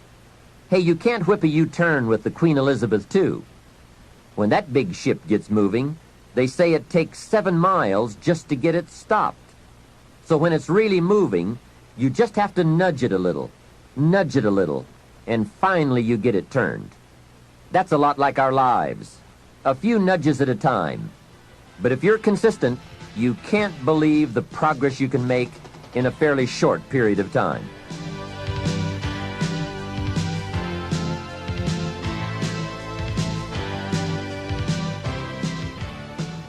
Here is my first key point on the management of time. Either you run the day, or it runs you. That's fairly simply put, but it is so true. Everything in life is a lot like that. Emotions are a good example. Either you master them, or they will master you. Something is always going to master, and something is always going to serve, whether it's your emotions, your enterprise, or your project. Difficulty will serve or master. Fear, anxiety, inclinations, they all serve or master. We must learn to send our inclinations to school, to teach them how to behave, how best to serve, and to learn their true value. So that is key 1. Get in charge. You be the master. It pays to take a look often and examine all the parts of your life and all the things that you are involved in and all the things that are affecting you so that you can get an intelligent answer to the question, who's in charge here? It's so easy when you get something started to unwittingly relinquish the reins of authority so that it begins to subtly but surely take over. Soon you become the servant. It dictates, it demands, and you respond. So let's turn this whole challenge around. You take over the reins of authority. You subtly but surely take charge. You dictate, you demand, and you will be delighted to see early signs of positive response from your enterprise, your business, and your life. The next time management essential is to learn to say no. I had some difficulty here. It is so easy to say yes to everything, trying to be a nice person, and then have to spend all that time trying to come up with excuses to get out of the obligation. It's one of the great time wasters. How much better to say, no, I don't think I can, but if that changes, I'll give you a call. And isn't it a better feeling to call someone with the good news, I can come, than with the bad news, guess what? I can't come. When in doubt, learn to say no. A friend of mine, Ron Reynolds, has a good saying, don't let your mouth overload your back. That's a great thought to keep in mind when scheduling your time. Here's the next tip. When you work, work, and when you play, play. For time efficiency, and for that good feeling that comes from doing something without any guilt feeling, don't mix the two. Many years ago, I used to say, I've got to get my family to the beach. I've been promising to take them to the beach. What are they going to think if I don't take them? Now guess where I am while I'm thinking about the beach. Right, at the office. Now I finally get my family to the beach, but at the beach I'm saying, I should be at the office. I have so much to do. Now I've messed up my beach time with the family by thinking about the office. So I learned this lesson. Make a play day, and a work day, a work day. Don't mix the two. Sure enough, if you say I'm going to take off at 3 o'clock and go play, guess what you are thinking about all morning? Taking off to go play. So don't play at work, and don't work at play. It's a great rule to follow to ensure that your time is used more effectively. Now, I know all of this has to be modified to fit your particular situation, No one rule will apply to all, but keep the main thought in mind. Separate work and play. When I take a lecture tour to Spain or Africa or Australia, I make it a work trip. Every day is filled with lectures, speeches, and business conferences. Then I arrange a play trip, because when I play, I really want to play. A builder friend of mine now has the luxury of working a week and taking off a week. That's what he calls it. Work a week, play a week. However, with weekends on either side of his play week, it's really 9 days. So he works 5 and takes off 9. That is luxury, right? However, the 5 days he works, he really works. Secretaries, accountants, architects, superintendents, long days, around the clock, into the night. 5 heavy, full days. Then he's off to play. So when he works, he really works, so that he can save all the playtime for a longer stretch. Now, perhaps we can't all do that, but we can learn to practice the skill of separating work and play. The next time management essential is to analyze how you are. Then, if the challenge calls for it, you must either change how you are or change your procedure. That is productivity waiting to make time pay. Self-analyzing. The first thing to analyze is your periods of greatest productivity throughout the day. If you are a morning person who wakes up early, ready to start the day, that is the best time to do your creative work. You can get more done when you're at your best. Some people are night people, fuzzy in the morning, late to get started, but alert and awake long into the evening. If that's the way you are, then this is the best time to pack in the activity and creativity. The key is to find your best time and use it to its fullest. Next, analyze your habits. If, for example, you're not good at keeping records, get someone to do it for you. If you have promised yourself that you're going to keep your records or balance your checkbook, and this has been going on for a few years, it looks like you aren't that kind of person. Nor are you likely to become that kind of person. You may say, no, I'm really going to do it this time. Hey, I would suggest that a few years is long enough. Don't promise yourself any more. Just say, maybe the smart thing to do is to get someone to do this and make me look good. You would be surprised at how often you can remain a lot like you are in many areas if you will just make the arrangements to have it covered. Some years ago, my office came to the conclusion that I was a poor courier. Someone would ask me to take a check to San Francisco, since I was going there anyway. I would say, sure, no problem. Put the check in my pocket and fly off to San Francisco. Guess when I would next hear about that check? From my dry cleaners. Next time someone says, this document has to go to New York, will you be sure to give it to them this time? I'd say, of course, you can count on me this time. I'm not flaky. So I put the document in my briefcase and head off for New York. Guess what? Right, it would still be in my briefcase when I got back to the office the following week. So there is a saying now in my office, don't give the chairman anything. He's good at some things, but he's a poor courier. Make other arrangements. And that is my point. There is nothing wrong with admitting that you just aren't going to do certain things as long as you are clever enough to make arrangements to have them done. It's much better than continually promising that you will when the chances are good that you won't. Next time management essential, the telephone. What an incredible instrument for business, social, and emergency situations. The job it can do for you is unbelievable. However, there are some tips for using the telephone so that it won't use you. Here's the first one. Before you make a call, make an agenda. An agenda is simply a list of the items you want to talk about, especially if it's a business call. It is one of the better habits to develop. Did you ever make a call and toward the end of the conversation say, let's see, there was something else I was going to talk to you about. I just can't think of it right now, but if I think of it later, I'll call you back. A great time waster, and for a business call, not very sophisticated on your part. Making an agenda before you make a call serves to keep your conversation on course, so that you cover the essentials without missing any of them. Also, it helps to keep the conversation on track and control the tendency to wander into non-essential chit-chat. It is also a money saver. The extra minutes saved by keeping to an agenda and a few pleasantries is major. I know. My business telephone bill just in California got up to $13,000 a month, and this was one of the problems. Doing business internationally, we have learned the incredible savings of both time and money by taking the time to write down an agenda before we begin to dial. And here's another benefit. If you have made an agenda, when it comes time to recall that conversation you had, you've now got the details in writing.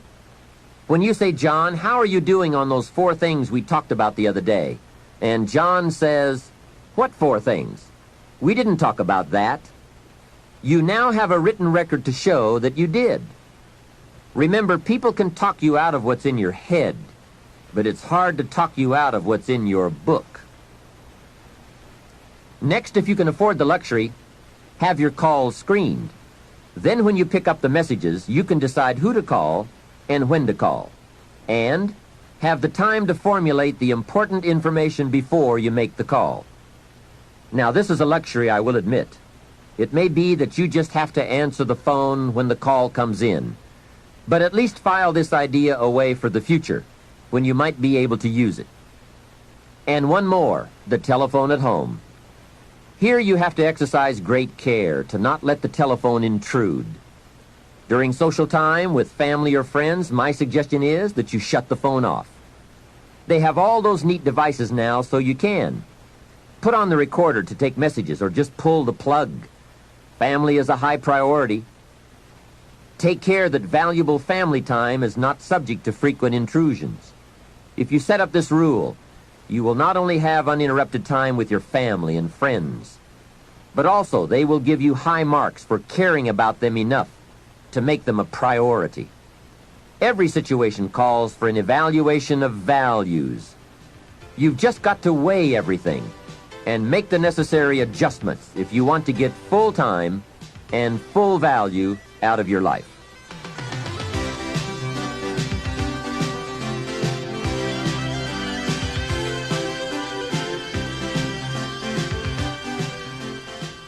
The next time management tip I have is to listen to the cassette programs and read the books on the subject. You can't possibly get all the ideas you'll need from any one cassette program or person. Remember, you have to go in search of the ideas. They don't just come by.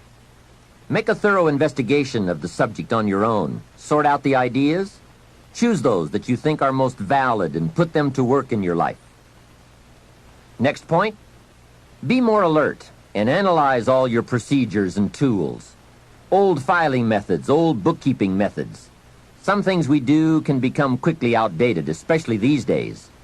Check for all the new tools that can help you to use your time more efficiently. Dictating machines, tape recorders, answering devices, computers, calculators. There is just about every tool imaginable in today's marketplace. I now have a fabulous computer in my office that can do the most amazing things and save a great deal of time.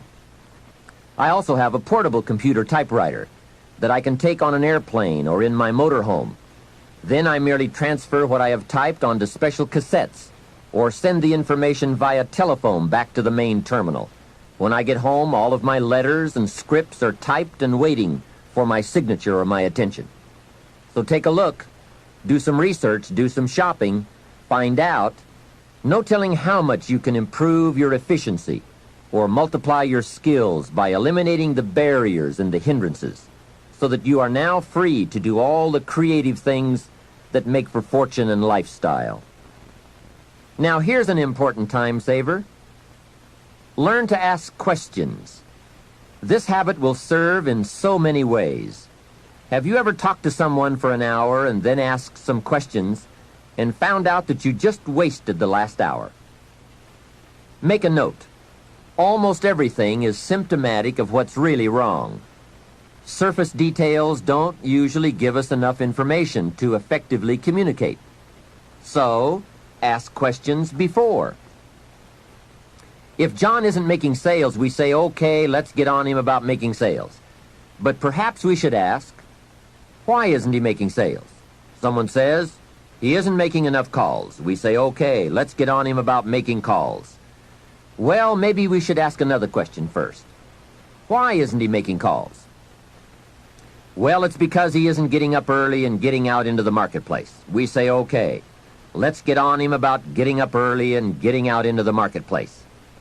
Well, perhaps we should ask just one more question.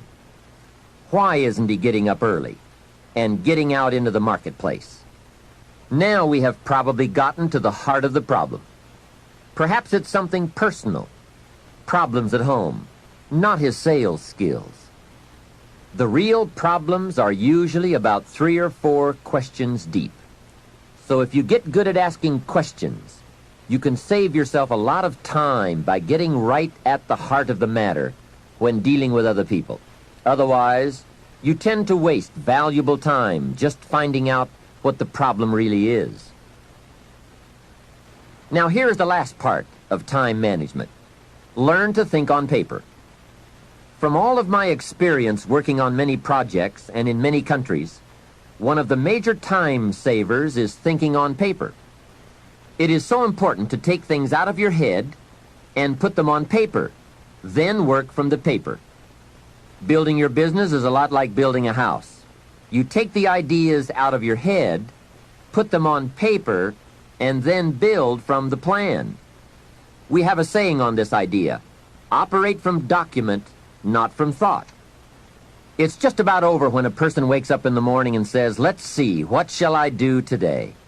Too late, right? The best thing you can do now is to take today off and at least plan tomorrow. Let me give you 4 major ways to think on paper. The first is a journal. I spend a lot of time talking about journals in my lectures and programs, primarily because it is such an invaluable tool for the serious student of the better life. A journal is merely a gathering place for all the good information that comes your way, from sermons, from books, from lectures, from business conferences, magazines, thinking time, research, any source of information that you feel is worth keeping. Don't let the good ideas of life escape you. Remember, most good ideas usually only come by once. Get into the habit of capturing them with pen and paper by making daily use of your journal.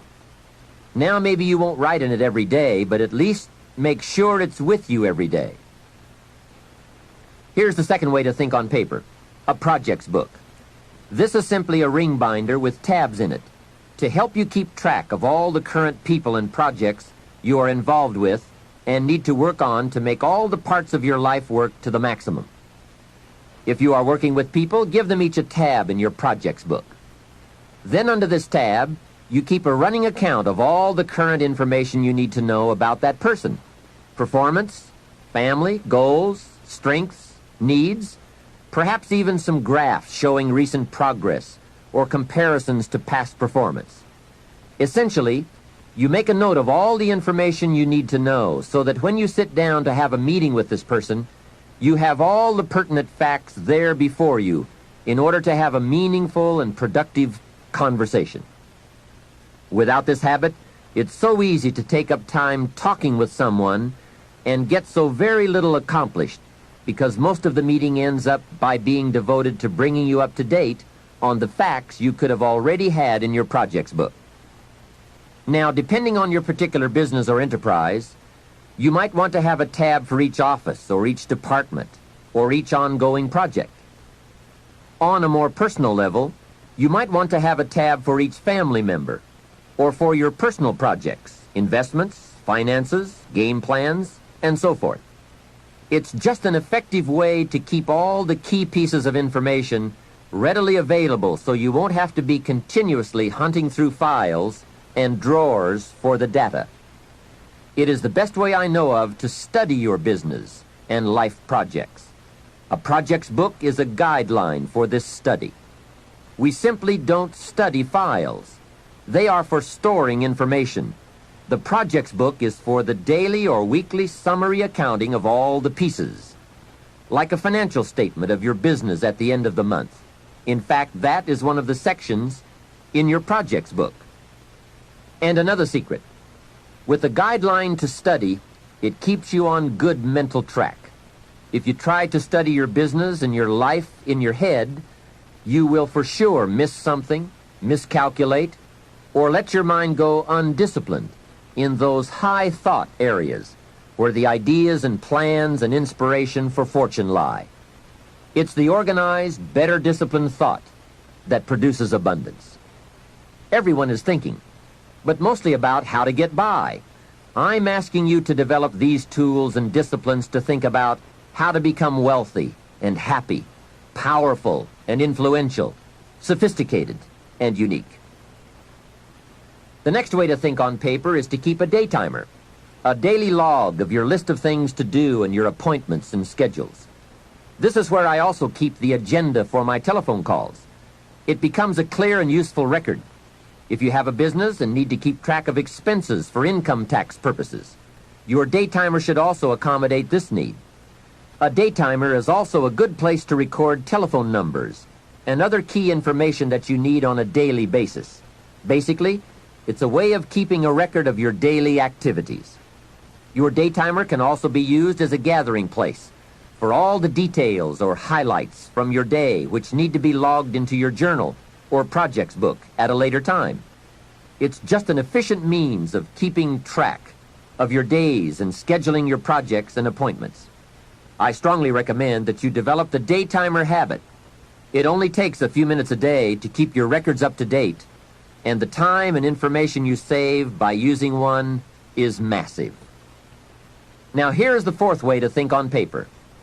The all-important game plan.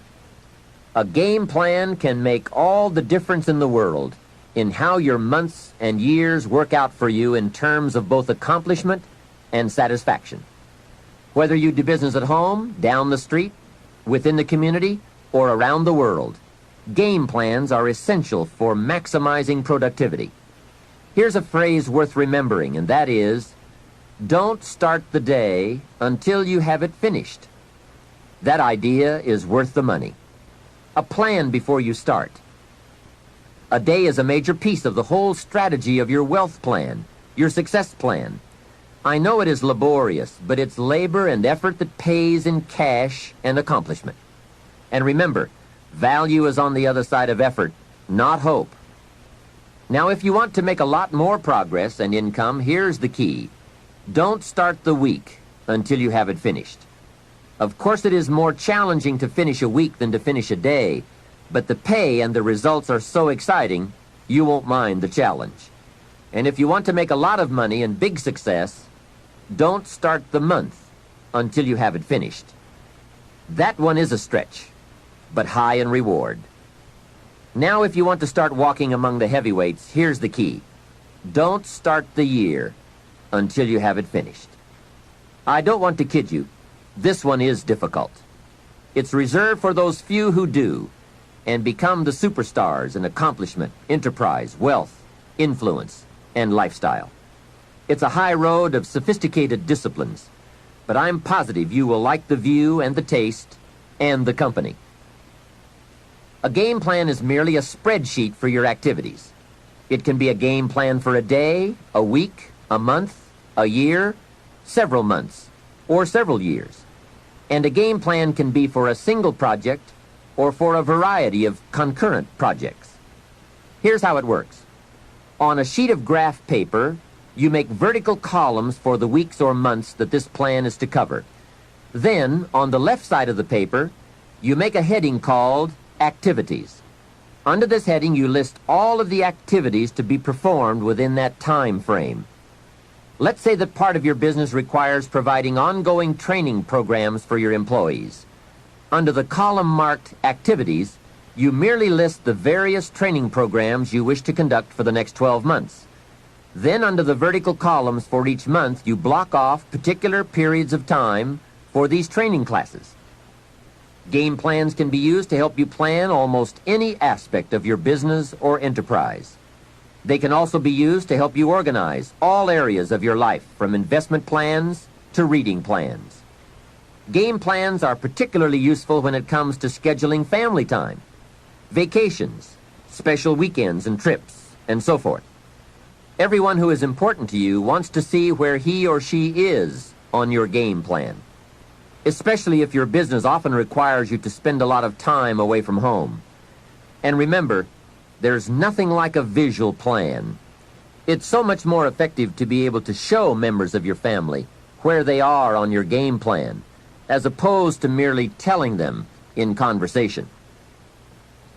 Now, a game plan can be as detailed as you wish, and please be forewarned now that you are probably going to tear up several before you get what you want. This is something you have to work with. Every game plan must be tailored to fit a particular need. The chart you use for your personal plans may not necessarily be suitable as a chart for your business plans. Here is another key benefit of using game plans. If you have your plan in your projects book or up on a wall somewhere, it serves as a constant reminder to get busy on all the activities you have scheduled. Or, if there are a lot of blank holes beside the activities you have listed, your plan reminds you to get busy scheduling them. Now you might well ask, doesn't a calendar do the same thing? Not really. Many of the events on your game plan will be on your calendar, but here are the major differences. First, the visual reminder of the spreadsheet and the list of activities on the left that have no corresponding time assigned to them on the right serve to remind you of what is not yet done. A calendar just won't give you that kind of information. And second, it is so important to take a look at 3 months, 6 months, 1 year at a time for highly effective planning. With a game plan, you can get a sense of the whole picture of the time frame and all of the important activities at one look. To effectively design something, you just have to have a picture of the whole finished project, complete, or as complete as possible. Game plans are both exciting and painful. Painful because of all the things you must get on with and plan, make up your mind about, or give serious thought to. And painful because they illustrate how far behind you are sometimes. But they are also very exciting, both because they help you to foresee how your life, your business, and your family are going to unfold over the coming months, and because they can help you get the job done. It's like looking at the artist's rendering of the finished project. It brings all kinds of feelings to the surface as we see it all take shape and unfold. And it also gives you that incredible feeling of being in charge. You have your life in hand and in order and well designed. Remember how valuable a day is. It is part of your whole life enterprise. A day is like a piece of the mosaic of your life. Fashion it wisely to the best of your genius. For as someone once said, at midnight, the winged messengers come and gather up all these pieces and take them off to wherever the mosaic is kept. And surely on occasion one messenger says to another, wait till you see this one. A well-fashioned day with a beginning and an end, a purpose and a content, a color and a character, a feel and a texture. This well-fashioned day takes its place among the many and becomes a valuable memory and treasure. An equity of experience and spirit and life. And remember, the genius to do all this lies within you. Never forget that. Some people say, if I was as smart as you are, make sure you make the correction in thinking to say, if I had developed as much of my smart as you have. That's it. We're all smart enough. We just have to develop that smart into a plan. Hopefully this program will help. There it is, how to think on paper. With those thoughts and with all the other things we've brought to your attention under the subject time management, let's move on to the next key to wealth and happiness. If you were to evaluate the major influences in your life that shape the person you are becoming, this has to be high on the list. The people you choose to allow into your life. Mr. Schoaf gave me a very important caution in those early days, which I would like to repeat here for you. He said, never underestimate the power of influence. What an important statement. The influence of those around us is so powerful. Many times we don't even realize we're being strongly influenced because it generally develops over an extended period of time. Peer pressure is an especially powerful form of influence because it is so subtle. If you're around people who spend all they make, chances are excellent that you'll spend all you make. If you are around people who go to more ball games than concerts, chances are excellent that you'll do the same. If you're around people who don't read many books, chances are excellent you won't read many books. People around us can keep nudging us off course, a little at a time, until finally, 10 years from now, we find ourselves asking, how did I get here? Those subtle influences need to be studied carefully if we really want our lives to turn out the way we've planned. Now, on this major point, let me give you 3 key questions to ask. This may help you to make a better analysis of your current associations. Here is the first question. Who am I around? Good question. Make a mental study of the major people with whom you most often associate. You've got to evaluate everybody who is within the circle of being able to influence you. So, major question, who am I around? Next question, what are they doing to me? That's a major question to ask. What have they got me doing? What have they got me listening to? What have they got me reading? Where have they got me going? What have they got me thinking? How have they got me talking? And how have they got me feeling?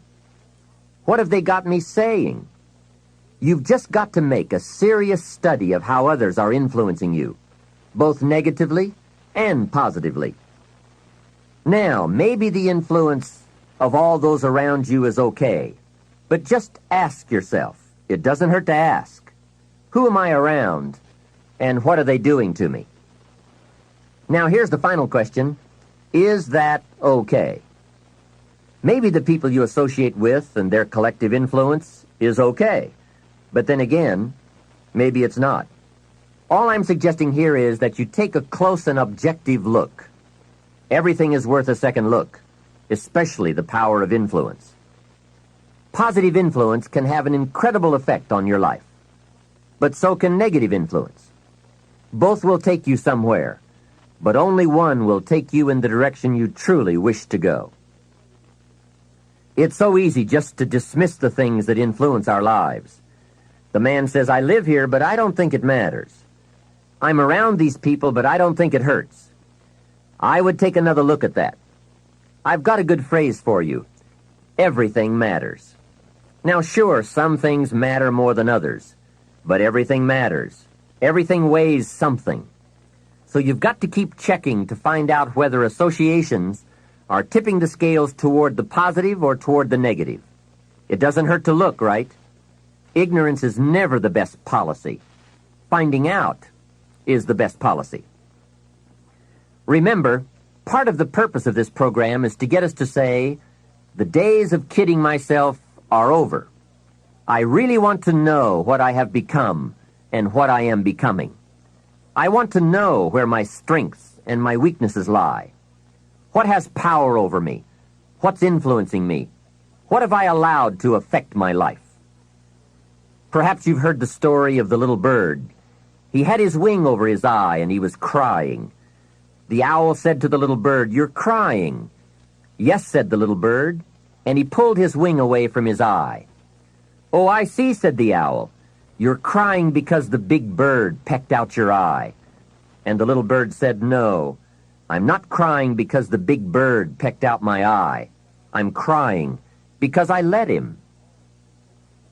Hey, it's easy to let influences shape our lives, to let associations determine our direction, to let persuasions overwhelm us, to let tides take us, to let pressures make us.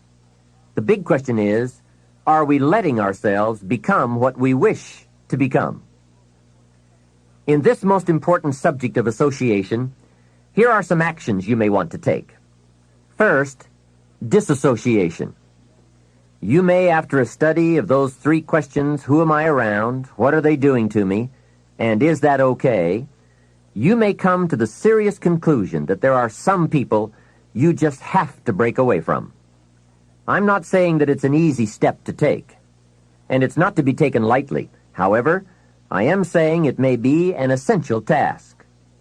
You may just have to make that hard choice not to let certain negative influences affect you anymore. Remember, it could be a choice that saves the quality of your life. The second action you may want to take is limited association. It could well be that you are spending too much time in a certain area of your life with a certain group of people. It's easy to put time and effort in the wrong place. The guy spends 3 hours at the ball game and 30 minutes listening to the sermon. See, that's called out of balance. 30 minutes for spirituality, 3 hours for entertainment. That doesn't weigh well 5 years from now, 10 years from now, when you take a look at the sum total of your values in your life. Here's one of the easy ways to end up with a mediocre average life: spending major time on minor things. Sophisticated people learn to weigh everything before they spend time or money. You've got to weigh before you pay. Whether you're going to spend heavy time or light time, you've just got to weigh. Otherwise, if you're not careful, you can get trapped into spending heavyweight time with lightweight people. Now, it's okay to have casual friends as long as you give them casual time, not serious time. Spend major time with major influence and minor time with minor influence. It's so easy to do just the opposite, but don't let it be said that you fell into that trap. So maybe all you need to do to change some of the influences in your life is not to eliminate them, but merely limit them. Say, I have a good time with these people, but I'm not going to spend days and days with them anymore. I'm just going to cut that down and save some of that time for more major people and more major enterprises. Remember, it's your life. You can spend your time with whomever you want and whenever you want. But you didn't invest in this program for me to kid you. Take a look at your priorities and your values. We have so little time at our disposal. Wouldn't it make sense to invest it wisely? If you have only $100 in your pocket, it's okay to spend $20 for fun and put $80 toward your important values and commitments. But would you be happy reversing those percentages?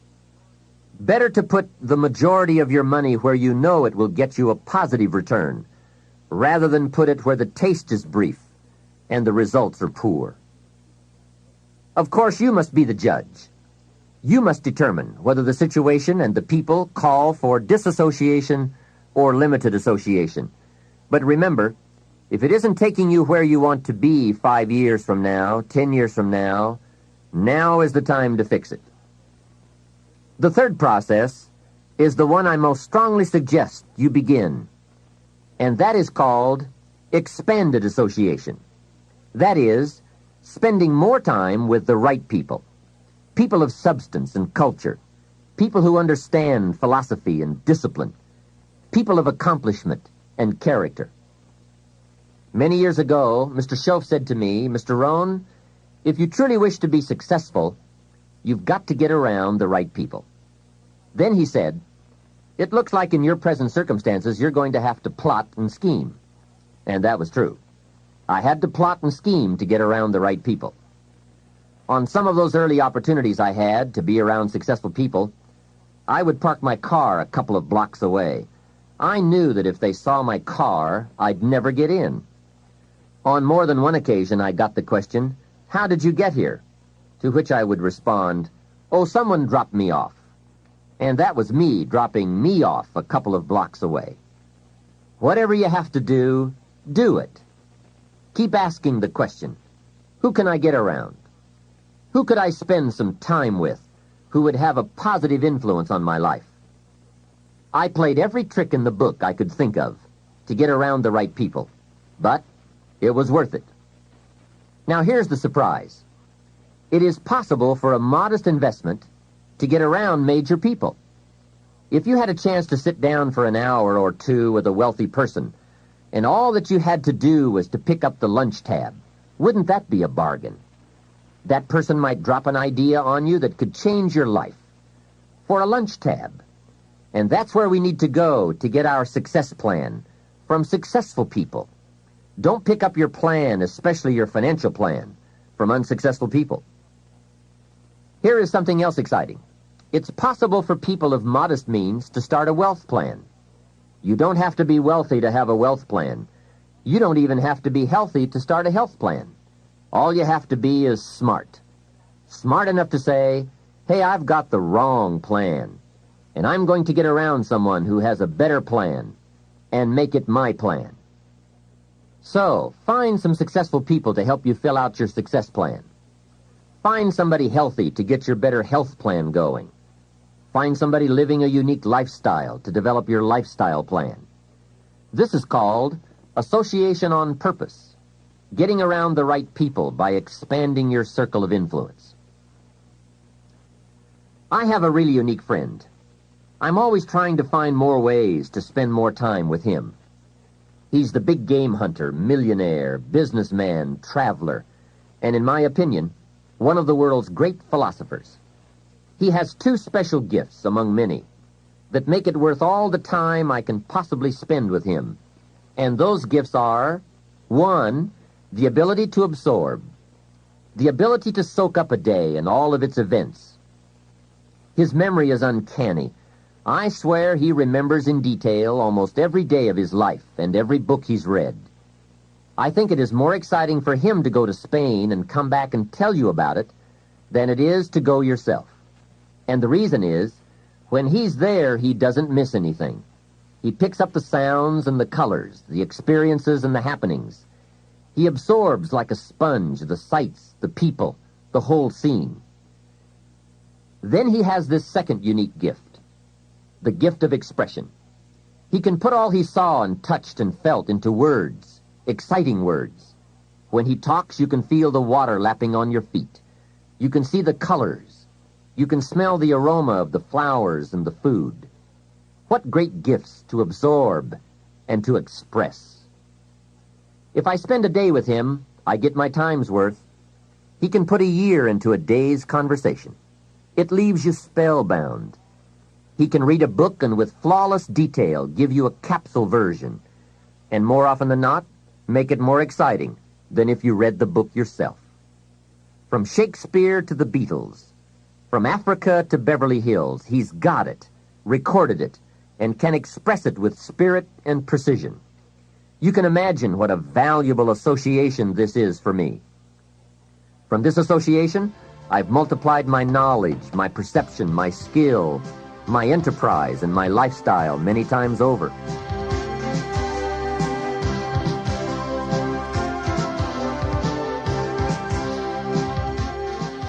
Here's another good question for you. Where do you go for your intellectual feast? Where do you go?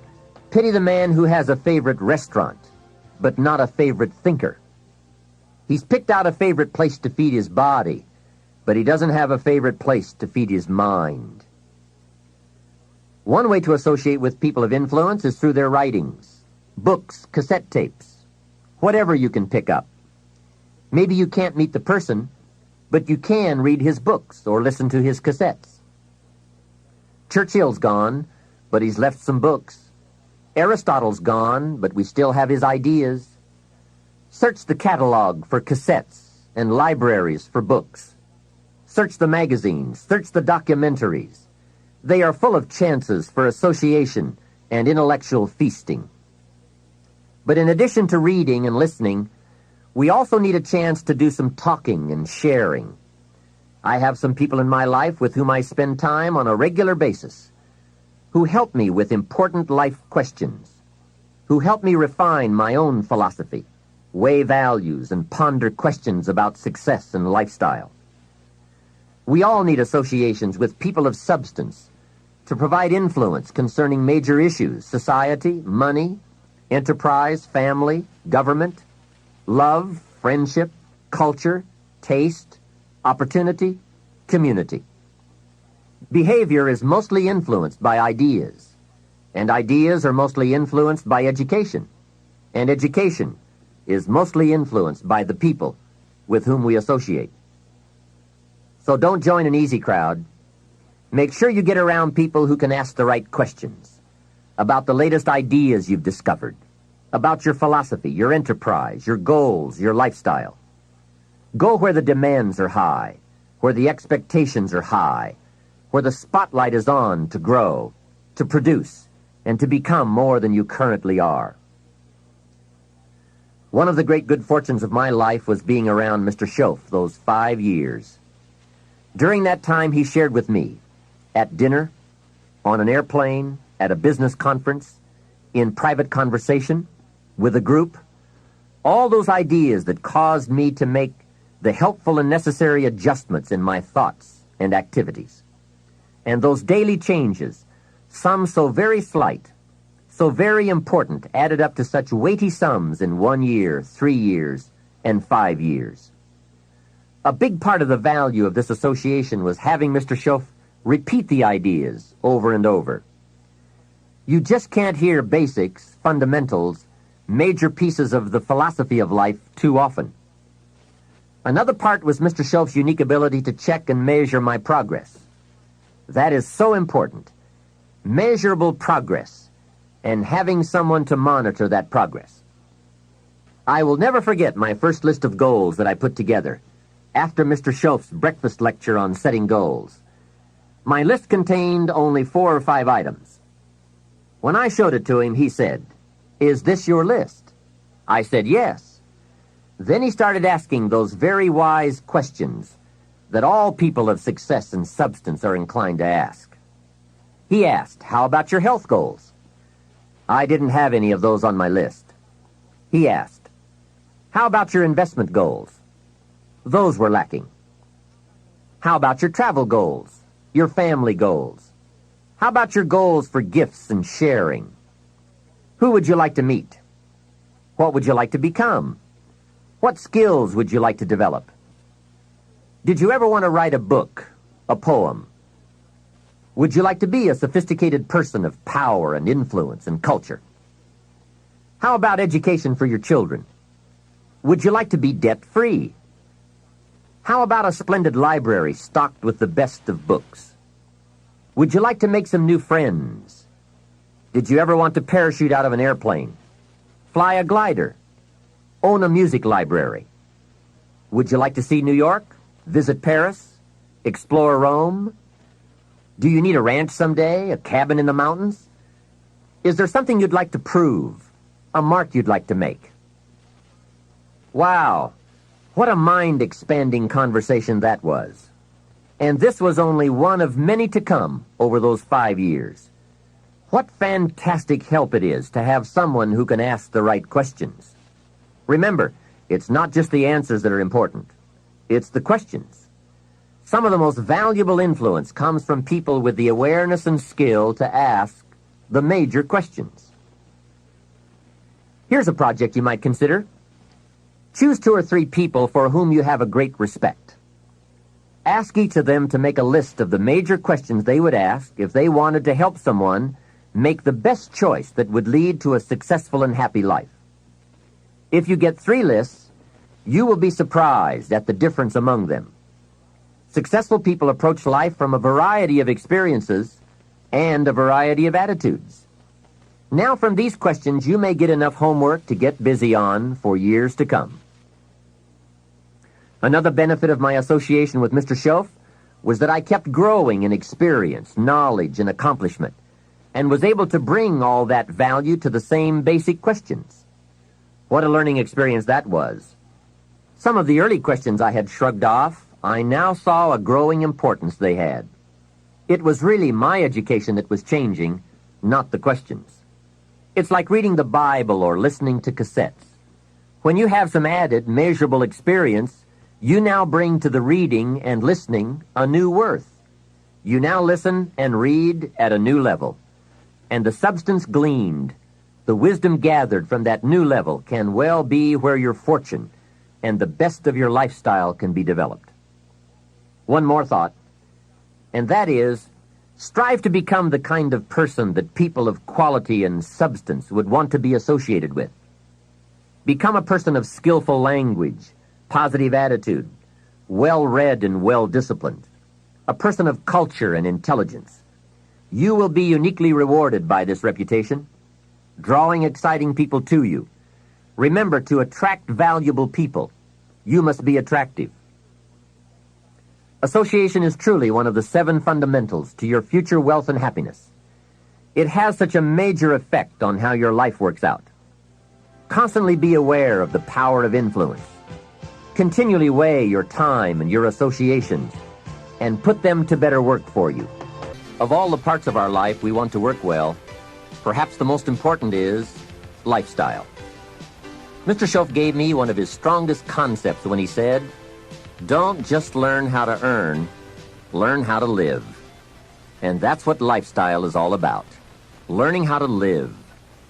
Here's one of the great challenges of life: being happy with what you have while in pursuit of what you want. I have found it a practice well worth exercising with skill. Now consider this. Some people have plenty of beautiful things filling their days, but they get little happiness from them. Some people have money, but they have trouble finding joy in their lives. Imagine a father wads up a $5 bill and throws it at his son, saying, "Here, if you need the darn stuff that bad, take it." Same money, poor style. And remember, it's not the amount that counts. It's the style that counts. Mr. Schoaf taught me lifestyle in those early days, starting with small amounts. He said, imagine that you're getting your shoes shined, and the shoe shine boy has done a fabulous job. You have one of the world's all-time great shines, so you pay him for the shine. Now you consider from the change in your hand what kind of tip to give him.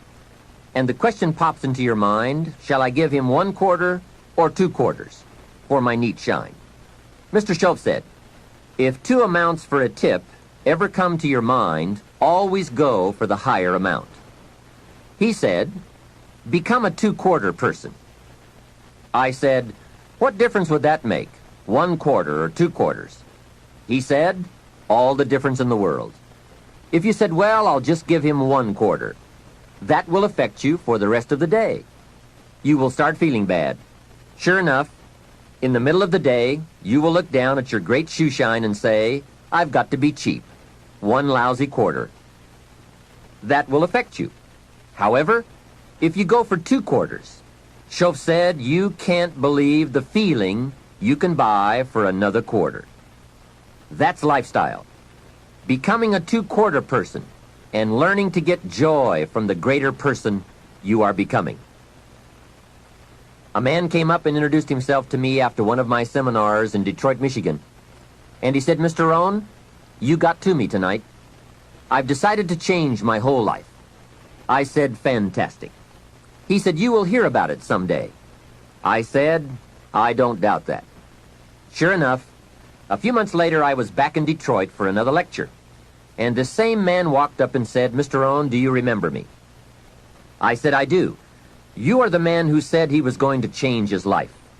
He said, that's me, and I've got to tell you a story. Here's the story he told me. After the last seminar, he said, I started thinking about ways to begin changing my life. And I decided to start with my family. I have 2 lovely teenage daughters, the best kids anyone could ask for. They never give me any trouble. However, I've always given them a hard time, especially as teenagers. One of the things they dearly love to do is to go to rock and roll concerts, to see their favorite performers. Now, I've always given them a hard time on this subject. They would ask to go, and I would say, no, I don't want you to go. The music is too loud. You'll ruin your hearing. And besides, it's the wrong crowd. I would always give them a hard time. Then they would beg, please, Daddy, we want to go. We don't give you any trouble. We're good girls. Please let us go. Well, after they had begged long enough, I would reluctantly throw them the money and say, okay, if you have to go that bad. So that's where I decided to start to make some changes in my life. Then he said, here's what I did. Not long ago, I saw this advertisement that one of my daughter's favorite performers was coming to town. Guess what I did? I went down to the concert hall and bought the tickets myself. Later that day, when I saw my girls, I handed them this envelope and said, "Daughters of mine, you may not believe this, but inside this envelope are your tickets to the concert that's coming to town." I knew it was one of their favorites. They could not believe it. Then I told them one more thing. I said, begging days are over. Now my girls really couldn't believe it.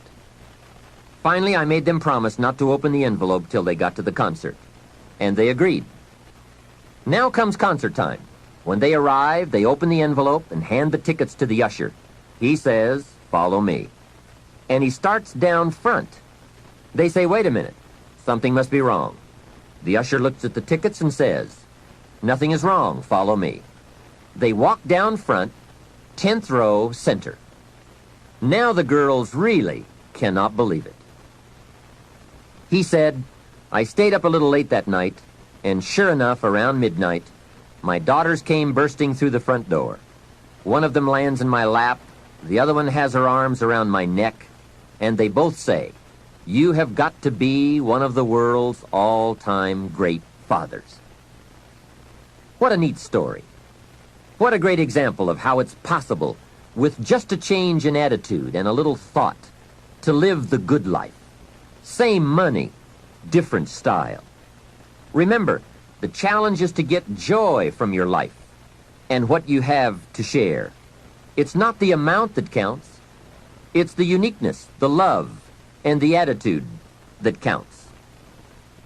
Even people of modest means can experience a sophisticated lifestyle. They simply learn to save up some of their Pepsi money for a bottle of fine wine. Don't spend all your money a quarter at a time. Save up and buy something of special value, something fine, or something that lasts, or something you are proud of, or a gift of value to give to someone special. Even with modest means, you can save your candy money for a concert. And for a sophisticated person, a few may be better than many. Better a few treasures than a house full of junk. Lifestyle is a matter of awareness, values, education, and disciplined taste. It is an art that brings joy as it's practiced, not just a subject to be studied. It is the deliberate decision to savor and enjoy all the experiences and possibilities of life. Lifestyle means expanding your knowledge and experiences from the influence of books, people, films, and new adventures.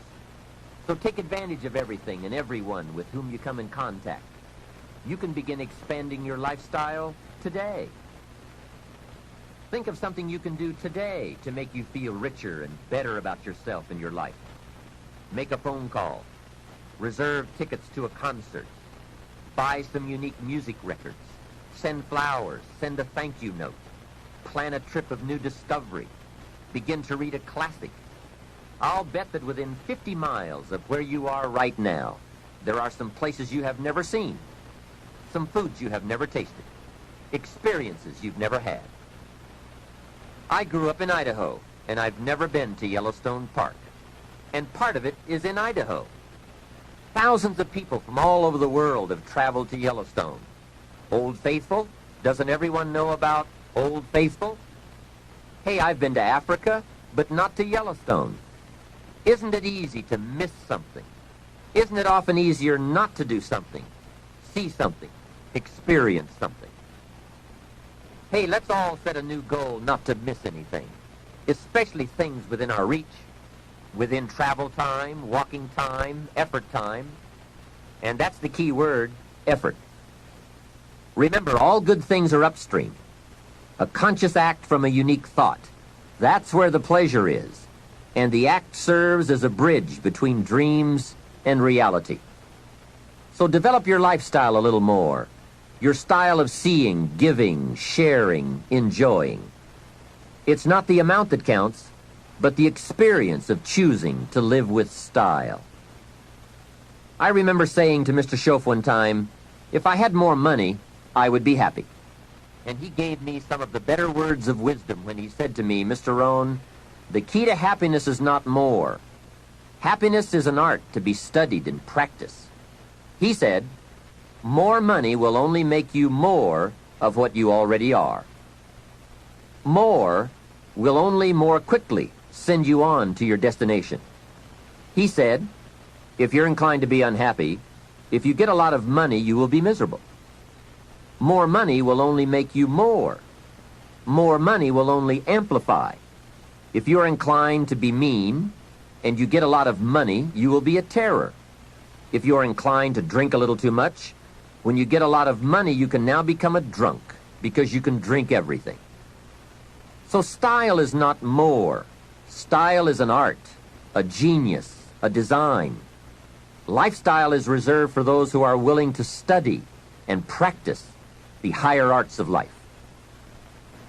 Lifestyle is culture, music, dance, art, sculpture, literature, plays, concerts. Lifestyle is a taste of the fine, the better, the best. Mortimer Adler, the philosopher, says, if we don't go for the higher tastes, we will settle for the lower ones. So develop an appreciation for the fine. That is a worthy purpose. Developing an appetite for the unique things in life. Study the art and reach for the best. To have the best in the time we have available to us, that is the quest. Remember, it's not the amount, it's the imagination.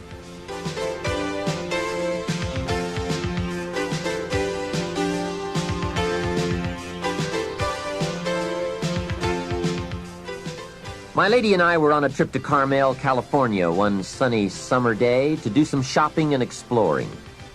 I stopped to have the car serviced at a gas station. This young man, about 18 or 19, I would guess, came bouncing out to the car with a big smile, and he said, "Can I help you?" I said, "Yes. A full tank of gas, please." Well, not only did he fill the tank with gas, he checked every tire, washed every window, even the moonroof, checked everything, and all the time he was working, he was whistling and singing. My lady and I couldn't believe all the service and his obvious happiness. The young man brought me the bill, and as I was signing it, I said, "Hey, you really have taken good care of us. I appreciate it." And he said, "I really enjoy working. It's fun for me. I get to meet nice people like you." We couldn't believe it. This kid was something else. I said, "My lady and I are going to Carmel, and we want to drink one of those $2 milkshakes on the way up there. Where is the nearest Baskin-Robbins?" He said, "That's a great idea. Baskin-Robbins is just a few blocks away." And he told us where to find it. And he said, "Don't park out front. Park around to the side so your car won't get hit." What a kid. So we drove to Baskin-Robbins, walked in, and checked the flavor board, and ordered milkshakes. However, instead of ordering 2 milkshakes, we ordered 3. Then we drove back to the station. The young kid dashes out to the car again and says, "Hey, I see you got your milkshakes." I said, "Yes, and this one is for you." When I offered it to him through the window, he couldn't believe it. He said, "For me?" I said, "Sure. With all the fantastic service you gave us, I couldn't leave you out of the milkshake deal." He said, "Wow, no one has ever bought me a milkshake." I said, "That's probably true. Have a nice day." Then I buzzed up the window and we drove away. When I looked in the rearview mirror, there he was, holding that milkshake, a big surprised smile on his face. Now, what did that cost me? Only $2. Hey, I've enjoyed and shared the memory of that experience 100 times. For just $2. Remember, it's not the amount that counts. It's the style. That same day, I guess I was feeling extra creative. When my lady and I got to Carmel, I drove straight to the flower shop. We walked inside, and I said to the florist, "I need a long stem red rose for my lady to carry while we go shopping around Carmel." She was some impressed. The florist said, "Well, we sell them by the dozen." I said, "I don't need a dozen. I just need one." He said, "That'll cost you a couple of dollars for just one." I said, "Wonderful. There's nothing worse than a cheap rose." I selected the rose, handed it to my lady, and said, "Here, carry this while we stroll around town." She was impressed. And the cost? $2. Just $2. A couple of hours later, we were having some refreshments, and my lady looked across the table and said, "Jim, I just thought of something." I said, "What's that?" She said, "I think I'm the only lady in Carmel today carrying a rose." I said, "That's probably true." For $2, can you imagine $2? Remember, it's not the amount. Hey, just 2 ideas and a total cost of $4 for unique experiences and sweet memories. Just 2 modest examples of how easy it is to put style in your life. Make sure you don't miss out. Don't miss anything you can enjoy. Be sure you live your life in style. Here's something else to think about. Did you ever hear where the expression tip came from? As in tipping the waiter or waitress in a restaurant.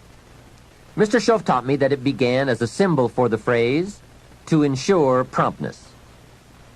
Now, Schoaf said, if a tip is to ensure promptness, when should you give it? Answer, up front. See, I didn't know that. I said, no, you have lunch, and if you get good service, you leave a good tip. If you get lousy service, no tip. And he said to me, no, Mr. Rohn. Sophisticated people don't take a chance on good service. They ensure good service by giving the money up front. I said, wow, what a way to live. I had never thought of that. So the next time you have someone special to take to lunch, call the waitress over, arm around the shoulders and say, here's $5. Would you take good care of me and my friend? Schoaf said you won't believe what happens. They do what's known as hover. They hover around your table. Without the insurance, you are usually looking around saying, where is my waitress? Has she gone on a break? Same money, different style. One last major point. Life in style is also life in balance. Make sure you pay attention to all the values and dimensions of your life. One is family. If you have someone you care about, there is no value to match that. One person caring for another is life in the best of style and value. Protect it with a vengeance. If a chair gets in the way, I suggest you destroy the chair. It was wisely said so long ago, but is still true for today. There are many treasures, but the greatest of these is love. Better to live in a tent on the beach and have a love affair than to live in a mansion by yourself. Ask me. I know. Family must be cultivated like an enterprise, like a garden. Time and effort and imagination, creativity and genius must be summoned constantly to keep it flourishing and growing. Next is friendship. A priceless value, friendship. Friends are those incredible people who know all about you and still like you. Friends are those people who are coming in when everyone else is leaving. And, as someone once suggested, be sure to make the kind of friends on your way up who will take you in on your way down. Life is a bit of both up and down. But with true friends, friends who care regardless of your circumstances, the ups are more automatic and the downs less devastating. Traveling around the world, I have made some unique friends. I've also got some strange friends. One of them is a thief. He steals, but you'd love him. He's really a neat guy, but he really does steal. Now, he's not a big thief. He's just a little thief, but he is a thief. Once in a while, someone reminds me, your friend steals. I say, I know. What can I do? I talk to him about it. He's just my thieving friend. I do have one very special friend, though. If I was stuck in a Mexican jail and accused unduly, I would call this friend. Guess why I'd call this friend? He would come and get me. Now that is a friend. Someone who would come and get you. Guess how much you would spend to get me? Right, as much as it would take. Guess how long you would try to get me out? You're right, as long as it would take. That is a friend, someone who would come and get you. Now, I also have some casual friends who would probably say, call me when you get back. I guess we all have some of those friends. But friendship is so vitally important to those in search of the good life. Make sure your friendships get the attention and the effort they deserve. Properly nourished, they will give back to you that priceless treasure of both pleasure and satisfaction called the good life. And remember, the good life is not an amount. The good life is an attitude, an act, an idea, a discovery, a search. The good life comes from lifestyle that is fully developed, regardless of your bank account, so that it provides you with a constant sense of joy in living and fuels the fires of commitment to all of the disciplines and fundamentals that make life worthwhile. What is wealth without character? Industry without art? Quantity without quality? Enterprise without satisfaction? Possessions without joy? Become a person of culture to add to the whole culture, for we are most certainly a product of all the values of our community and country.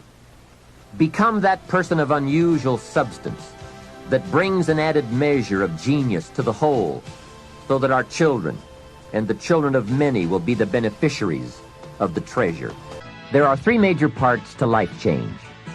First is knowledge, second is emotion, and third is action. When all three come together in a unique way, we call that the day that turns your life around. Hopefully, from all that you have heard in this album, it has added to your knowledge a blend of your experience, the experience of others, and now my experience. I hope I have brought you some wealth of knowledge. Now, here's the next important part, and that's emotions. Human emotions are powerful. They are so powerful that any one of them can have a dramatic effect on your life in a single day. However, make this careful note. Emotions are tricky. They can go either way on you. Emotions can build or destroy, weaken or strengthen, make or break. It all depends on how you use them. We call civilization the intelligent management of human emotion. That's it. The power, given an intelligent direction and objective, can accomplish spectacular things. The power, the feelings, those surges of heart and soul. What are they? What can they do? Well, here are some. First, disgust. Disgust is a powerful emotion. Disgust says, I have had it. Hey, that could be the day that turns your life around. That's what I said the day that little Girl Scout came to my door. I give her the big lie, she leaves, and I say to myself, I don't want to live like this anymore. I've had it with being broke. I've had it with being embarrassed. And I've had it with lying. What a day. A life-changing day. The day when you've had it. And whether it's something major or something small, the day you can say enough is enough, that could be the life-changing day. The man has finally had it with being a loser. He's had it with mediocrity. He's had it with those awful sick feelings inside, knowing his wife is at the grocery store looking at 2 cans of beans, one marked 69 cents and one marked 67 cents. The man knows his wife is going to buy the 67-cent can, and she doesn't even like the brand. Know why she's going to buy the 67-cent can? To save 2 cents. The man sick inside says, I've had it with being on my knees in the dust looking for pennies. We are not living like this anymore. Look out. That's the day. The I've had it day. The never again day. The enough is enough day. Powerful. Hey, nothing is so life-changing as a powerful disgust. And there's probably nothing so pitiful as a mild disgust. The man says, I kind of think I've had it. How sad. Not powerful enough for life change. Now here's the second emotion, decision. Decision-making is emotional. Those knots in the pit of your stomach, waking up in the middle of the night, lying there in a cold sweat, trying to decide. We sometimes call it inner civil war, conflict, battle of the mind, heart, and soul. It's emotional, it's powerful, and critical. It sets the course or blinds the course. It sets the mind or leaves us helpless, drifting, not being able to make up our mind. Well, for progress we must decide. Come to grips with the surges, the tides, the conflicts. The best advice I can give you is, if it's easy, do it easy. If it's hard, do it hard. Just get it done. If after listening to this program you cleaned up a whole list of decisions, that might furnish enough inspiration for the next 10 years. And I might add, sometimes getting on with it is easier than deciding. Sometimes deciding is the toughest part. But once you have waded those waters, you can climb the mountain. Deciding is truly the day that turns your life around. Next is desire. Wanting to bad enough. And I don't know how to tell you to want to. You have to come up with that. There are two things, however, that I know about desire. First, it comes from inside, not outside. You don't send off for it, although some people try. And second, desire can be triggered. Sometimes it waits and sleeps, waiting for something to happen. And who knows what that trigger, that happening might be. Maybe it's a song, maybe it's a sermon, maybe it's a movie, a lecture, a seminar. Maybe it's a conversation with a friend, a confrontation with an enemy, an event, a day, a bitter experience. Whatever it is, it's good. Sometimes from the bitterest experience comes the greatest awakening. Here is some of my best advice to you. Welcome every human experience. You never know which one is going to turn it all on. Don't keep up the walls. The same wall that keeps out disappointment keeps out happiness. Let life touch you. Don't let it kill you, but let it touch you. It could be the next touch that makes the day that turns your life around. And here is the last emotion, resolve. Resolve says, I will. Two of the most powerful words in the language, I will. Benjamin Disraeli once said, nothing can resist a human will that will stake even its existence on the extent of its purpose. Shortly put, I'll do it or die. That could be the day. The man says, I will climb the mountain. They've told me it's too high, it's too far, it's too steep, it's too rocky, it's too difficult. But it's my mountain. I will climb it. Pretty soon you will see me waving from the top or dead on the side because I'm not coming back. Hey, that's powerful. Time and fate and circumstance call a hasty conference, and they all agree. We might as well let John have it. He says he's going to get it or die. Wow, that's it. Resolve. The best definition of resolve I ever heard was from a junior high girl in Foster City, California.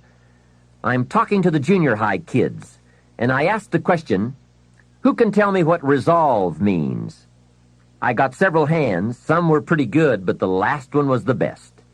She said, I think resolve means promising yourself you will never give up. I said, that's it. Best I've heard. Promise yourself you will never give up. I asked the kids, how long should a baby try to learn how to walk? How long would you give the average baby before you shut him off?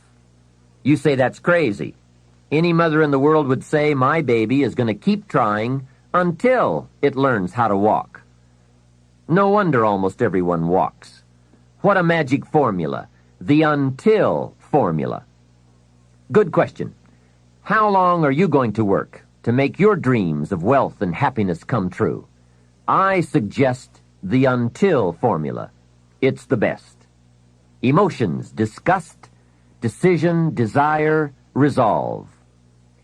Now let me give you the third part of the equation. That equation that gets results. It's action. Disciplined action. There's a famous line that says, don't just be listeners, be doers. That's it. Doers. The whole world loves the doers. That's what makes the wealth and the winning. Doing, disciplined, emotional action. Another famous line says, faith without action serves no useful purpose. Wow, what a major piece of information. Many people these days are big on affirmations. You have to be very careful of affirmations. Remember, there is a thin line between faith and folly. Here's the best I can give you on affirmation. Affirmation without discipline is the beginning of delusion. And there is nothing worse than delusion. Walking west looking for the sunrise. It's bad. However, affirmation with discipline can bring the most incredible results. But remember, they go together. Make sure you have a game plan to match your wishes. Otherwise, they will always be wishes.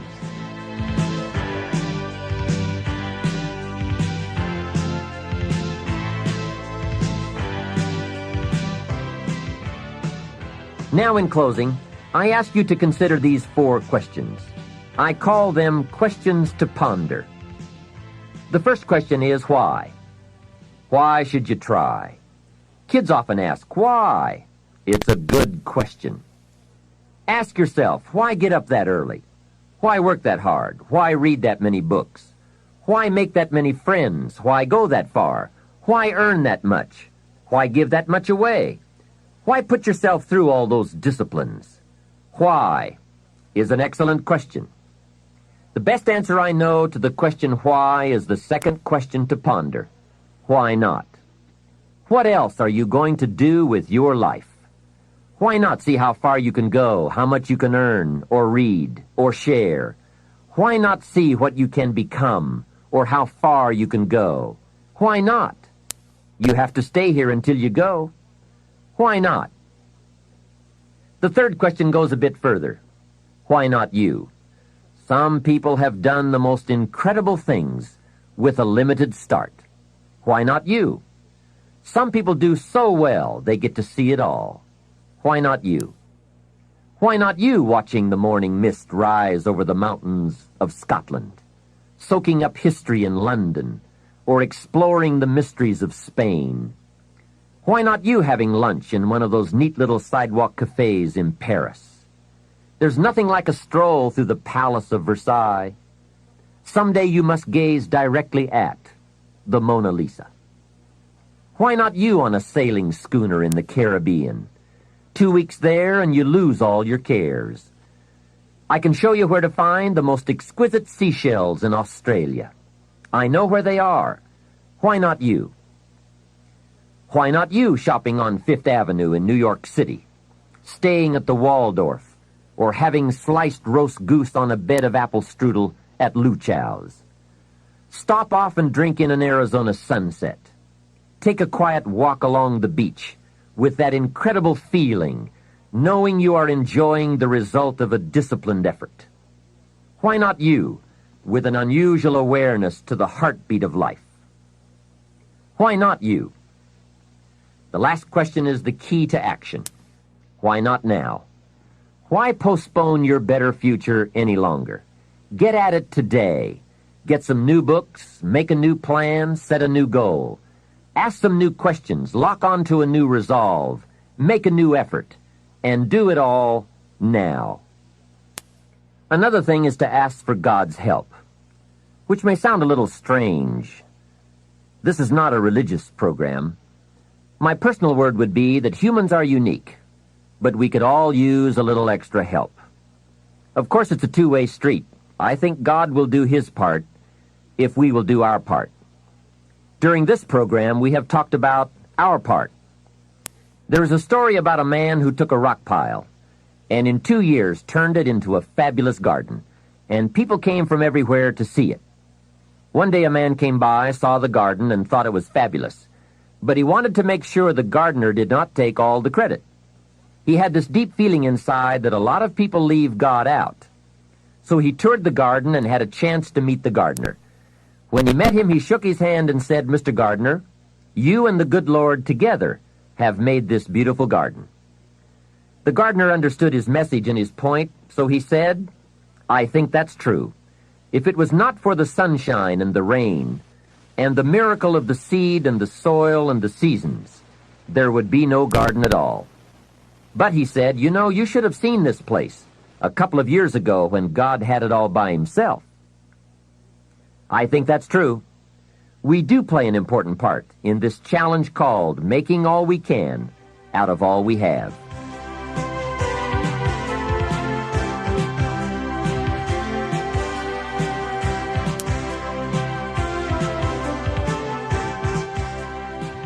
Well, we have shared a feast together during these cassette sessions, a feast of ideas that can, if we'll digest those ideas, satisfy our lifelong appetite for both wealth and happiness. Here's what I want to offer in the way of a suggestion. Now that we've feasted on the philosophical side, the theory side of the fundamentals, let me encourage you to participate in what should always follow any feast, and that is activity, exercise, and effort. In this case, the active and intense application of all that we've learned and shared together. I want to appeal to you right now to go to work. I appeal to you to review your associations with those people around you.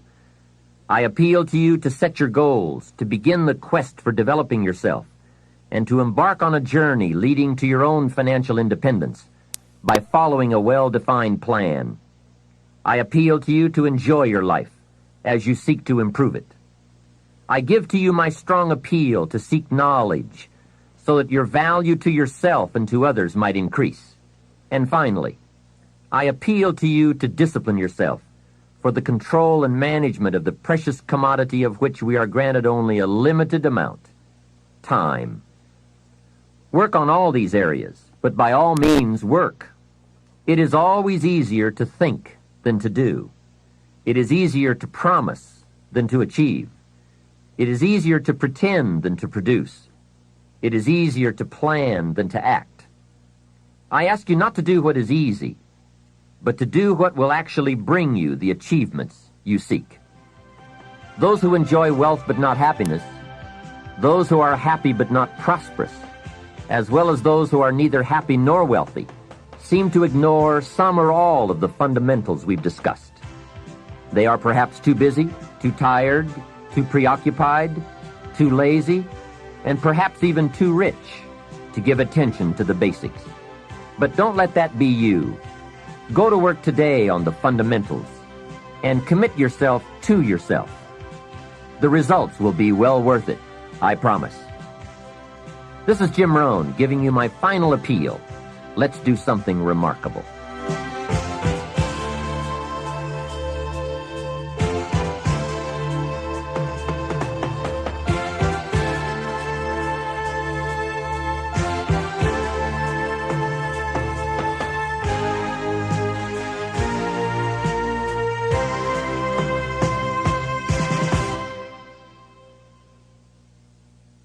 We know you've benefited from this remarkable program, Success Strategies, 7 Keys to Wealth and Happiness. We're confident that if you choose, your plan can help you make your dreams reality. This is just one of the many programs Nightingale Conant produces to help you reach your highest potential. For instance, listen to this excerpt from another of our dynamic products, Unlimited Power by Tony Robbins. Robbins discusses the power of neuro-linguistic programming and how we can all use our personal power to produce new behaviors and emotions. In this segment, he talks about how movie maker Steven Spielberg got his start by using his personal power. He's known he wanted to be involved with movies. He's had a love for movies since he was 13 years old. When he was 17 years old, he decided to go on the Universal Studios tour in California. And he went on the tram and got real bored real fast. He said, I want to see real movies. So he had a thing called personal what? So he got himself to take action. He snuck away from the tram, and he got down to the movie lot, and he actually stepped onto a filming and actually watched some filming going on. He wasn't supposed to be there. But he also had a tool called rapport. And he developed rapport with the director and started talking with this man. And this guy liked this moxie little kid, young kid, right, who seemed to have this real desire, and he loved the creativity and the intensity that he saw in this young man. And so he told him about what it was like to be a producer and a director, and told him it was the greatest career he could ever have, and he should do whatever it took to become one. And then finally the man said, okay, now it's time for you to go, and the security escorted him off the lot. Now, for most people, that would have been, God, what a neat story, huh? You're 17, you get to meet a real director, watch a real filming instead of just going on the tour. But see, once again, this man was totally committed to a dream. And so guess what? Using his personal what? Power, he took action. And the next day, he came up with a plan. He showed up at the Universal's lot wearing this one suit that he owned and borrowed his dad's old briefcase, threw in there a candy bar and a couple sandwiches, and he walked by purposely, congruently past the guard and went, "Hey, how's it going, Harry?" Of course, he got the guy's name by reading his name tag. But he was so congruent that Harry just went, "Oh, hi." And he walked right on by. So now he's in the lot where he now goes around meeting people, watching movies, learning, right? Knowing his outcome, taking action, getting some sensory acuting, learning what worked and what didn't work in movie making. And he went there every day after school and throughout the summer. So people began, the guard would say, Harry would say, "Hey, how's it going, Stephen? How are your movies coming?" "Hey, great, it's really fabulous." Right? He found himself an abandoned trailer. There are lots of them on Universal Studios lot. He found one, cleaned it out, got some plastic letters. On the outside he wrote, "Steven Spielberg, director." People say, "Where's your office?" He said, "Over there at, K9 and everything else." People come to his office. One day, finally, a director said to him, "Well, let's see one of your movies." So he pops out this Super 8 cartridge. He said, "Well, wait, we got to see a real movie." He said, "You seem to know a lot about that. How did you learn so much about movies?" Well, he spent 2 years or a year on the lot, right? Being there, developing acuity, developing his stuff, getting creative, letting his mind run, totally committed to his outcome. So finally he said, "Look, if you'll make a film and show it to us, a short film," he said, "we may hire you." So he went out and convinced one of his friends who was in my seminar last week, and I told the story, and this guy got up and said, "I financed that original film." It took $10,000, and Steven Spielberg made this little film about a group of teenagers that went from the desert and hitchhiked to California. And this guy financed it. It was amazing. Anyway, bottom line is, he showed it to Universal Studios, and they hired him with a 7-year contract to make television programs. Not bad. Why was he there? Because he had this great gift. His great gift was commitment to an outcome. He'd do whatever it took. And out of his personal power, he took action until he found a way to make it work. That's where the power is. Commitment to practice what is important to you, to do whatever it takes, and not to accept less than you can be. Not to accept results that are less than you deserve or anyone that you support or represent. That's critical. If you'd like more information about unlimited power or any of Nightingale Conant's inspiring audio and video programs, call us toll-free at 1-800-323-5552. Thanks for listening, and come hear us again.